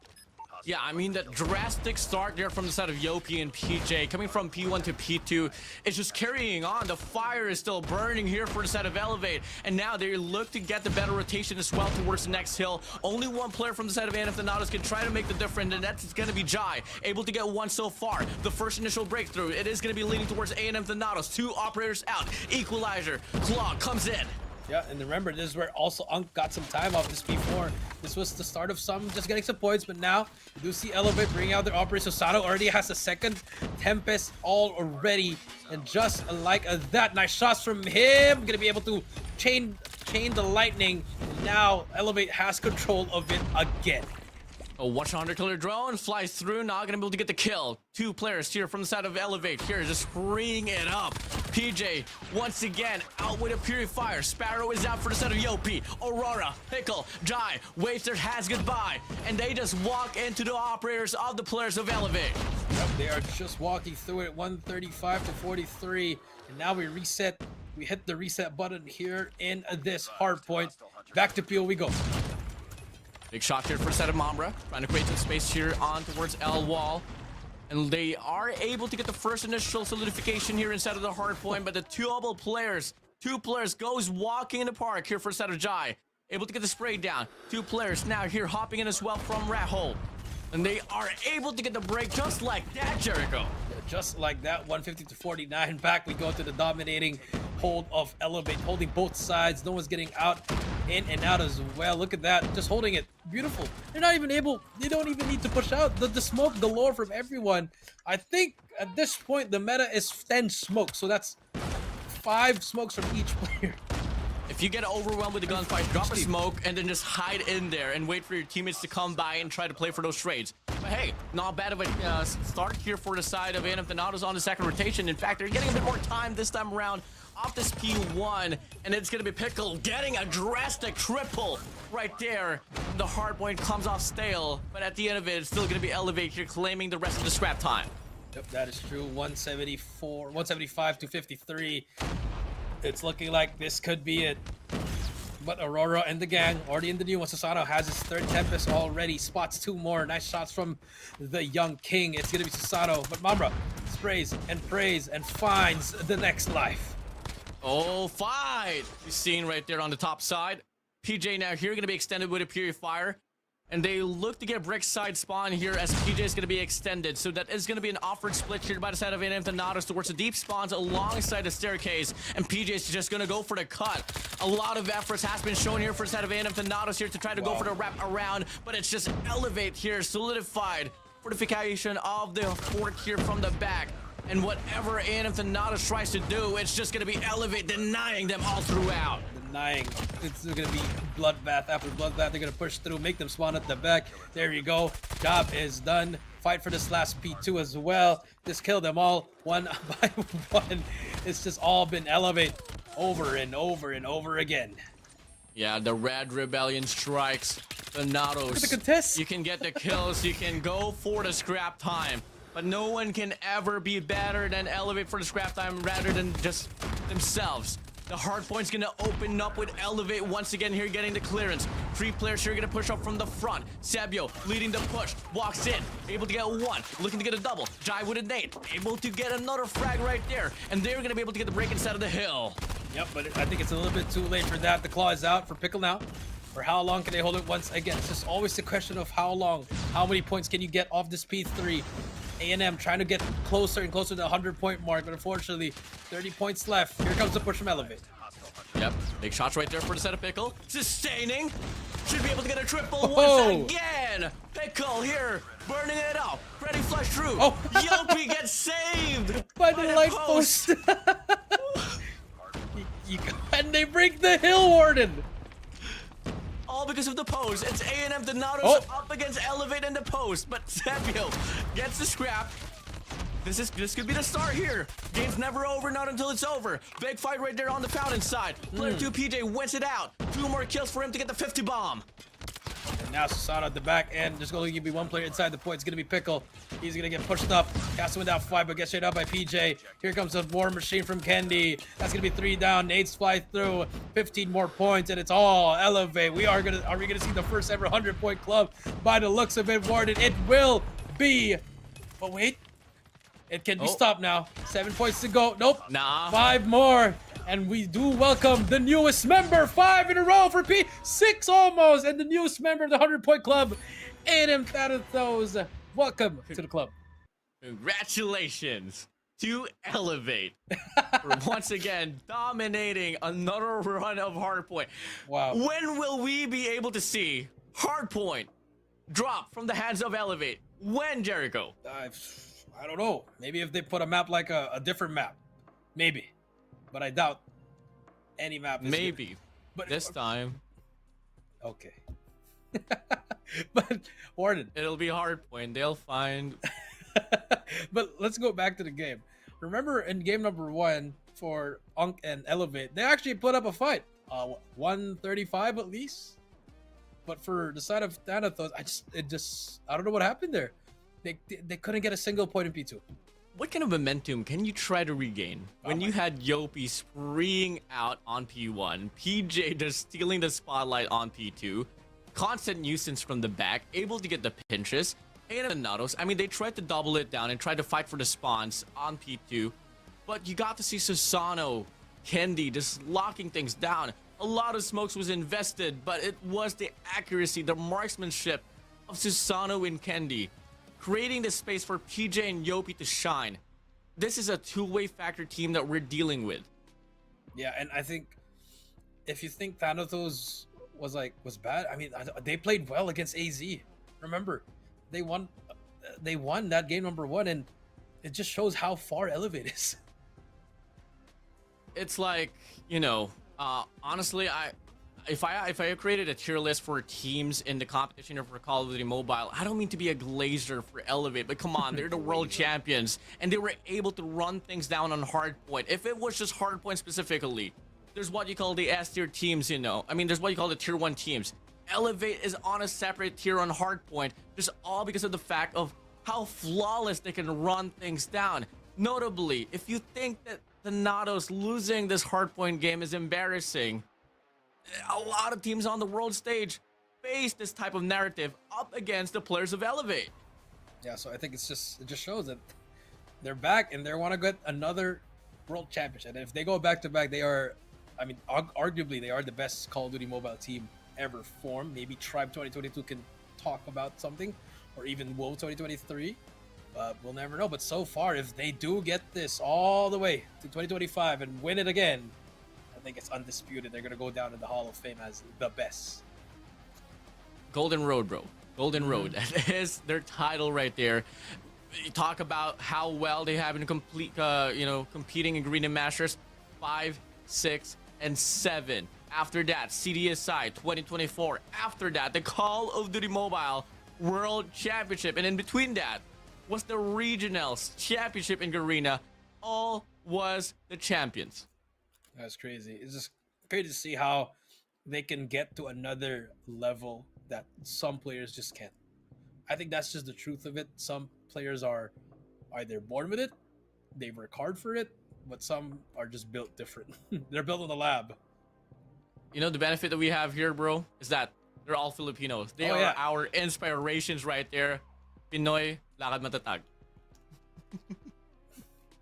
Yes, so, I mean, it's beautiful to see, but for Thanatos, hey, the game is not over yet. Still got SND, but SND, we saw what happened last series with the AZ. They were up 6-3, and they still choked. Well, Search and Destroy is going to be questionable for Elevate, but also for the side of A&M Thanatos. We've talked about this. One of the weakest points for the side of Elevate is surely that Search and Destroy. I mean, is it because of the fact that in hardpoint and someone in control, you can just put your bodies in there headlessly because you know for sure you're going to be respawning back in? Could be the case, but if ever they get their pacings right, if they can get their aggression translated to Search and Destroy, but at the perfect time, at the perfect read, we can still see Elevate bound to run this one out here up against A&M Thanatos. But no, we'll see about it, Jericho. Yeah, we'll see about it. You're right, and hopefully we do see a competitive fight coming through in this game number 2 for Thanatos, or maybe they can even force a game number 3. But I'll be honest, I'm never gonna. I don't want to bet against Elevate here, so I'm gonna choose Elevate. Yeah, for sure, man. Hey, though. Beauty of the tournament that we have here for Green Masters 8 is that we got the Mercy Veto. So with A&M Thanatos taking that huge L right there on hardpoint, they have the courtesy to actually choose a Search and Destroy map, neglecting the banned ones, of course, which is going to be Standoff and Coastal. So up in line that is going to be open, it's going to be Tunisha firing range or Corona Metropolis, and looking like it is going to be not firing range. Not Kurohana. Is this the final? It is the final one. Yeah, there you go. Kurohana Metropolis. Oh, wait. Oh. Is this the final one? No. It can't be Standoff. That map is banned. Okay, it is Corona Metropolis. So, I love this. so now what we're going to see is, can Elevate or A&M out, can they beat the time of Elunari a while ago? That's what I'm It's going to be tough. Because I think it was like 8 minutes the whole game, or probably shorter actually. But I mean, yeah, probably shorter.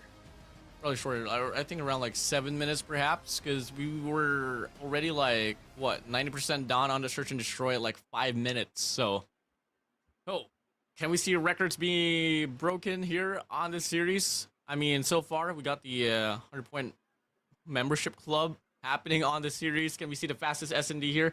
We'll come and find out, but hey, I know for sure A&M Thanatos has something to offer against Elevate, but is it going to be enough? It's for something for us to find out as we start things off here on the first round. It is going to be Elevate here at the defensive side. Yep, here we go. Going to be starting things off with the snipes. Nothing so far, WardeN. It's just all Bomb dropped. looking like everyone's just waiting it now. But Candy finally gets the first one. Sebio goes down as well. Now it's off to a 5 versus 3, and look at Elevate slowly creeping out. But Jai takes out BJ. That's gonna be a 4 versus 3 now. Indy here, still holding things down here towards Sniper's Nest.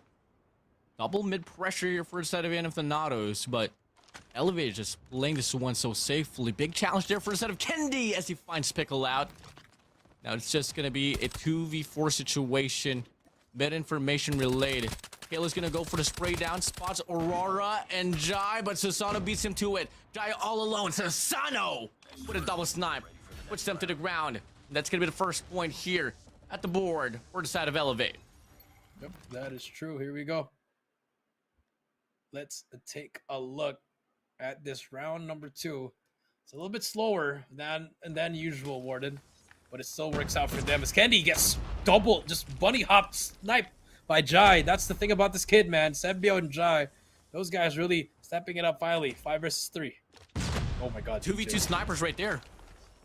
But Timing. PJ picks up the scope as well. Not really known for his sniper skills. And Jai There you go.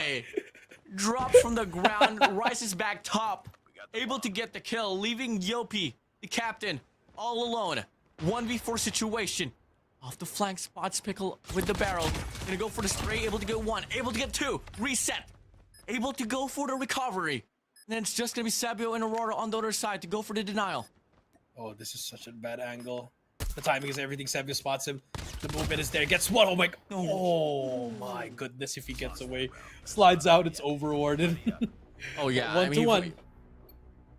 If he was able to hide and go for the rechow, could have been his round right there. But A&M Thanatos able to respond back with a massive double kill at the start, enough for them to buy some space and push through it around. Now, Next round's gonna be opening up. It's gonna be a 3-2 split here for the set of Elevate.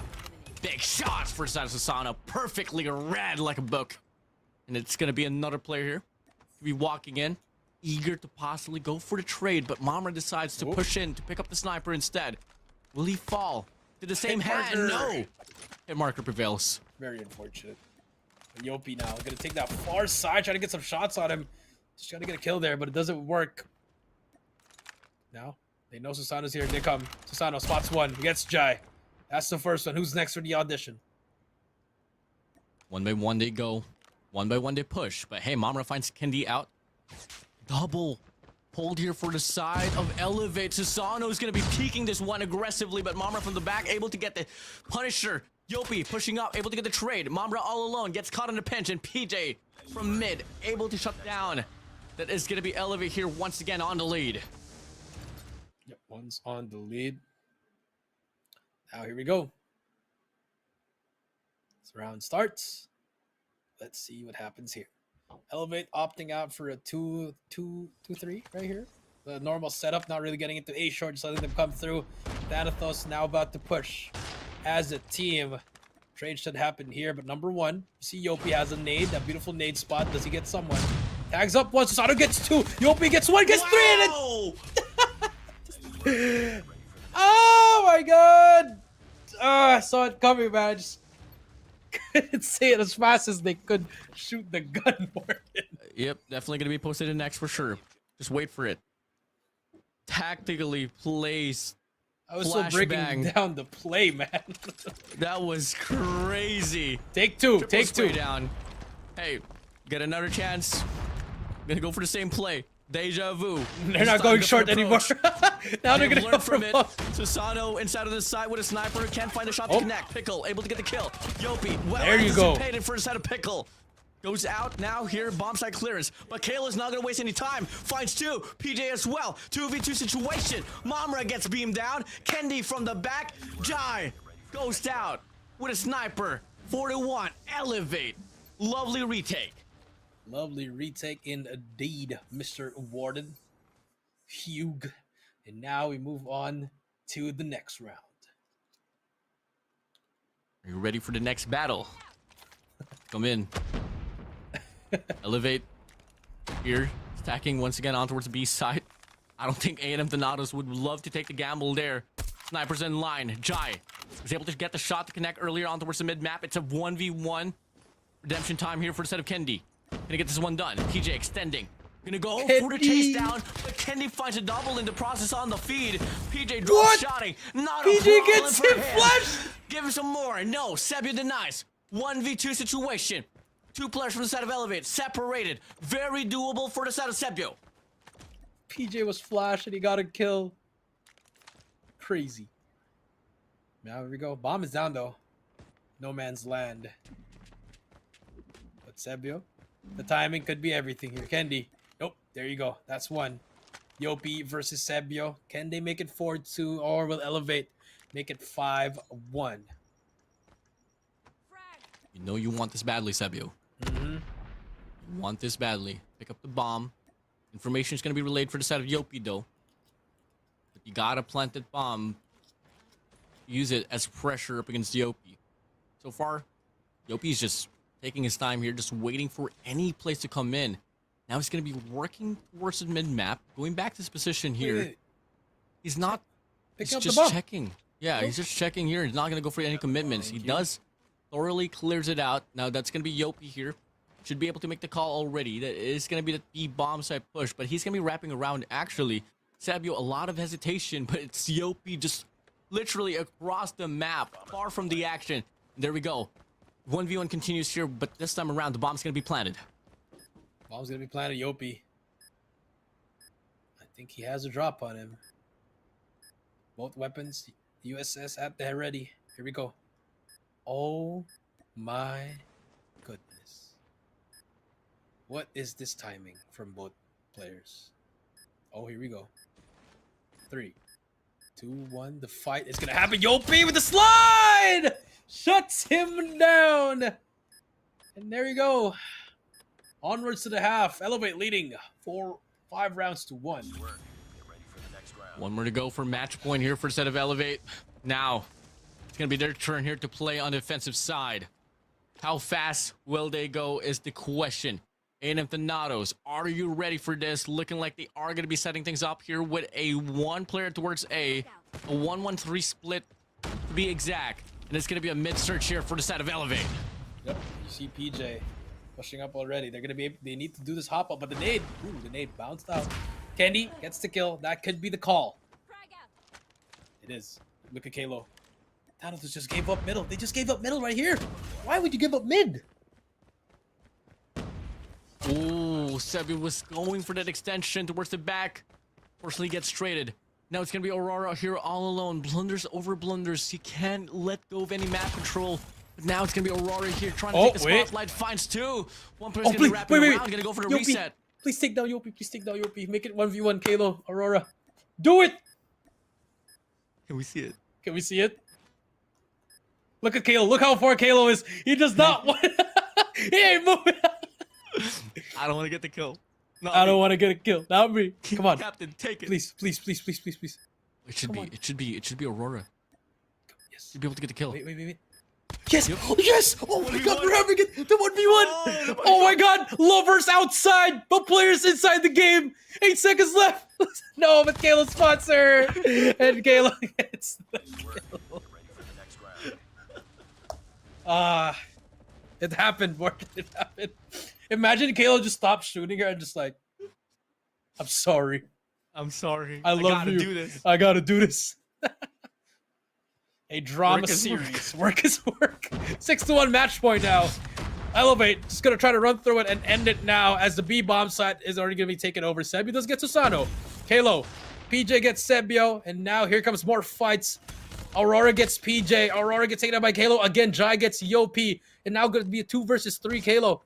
Can he get something?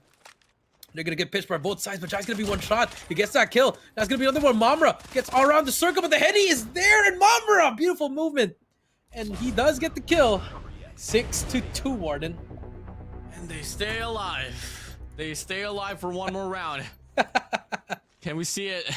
Can we see the build up? Stay alive. Let's get it. A&M Thanatos. Elevate looking to go for another B push here. This time there's going to be 3 players for the set of A&M Thanatos. Well ready for the fight. Pickle able to get the first kill. PJ is out. Susano there for the trade. And they are still looking to go for the commitment. I think the players from the set of A&M Thanatos, they're going to be holding back just a little bit. And looking to go for the pickoffs. Big challenge here for Kalo. Spot Stu going to go for the spray, but that's overwhelmed. Mamra shuts him down. Once again, numbers advantage here for the set of A&M Thanatos. That is true. So I guess now closing out gets a problem for Elevate. Hey, you learn from someone. Now here we go. Kendi. I look for a spot here. 4 versus 3. Ooh, does he spot him? Jai. No spot. But Kendi, nice shot from him. Spots another one, but he is going to be one shot. So Aurora takes that trade. Aurora backs away now. She's going to back away with his team. It's 6-2. Remember, Elevate needs one more. And if you're Thanatos, a long way ahead. You can get the bomb planted. It's still very doable for a set of Elevate. Susano is going to be pushed up here as well, just clearing up restaurants. He knows that they can go for the bomb plant there off resto. Susano, does he get the timing here? Spots Aurora able to get the kill, and they're going to be falling back away. Repositioning. Bomb's going to get it planted in the process. It's a 2v2 situation. Biggest 2v2 of your lives here at A&M Thanatos. I like that line. Beautiful line, WardeN. Biggest 2v2 of your life. Wonder where you got that from. I wonder who. Sana with 11. PJ with 9. Mamra and Sebio 7-7. But there you go. Yopi gets one. The double chow. No. And Yopi shuts it down. 7-2. No comeback whatsoever. It is going to be 2-0. 7-2 and yes, and the Elevate flawless in their day number 1. Yeah, not holding back at all. It is just going to be Elevate showing us what's up here so far. Clearance here at the start of the group stage. If I'm not mistaken, they are the only team here so far that hasn't dropped a game at all here on this group stage here, Jericho. Officially, they have 6 points already. 2-0 on the series score and 6 points, sitting pretty at number 1. So that's what you want to see. And Stalwart could be right behind him. after their next matchup. But for Thanatos, could have been a solid day for them if they went up against AZ, but unfortunately, only 1 point for them. Well, things was pretty chaotic there on that hard point, especially for the side of Thanatos. I mean, well handled. For Elevate, I mean, we were just able to witness master class there on hardpoint Slums, and you move over to Search and Destroy, which, you know, got prolonged just a little bit, but at the end of it is still going to be Elevate just rocking the boat there on Garena Metropolis. That is true, rocking the boat on Garena Metropolis. And now, if you're Thanatos, I think you could still be happy because the only team that's have a point is Unk. So I guess if you're Thanatos, we're not last, we're 5th. Yep. I mean, hey, you know, for a set of Unk, fortunately, we got another matchup with them, and this time it is going to be them up against Tower Esports. So, hey, it's not really the brightest of days here for the side of Unk. You know, they starting things off with Elevate, and they got to end their day off with Stalwart Esports, which is, you know, easy to say, respectively. Stalwart Esports, the number 2 team in Garena, especially on the narrative they're on the 2024 COD World Championship. Yep, that is true for Stalwart Esports, but they haven't had the best of placings throughout the years. If we can look at it, WardeN 2022, that was probably the worst placing. 2023, top 8. 2024, top 8 as well. So now for Stalwart, it's redemption season. You know, they had a sub. They got abolished in S&D, but in Control made it back, and now that is going to be our next matchup. But for this one, I think Elevate's setting records for the fastest series. They're trying to do it. Yeah, for sure, man. And again, you know, they are flawless here, and they're looking to not stop at all. But definitely, I'm going to be eyeing out for a possible matchup with them and Stalwart Esports soon enough. But anyways, for the time being, guys, we've seen 4 series already panning out. We still got 1 more to go, and that is going to be the Unks up against Stalwart Esports. We'll be right back. This is Garena Masters 8.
I hit record a drop, you can't ignore it. I'm transforming now these cars and planes, I'm always boarding. Just out touring down in Charlotte like I play for Hornets. When I'm performing, never boring, now you can't afford it. Champagne Perrier, finish friends on my face. Looking like I'm from the D. These no Cartier.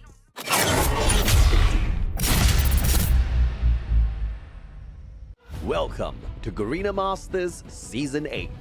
This time, we are raising the stakes with Mercy Veto, a new map bans and pick system that may just turn the tides of battle. Mercy Veto gives losing teams a chance to influence map selection, making matches more competitive and comebacks more possible than ever. Let's go over the best of 3 Mercy Veto process. The winner of the coin flip decides if they want to be Team 1 or Team 2. Team 1 bans 2 maps from the hardpoint map pool. Then, Team 2 bans 2 maps as well. The game will take place on the remaining map. Team 1 will choose their starting side. For Search and Destroy, each team bans 1 map.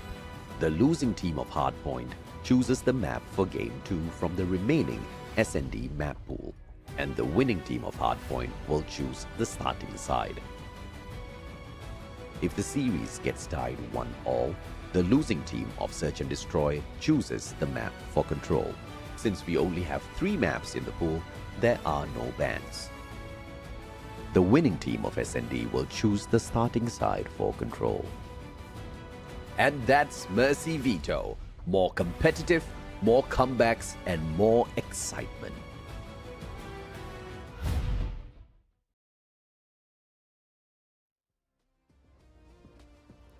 What a day. What a freaking day that we've had here, Jericho. I mean, 5 series in line, and we're still not done with the last one here, man. I mean, it's a really sweaty group stage that we're having here, bro, and I can't wait to see more. And last but not least, we are going to be closing things up here with the Unks up against Stalwart Esports.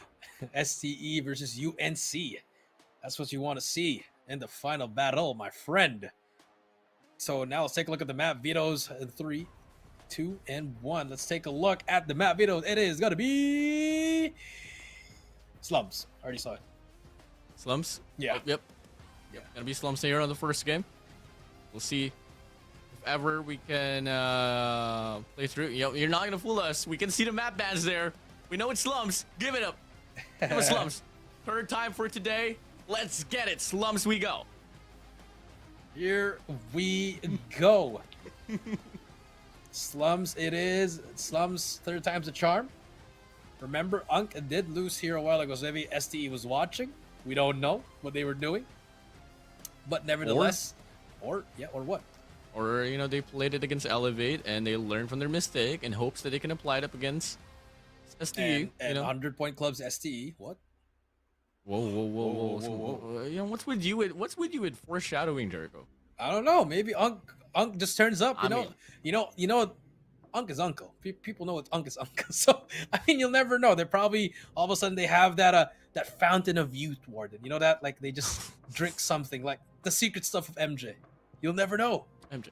Okay. But then again, it's STE, so probably not. Well, if there's something that's gonna be worth to mention here is that we know for sure that the squad of Unk used to have Sieve in the roster, but where's Sieve? It's Stalwart Esports. Ooh. But he's not playing. Well, yeah, but make it interesting. But here we go. Game number 1. It's gonna be Unk versus STE, and off the rip, FDX gets 3 in a row, and that's a complete wipe for Unk. Yeah, I mean, it might just be them here going back to memory lane and how it went down up against Elevate, because so far, Stalwart Esports, massive clearance here on this hardpoint number 1. Yep, that is true. A great start from STE once again. Now we see them just getting their momentum from that series win against Olinari. Now they mean business, but so far, finally 10 on that point, getting some points. It's not as bad as it looked during that Elevate game. Yeah, it could be redemption time, baby. Let's get it. Uncle so far. Unks here. I mean, and slip by. I mean, it is the meaning of Unks after all, no. Yes. But hey, The biggest difference here between Stalwart Esports and Elevate is that SDE is not really that stacked team inside of the hill. You know, throw your buddies in there, so that might be some coverage that Unks can really take it down. But for the time being, though, in position to work hardpoint number 2, SDE, they are able to flip the spawn, so they should have the upper hand here as the hardpoint kicks in for T2. Yeah, that is true, but now we do see Unk on the break. They can try to break it if they can. Here comes the pitch from their side. Then gonna be the first one. Takes down FDX. There you go. But look at the spawns. All gonna be in favor of STE. AG gets taken down. Mids and Tarks, nice shots from then. And just like that, a different kind of life. Like I said, WardeN, the Fountain of Youth is alive. Yeah, different type of Unks we're seeing here so far, man. Truly hunky man we are seeing. Tokyo so far on a spree, double spree to his name. Wow. Triple, but nope. Chroma beats him to it from the back parking lot. Play not gonna be the chase here for the side of AG, but FDX is there for the trade. Should be able to offer a split spawn now up against the Unks. Yep, that is true. And nice points from both teams, actually. So it's gonna be a very close game. Sort of what happened to Ulinari. Remember, they didn't really break out until the final third rotation for the Hacienda. But as we hit the rotation, you see number 1, you see the players on the map. It's all STE already rotating, and there's already FDX in the new one. Yeah, crazy drastic of a lead change we're seeing here for the set of Unk, though. We'll see, though. Double man push here from the front. In fact, they're able to flip the spawns. Wow. This could turn into a chain once again here on this P3, favoring the players of the Unks. And so far it is. Here comes the Purifier. Here comes the Equalizer. But Skurd gets the spray down. Tarks now with the Equalizer. Can he find something? Shut up. Will bring out the War Machine. Can they find? He has to push up now, but no. He gets one, but no. Mids brings out the War Machine as well as the Sparrow. Mids on a roll. Finally gets shut down by more players, but look at the spawn, still in favor of Unk, so good points coming in from their side. Yeah, split spawn situation here. Mechanic spawn alongside Blue here for the set of SDE, and this is just not a place that you'd want to be in. It's SDE. 3 operators here still available for investment, but I think it's a bit too late now. They're just going to be playing for the stalemate. Shut up, spamming through the wall, able to get the kill. They finally get the break, but only for the last glimmer of time. Yeah, and they force Clove to actually bring out that operator, but you see ST, they still have Scourge's Death Machine as well as AG Sparrow, so that could be useful for P4. They're gonna give up the scrap time, and Unk all the way to back. The fountain holds are in. Yeah, really good spawn control here for the side of Unk. They got 1 player here anchoring from the back. That is going to be player 3 mids. Sending out 2 players here to go for the cut. But it's going to be SD so far, Claw. able to create the space. But the Claw comes in, sprays down. Chroma able to get 1. 2 players here wrapping around. 2 players as well. Going to go for the push here towards Graves. But they're just a bit too slow for my liking here for the side of SDE, man. A little bit, they broke, well, hey, right. Homie just said slow. They broke the hill, WardeN. Timing. Perfect timing right there. Able to endure, sustaining. 2 operators now going to be out here for the side of Stalwart Esports. Skurd here out with a Death Machine. Tempest is out here for a set of AG, but needs to hit up. Only 7 kills to his name. But that should be enough for them. This play should be enough for them to be able to sustain and try to take back the game. But unfortunately for them, bit of a breakthrough here for the set of the Unk. From the back, Chroma goes out. Massive spree out for the set of SDE. It's a back and forth battle. Anyone's ball game so far. Yeah, I gotta rotate now if you're Unk here, but they're gonna be able to fight for this last 5 seconds here. Pretty good scrap time here. You know, just extend the lead. You're not really gaining a big lead, but just getting more time for them to make mistakes in this P1. But here comes the prep from AG. He does get 1. Here comes P1, and remember the last time we were here, Stalwart did get the better of them. Rick side, controlled. Clove, able to get the cut here with an Odin. Another opportunity here to ride around the corner. Will he be able to grab it? No, he can't. Teammate beats him right to it. Predator flies through. Information real late. Tokyo's gonna go for the chow, but Clove is just a bit too fast. And Mids actually broke the hill on his own here. He's just getting some time here with Tarks as well. So even though Clove got those kills, the points are stacking up on the side of Unk here. STE, not really looking like the STE that we saw from last year. Yeah, I mean, they're struggling a bit here up against Unk. And it goes to show that, hey, hardpoint might just be the forte here for the side of Unk, especially if they're going to be able to hustle this one down and contain the same pacing that they were able to put up on the last few rotation. But for the time being, a breakthrough will happen. Scrap time still preoccupied by both teams, but it's going to be Unk here inside of the hill, hopping inside. SDE to get this one done, but in the process of this fight, the rotation is going to be better here for the side of Unk. Yep, there you go, just really throwing that lives. They have the clearance to do that because they're holding all the signs all the sides that they need to, WardeN. And now we do see STE. They've been great on breaks here. Can they do it again? FDX gonna shut down one. More players to beat, but Tin with the Purifier. Purifier battle inside. It doesn't matter. Water destroys fire. WardeN. Now we do see Unk getting control of this, but look at the backside.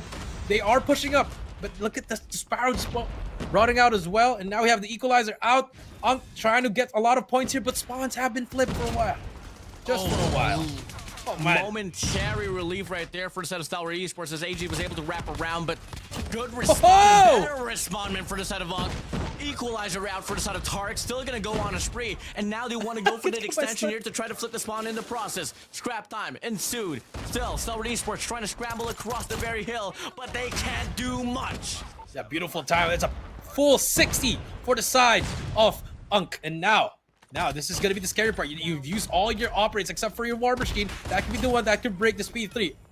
Equalizer out for Clove. Let's see how long they can hold. 7 seconds before the hill locks. Here we go. 2 players are going to be inside of the hard point here for the set of Stalwart Esports. 2 players as well from the back as well. But going to watch out for Tokyo here to try to wrap around. Spots Clove. FDX going to go for the swing. Out wide. Going to be able to get the kill. Now Spawn's going to be defined here for the side of Unk. They get pushed down towards Blue and Mechanics. And it is just going to be SDE so far around the hill. Fully controlled. Yeah, fully controlled. Let's see if they can try to break it through. 170 to 133. Great hill from the side of SE so far. Only 1 player to beat at the back. 1 player to beat on the point. And this could be it if they can get this player at the back. But AG with the Tempest shuts them down. Scourge just staying alive at the back. Nice shots from them and a beautiful hold from Stalwart Esports. Yeah, really good hold here. You get a full 60. We're bound to get a full 60 as well. But one big wave has to be endured here by the side of AG. True to smoke. They go for the spray. That machine's out. Scourge gets taken away. The contest. And it's now the contestment comes true. Can Unk get it? Yes, they can. And huge they time. take the hill right back.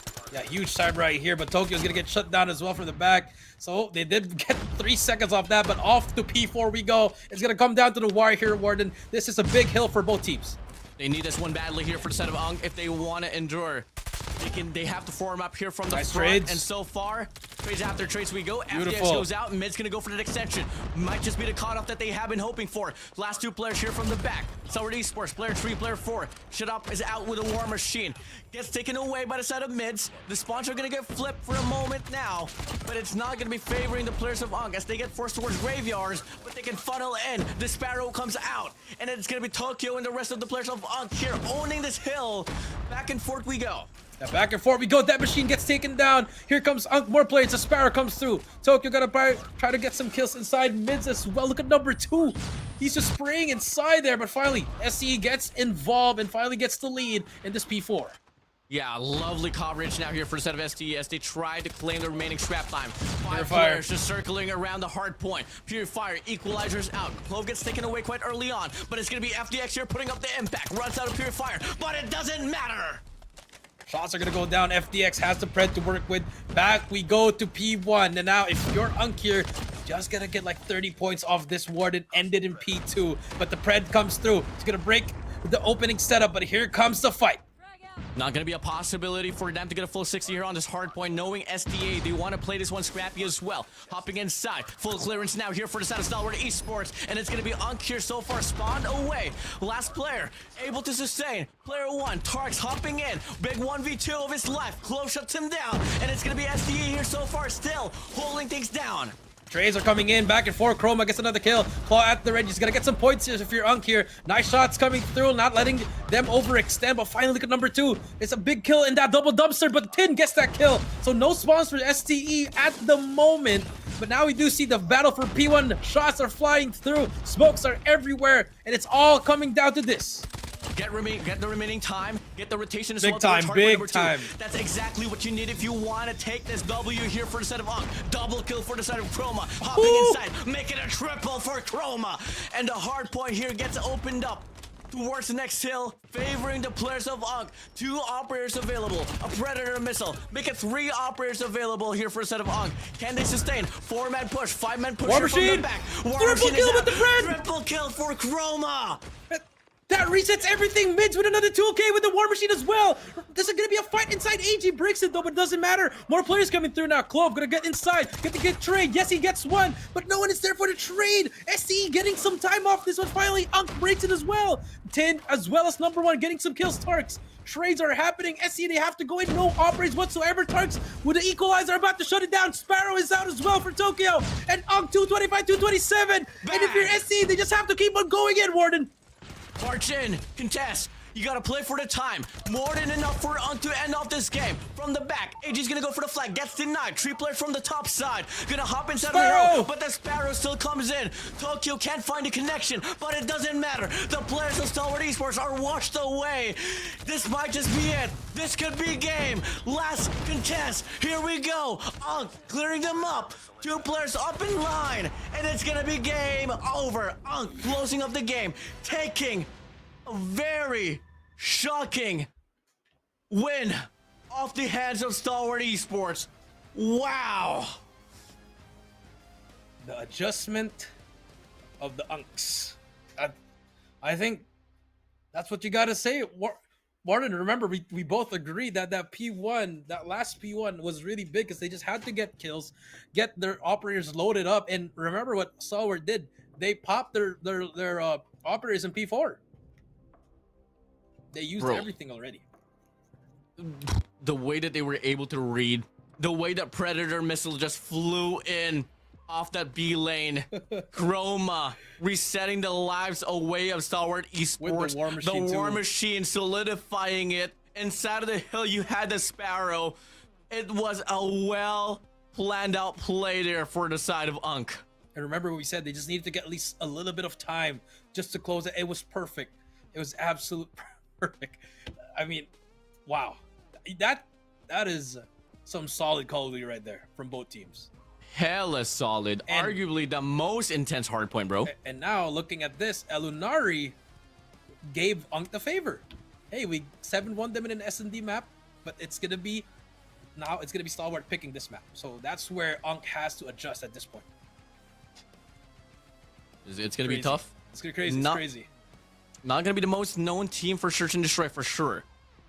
But when you have that momentum, when you can see that we can take them away off hardpoint, it's just all gonna come down to the mind games there. I agree. On S&D. And if you want to talk about mind games, I gotta say it was well prolonged there from the side of Unk. The way that they were able to force that last rotation towards hardpoint number 1, retaining the position, the spawns, and they were just able to close it out right there. I mean, valiant effort for the side of SDE, but it was Unk reading them like a book at the last hardpoint. Yep, Unk was just reading them like a book. I mean, absolutely amazing gameplay from both teams. But then again, that's what happens when you set up early, WardeN. Remember, STE got P3 and half of P4. Unk got whole P2 and half of P4. So pretty much both teams had their moments. If that went to P3, I think Stalwart would have won. Oh yeah, I mean, they had the better spawns. They got topside control. They got blue in favor for them. If it went down to the rotation, we could have seen Stalwart Esports turn it around. But if you want to break down the efforts that SDE, what are the extent that they wanted to put up to try to take the hill right back? They sent out AG 3 times to try to flip the spawns. It did work out temporarily, but the respondment was just so quick. Once they figured out that there was a pressure happening from the back, they solidified it. They send out 2 players to clear it up because they know for sure if SDE breaks it from the front with no back control, the spawns will remain the same and they can just funnel inside of the hard point, giving SDE a hard time in regards to the flow hopping inside of the hill. And that's probably one of the best Predator missiles I've seen, because I know it's for still sure. It's like a it's a street, but there's 2 buildings are kind of extended, so you could hit that roof. But Chroma hit it perfectly, and then mids with a War Machine clears out the whole team. Kurohana has been banned by Unk, unfortunately, and for STE Coastal it is. So STE, I think I may have an idea. Yes, I was looking at Standoff. I think Standoff is going to be the map here if you're STE. Is it going to be Standoff? Looking like we are just staying in Tunisha. Are you sure? If you're could be. I mean, okay. Hey, I'm not the one picking the maps here, but if you remember what happened the first game, Unk gave Elevate a run for their money in that Tunisha map.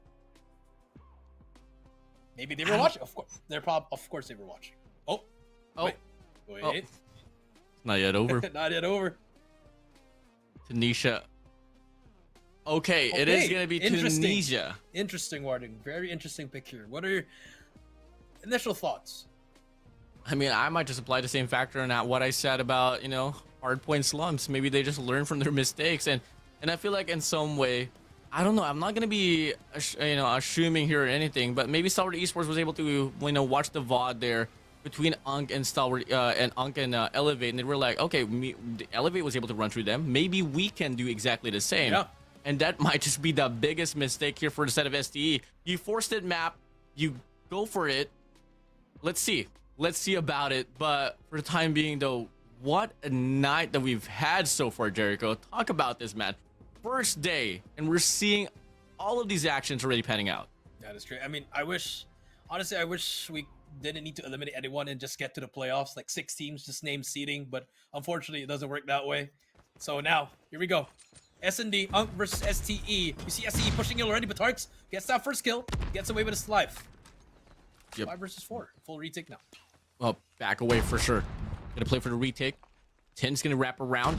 But force it up. He's gonna be anticipating this one as well. Tarks has his crosshair locked in. Works the dark side of the map. FDX and shut up. Simultaneously able to get the kill. 10, Chroma out. Big shot for FDX, but unfortunately it counted as a wall bang. Can't get the connection. Close it out, but the numbers advantage now here favoring the players of Stalwart Esports. Here we go. Here comes the push. Tark's trying to look for someone. Spots one as well. 25 seconds left. They have to start pushing here. Tokyo with the first one there. They can trade it up, but Miz gets one. Unfortunately, it is going to be a round for ST. I think 10. You saw the map there. The timing on shut up. I think he could have gotten that kill immediately. Could have been the case, but in some way, Unk is one of those teams that tends to lurk quite a lot, and that is exactly probably why Shut Up was sent out to watch the back. I think hitting it from the front might just be one of the biggest, better choice here for the set of Unk. For the time being, we move in now here towards the next round. It is going to be a 2-1-2 split here for the side of Unk. Stalwart Esports looking to play for some pickoffs. Yep, 2 players on top. That's going to be FDX and Clove. So I believe that once FDX gets that kill, a slide out should happen right here. So let's see what happens here. Chroma is just the bottom here, making some noise here. I think they do know someone is below. But look at Shut Up here, leaving the left side open. So this could call for a flank here if you're the side of Unk, but so far no movement whatsoever. Here comes the nade. Here comes the push. And, oh my goodness! Tarks gets 2 in a row there. Chroma, can he get another kill? No, he does not. But the damage has been done. That's a 2 versus 3. I think that was a collateral even, WardeN. Yep. Fortunate there for the set of Chroma. I wasn't able to get the kill. It could have changed the whole tides now. And now it's just going to be Tokyo and 10 here. Playing for their lives. Information has been relayed. Skirt here. Gonna go for the spray. You don't exactly know where Tokyo is at, not just yet. He falls back now.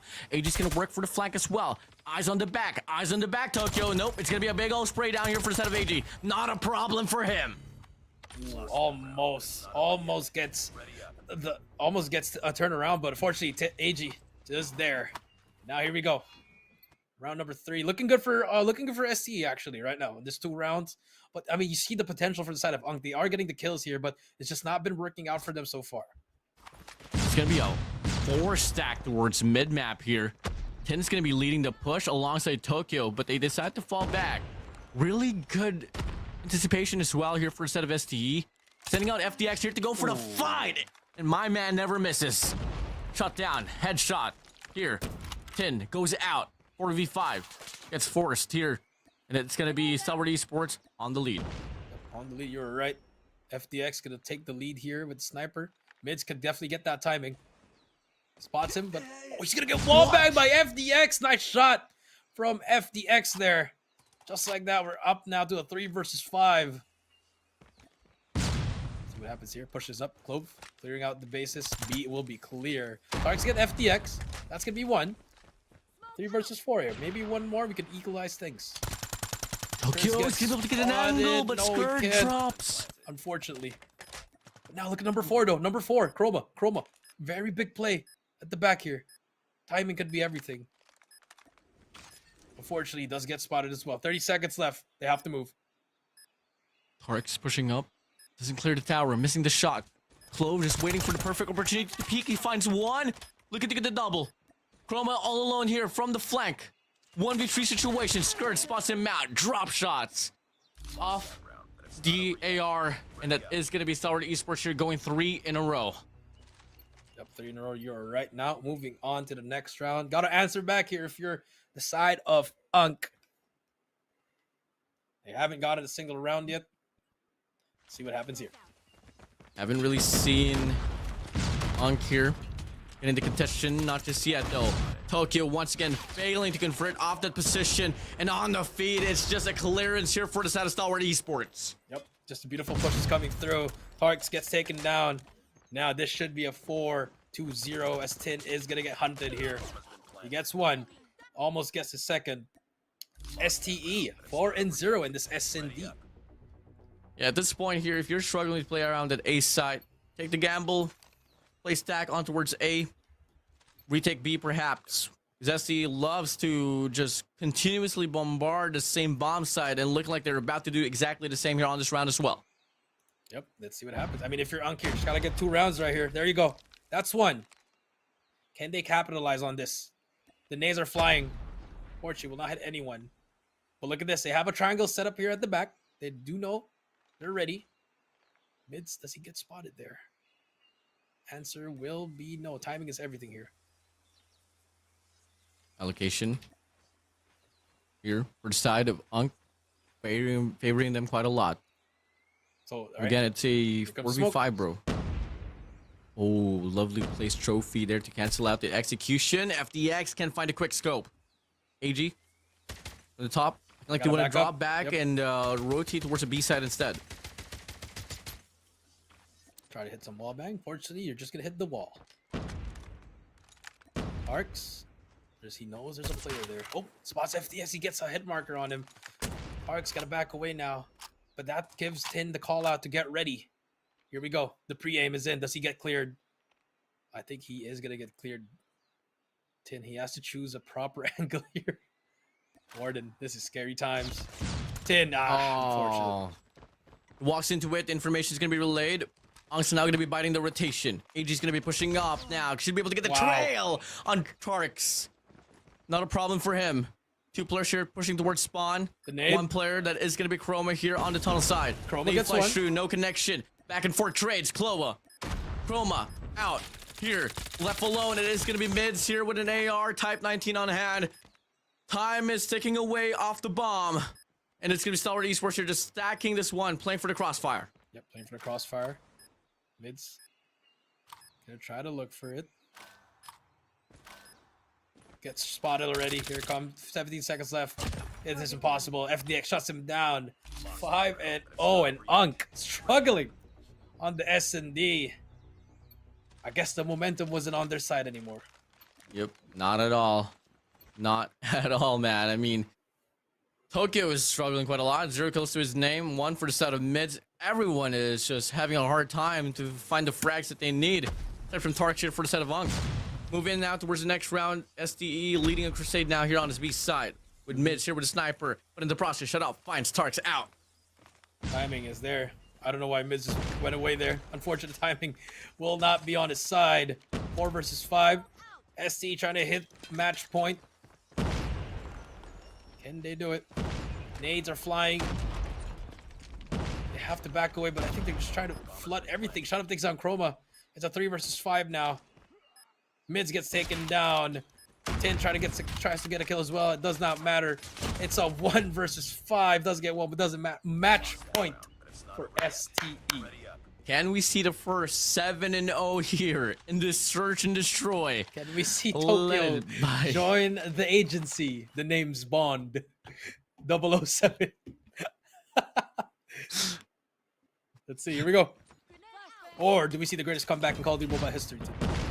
Do we? It could be possible. Could be possible. Take the chances. Maybe it is just Look at that, a the fake defender-sided map right there. Here we go. FDX gonna be the first initial line of defense here with a sniper in hand. Missing the shot. Tries to run away. But unfortunately, Chroma spams him out of his life. AG here from the bottom side, looking to be able to get 1. 2 players to their names. Stalwart Esports still on for the route. They're still up here. Now the flank. Look at number 1, Tarks. He's watching that flank. Can he get one? Unfortunately not, but he's gonna have help from his teammates here. Tokyo gets 1. Tarks gets 2 as well, and just like that, first round. Here we go. WardeN, do you believe? I believe. For now. see it. For now. I see it happening. For now. Especially if they can get the first 2 frags every single time, it might be the case. Here we go. Oh, well, Tarks bang. gets 1. Smokes are out. Flashes are out as well. Okay, nice kill on FDX. That's another one. AG, nice kill. Chroma heating up right here. 2 should be their round to get. Look at the back, Tin. Spot's club at the back. Needs help. Chroma's going to get the 3rd one. Now, last player alive, it's going to be mid, and it's a flawless round for Unk. Slowly but surely. People. 62 baby steps. Take it one day at a time. One round at a time. One day at a time. We're going to be here for 7 days for you. Here we go. Ooh, this is a very interesting build-up here for the set of Unk. Star Wars Esports, you did say, search and destroy. The hardest game mode to close out. And it's looking to be pretty evident so far here for the set of Star Wars Esports. Mid push here for the set of Unk. Wow. Player 2, FDX is going to be pushing up towards Red Hall, leaving the rest of the side open for the set of Unk. Yeah, and Tarks might be able to get 1. There you go. He does get 1. And look at this. FDX doesn't know. He will have information here. Oh, timing is everything here. Oh, unfortunately, he missed. No, he gets that snipe. No trade whatsoever, but Tarks on the back should be able to take him out. It's a 4 versus 4 now. Tarks is taken down. No, he gets taken down, but 10 gets a trade as well. On number 2, on the right, 10 pushes up. But AG is gonna get taken out by Tokyo. Spots 1. Tokyo does not get the 2nd. It's all up to Chroma in a 1 versus 2 here. Chroma has to run away for his life here. 17 seconds left. They're gonna have to push him. Skurd gets he's there, and no, but Skurd gets the trade, and that is it for this game. It could have been extended, but again, it was just a little bit too late. I mean, if Unk probably gotten a little bit some rounds on the defensive side, it would have been better. Yeah, but you know, it was totally misread by Unk. I mean, you take a look at the pacing on how Star Wars Esports was able to play that. They took it fast, they took it slow, and it was really Unk struggling to find the breathing room that they needed to find some recovery inside of the game mode. But hey, at least we get to see and we get to end the night off with a game number 3 here on Control. Yep, game number 3 to end the night. It's gonna be Stalwart actually picking the map, I believe, because they are the ones that won the game. So definitely could be under Crossfire. I mean, do we see a different game mode now? I mean, a different map for Maybe. Control? Because so far, we haven't been able to see Crossfire all throughout these very games. And quite honestly, I mean, I don't want to see some raid, not just yet. I want to see Takeoff. I haven't seen Takeoff in such a long time in Control, Jared. Yeah, me too. I think it would be a nice switch up.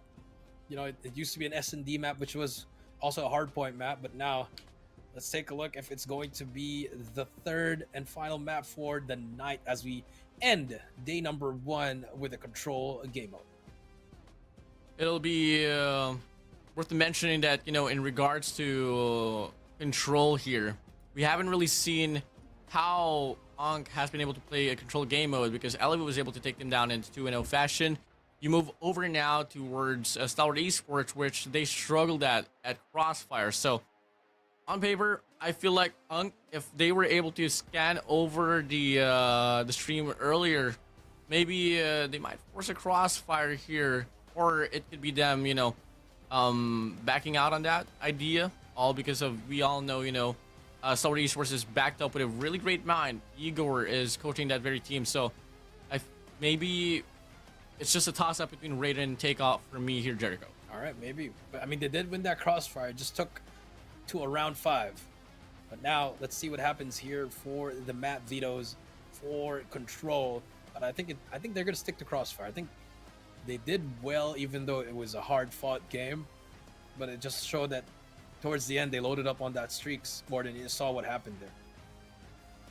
Yeah, I mean, you know, after all, in a game mode of Control, you really want to make sure you get the proper investments off those operator skills. Consider the time that you're spending inside of the battlefield, especially if you want to prolong the game. As much as you want to build up those operator skills, the time gets favored here for both teams now. So hey, if ever Unk is truly looking to take down Stalwart Esports here in this controlled game mode, they gotta be wary about those operator skills. Yep, they really have to worry about it. You are right. So as we wait and see, it's going to be the investments of the OS as we talk about it, WardeN. At the same time, valuing your life, not just throwing it away in control. That is the most important thing.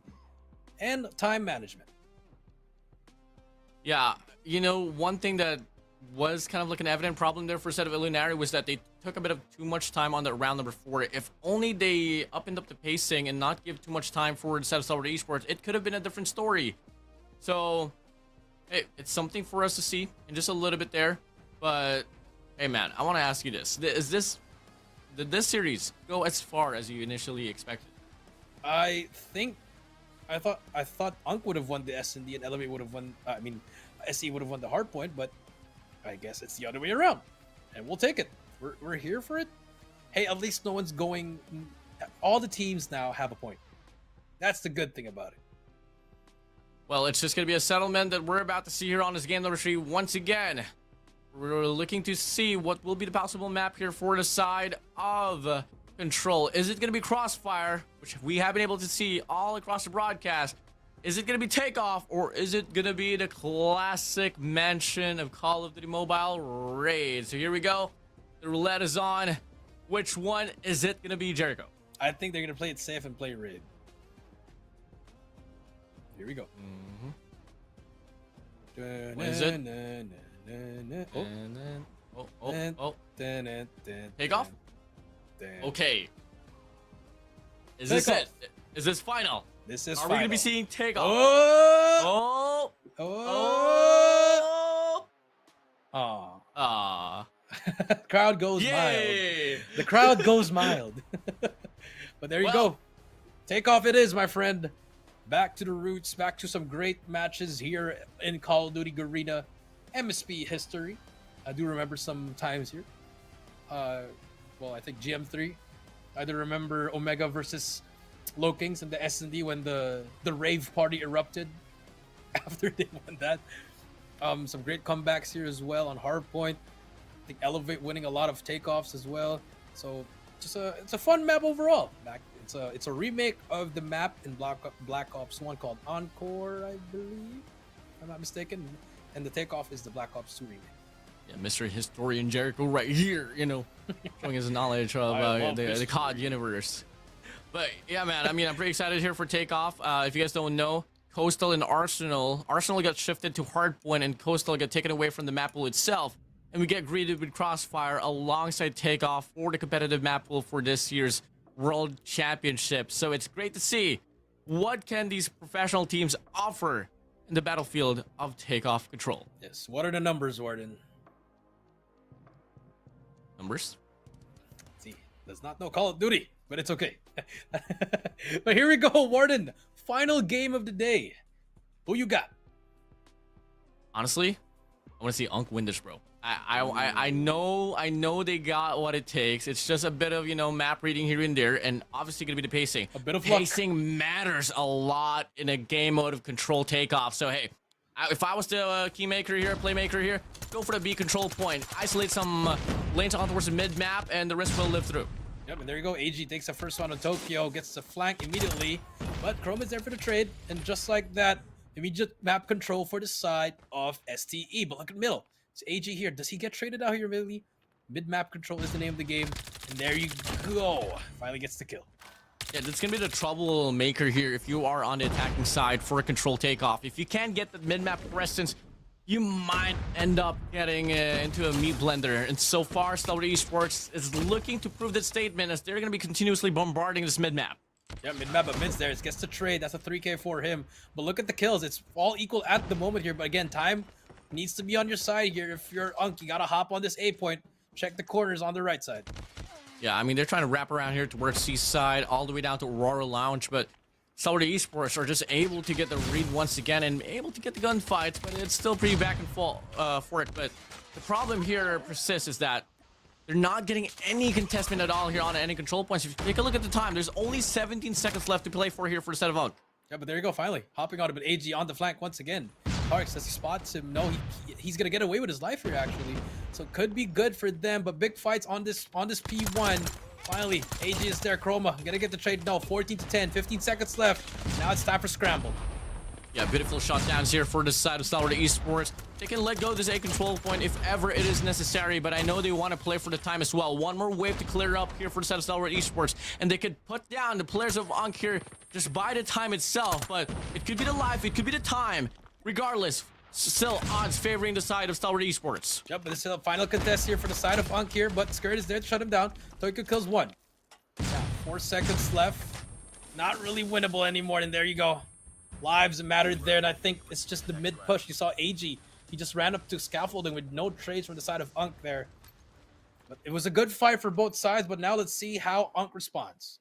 Yeah, I mean, if we were able to fly by that round pretty quickly, so I'm not really expecting a lot of it operator investment here right from the get-go off this very round, but let's see what's gonna be the defense here to look like for the set of Stalwart Esports lying on that A control point quite a lot, pushing in, able to get a lot of kills here on towards C side, and they're gonna be circling around towards Aurora Lounge. I think they wanna go for the possible spawn trap here, which player 2 FDX is gonna be the only player alive and kicking to try to do so. Yep, that is true, but Tokyo here on the back as well could also start a spawn trap on his own.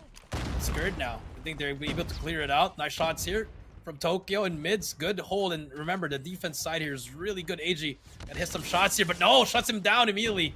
Nice shots from Chroma here. Tarks almost shuts down Clove, and finally first segment is complete for the side of STE. Dead Machine is out, and there you go, as well as some nades here flying, and now spawn trap could happen anytime soon. Tindo almost wins that fight.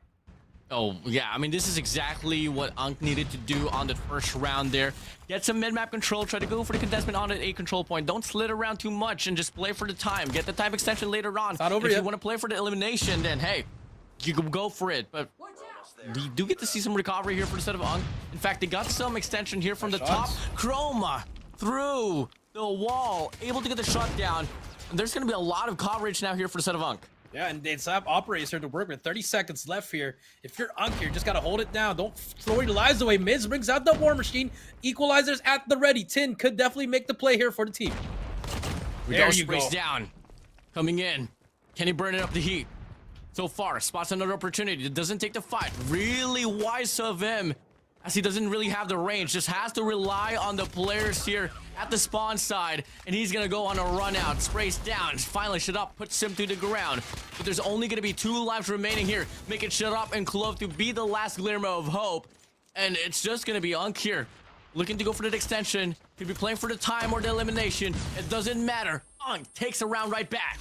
So that was a great answer for them.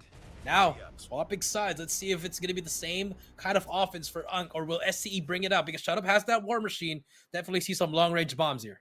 Yeah, count to operators now. 2 for the side of go. Unk, 2 for the side of Stalwart Esports. The round comes true.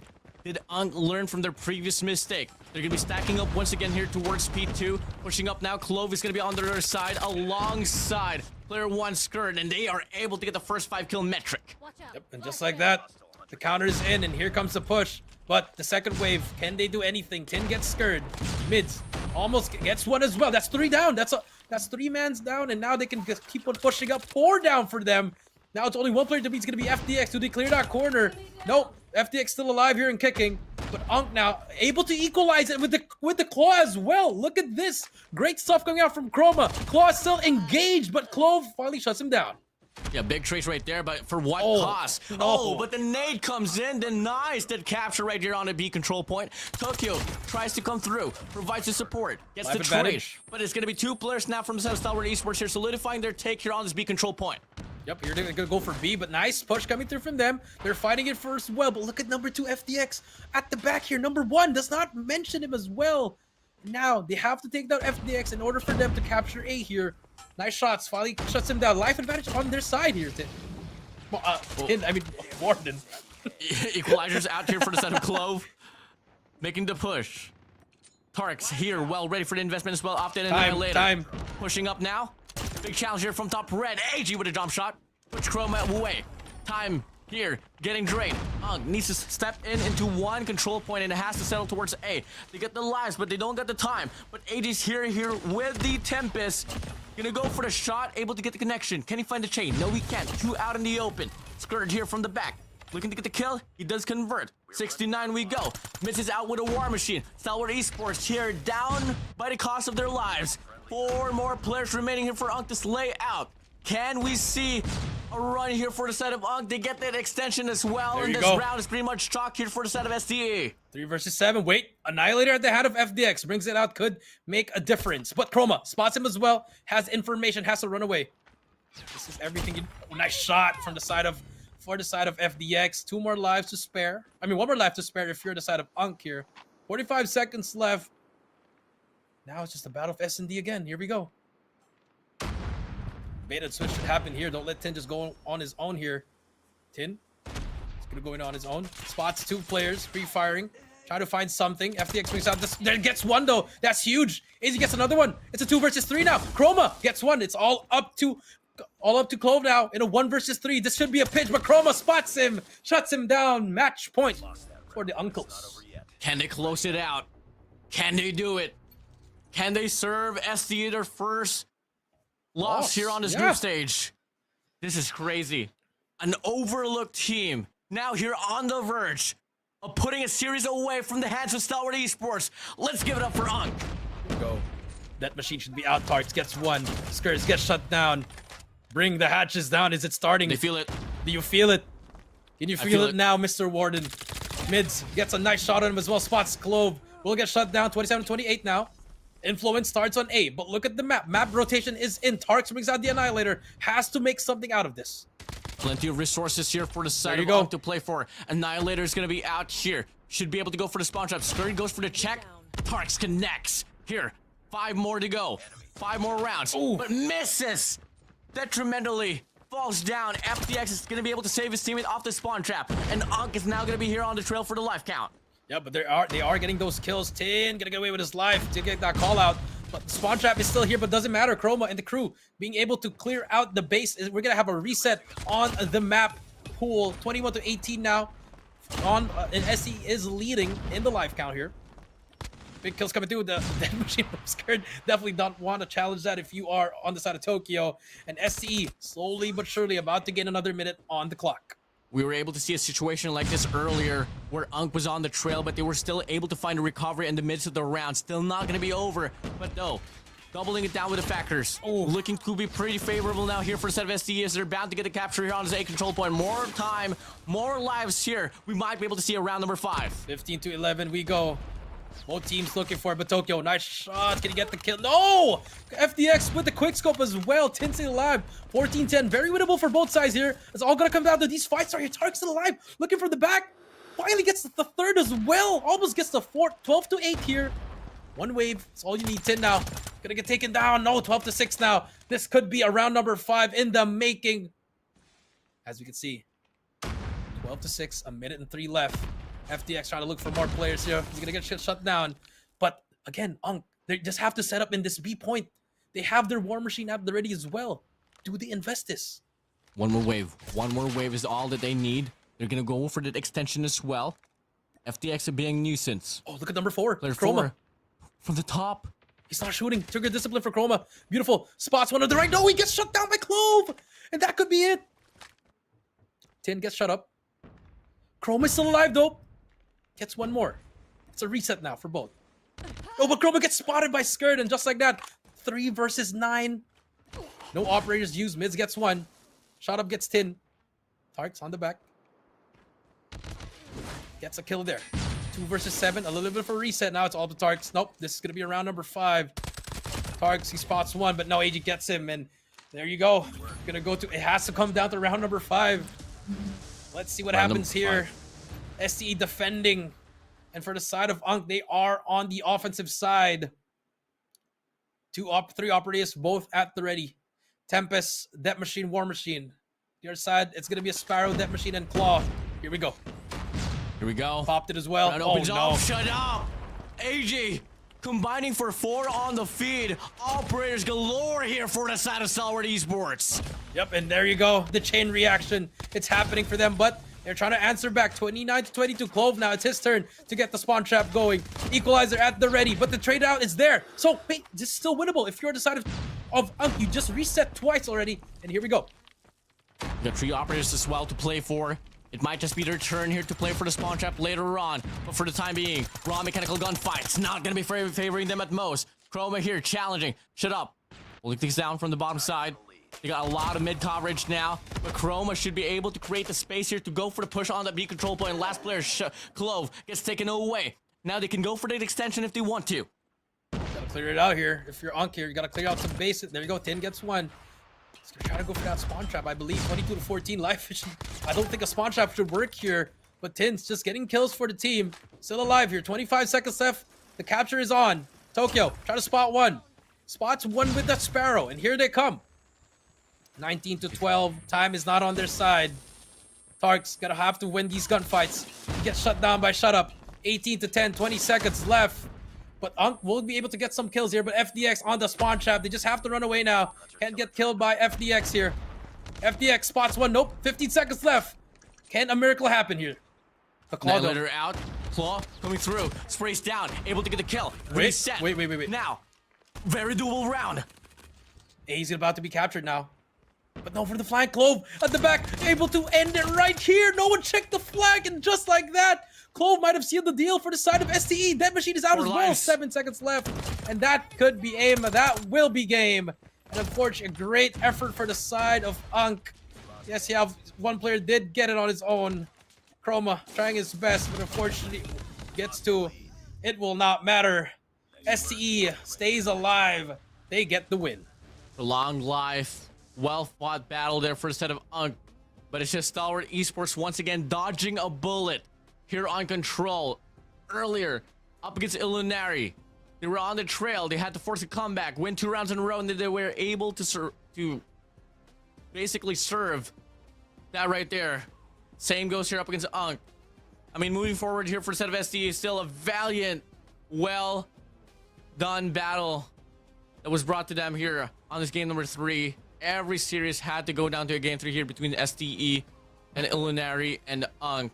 Got to work on that control here to solidify their run here for Garena Masters. Yeah, I think now it's an open target now, because remember, we were like, oh, SC and Elevate gonna take top 1 and 2, but it's an open target for them now. So STE, they have some things to work on here. But for Unk, it was a great showing, but I think it just shows there towards the end. I think they could have closed it out, but you looked at the map, they kept on overextending, trying to go for the spawn trap, which you don't really need to. You don't really need to spawn trap. You could just fill up the lanes, get the kills that you need, work on faces, but unfortunately they didn't want to, and that is going to be the case for that one. And take a look at today's matches. Elevate Puck versus Unk, it was 2-0. Absolute Zero versus AM Thanatos, it was 2-1, with Absolute Zero winning it. Stalwart versus Olinari, Stalwart bringing it 2-1. And for Elevate versus Thanatos, it was a 2-0 with Elevate bringing it home. And lastly, Unk versus Stalwart, Stalwart bringing it home 2-1.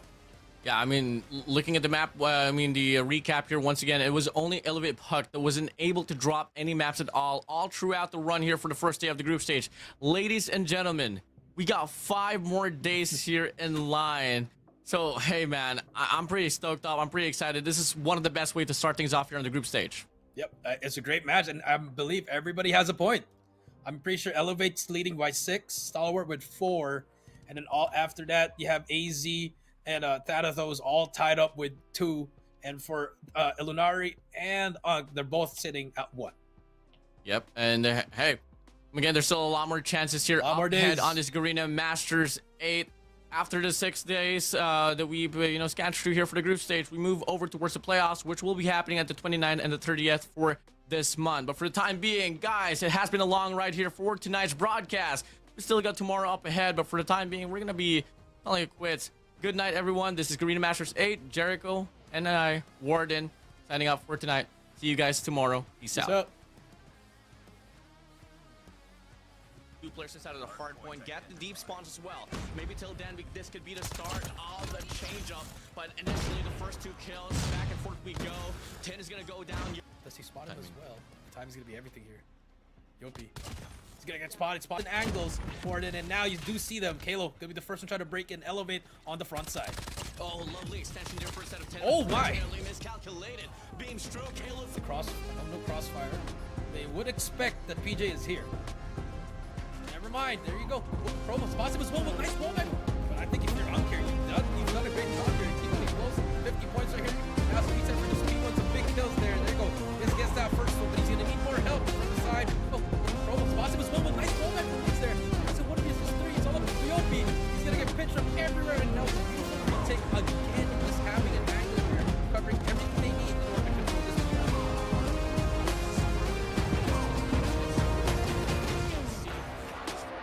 Everything there. He does get spotted. Tark spots him as well. He's gonna get flashed. Nades are popping. There you go. Tark gets one. It's a 4 versus 2 now. So Sato gets one.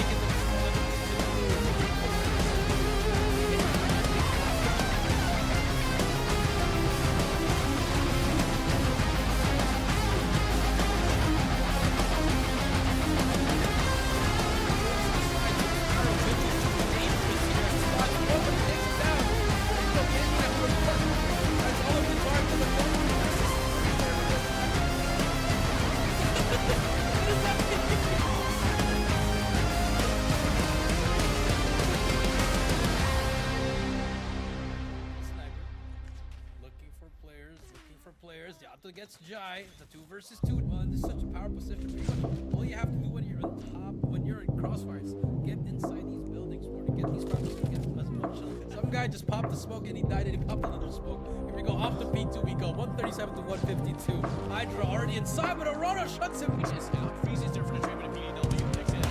Cross is able to get one, but it's now going to be him all alone and gets caught at the pinch. Sebio with a sniper can go out with a round just by playing off the eliminations.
How does he get that? To get the kill. Oh, rage! On a primal rage. reach for sure. Jai off the rim. Gonna be able to get the kill. How does he get that? Able to get the kill. Oh, Jimmy able to get the COD as well. It's a Look at Yato. Yato's still alive. Yato's still alive. Here, gonna Oh, he gets 3. Jai with a double. 2v3 situation. Rage goes up to 2v2. Jai spots him as well. Wow. Rambling again. How did you see? How did he get that? Did you see the WardeN? He was surrounded. Rage now. He's gonna get taken down. Well, puts down Hydra. The Wonder Kid is on a roll. Wonder now. Behind that gunfire. Wonder. Jimmy Yato. Jai Aurora. Time. 15 seconds left. I think they're just gonna go for the fight for it. Here they come. Here comes the gunfight. Yato gets.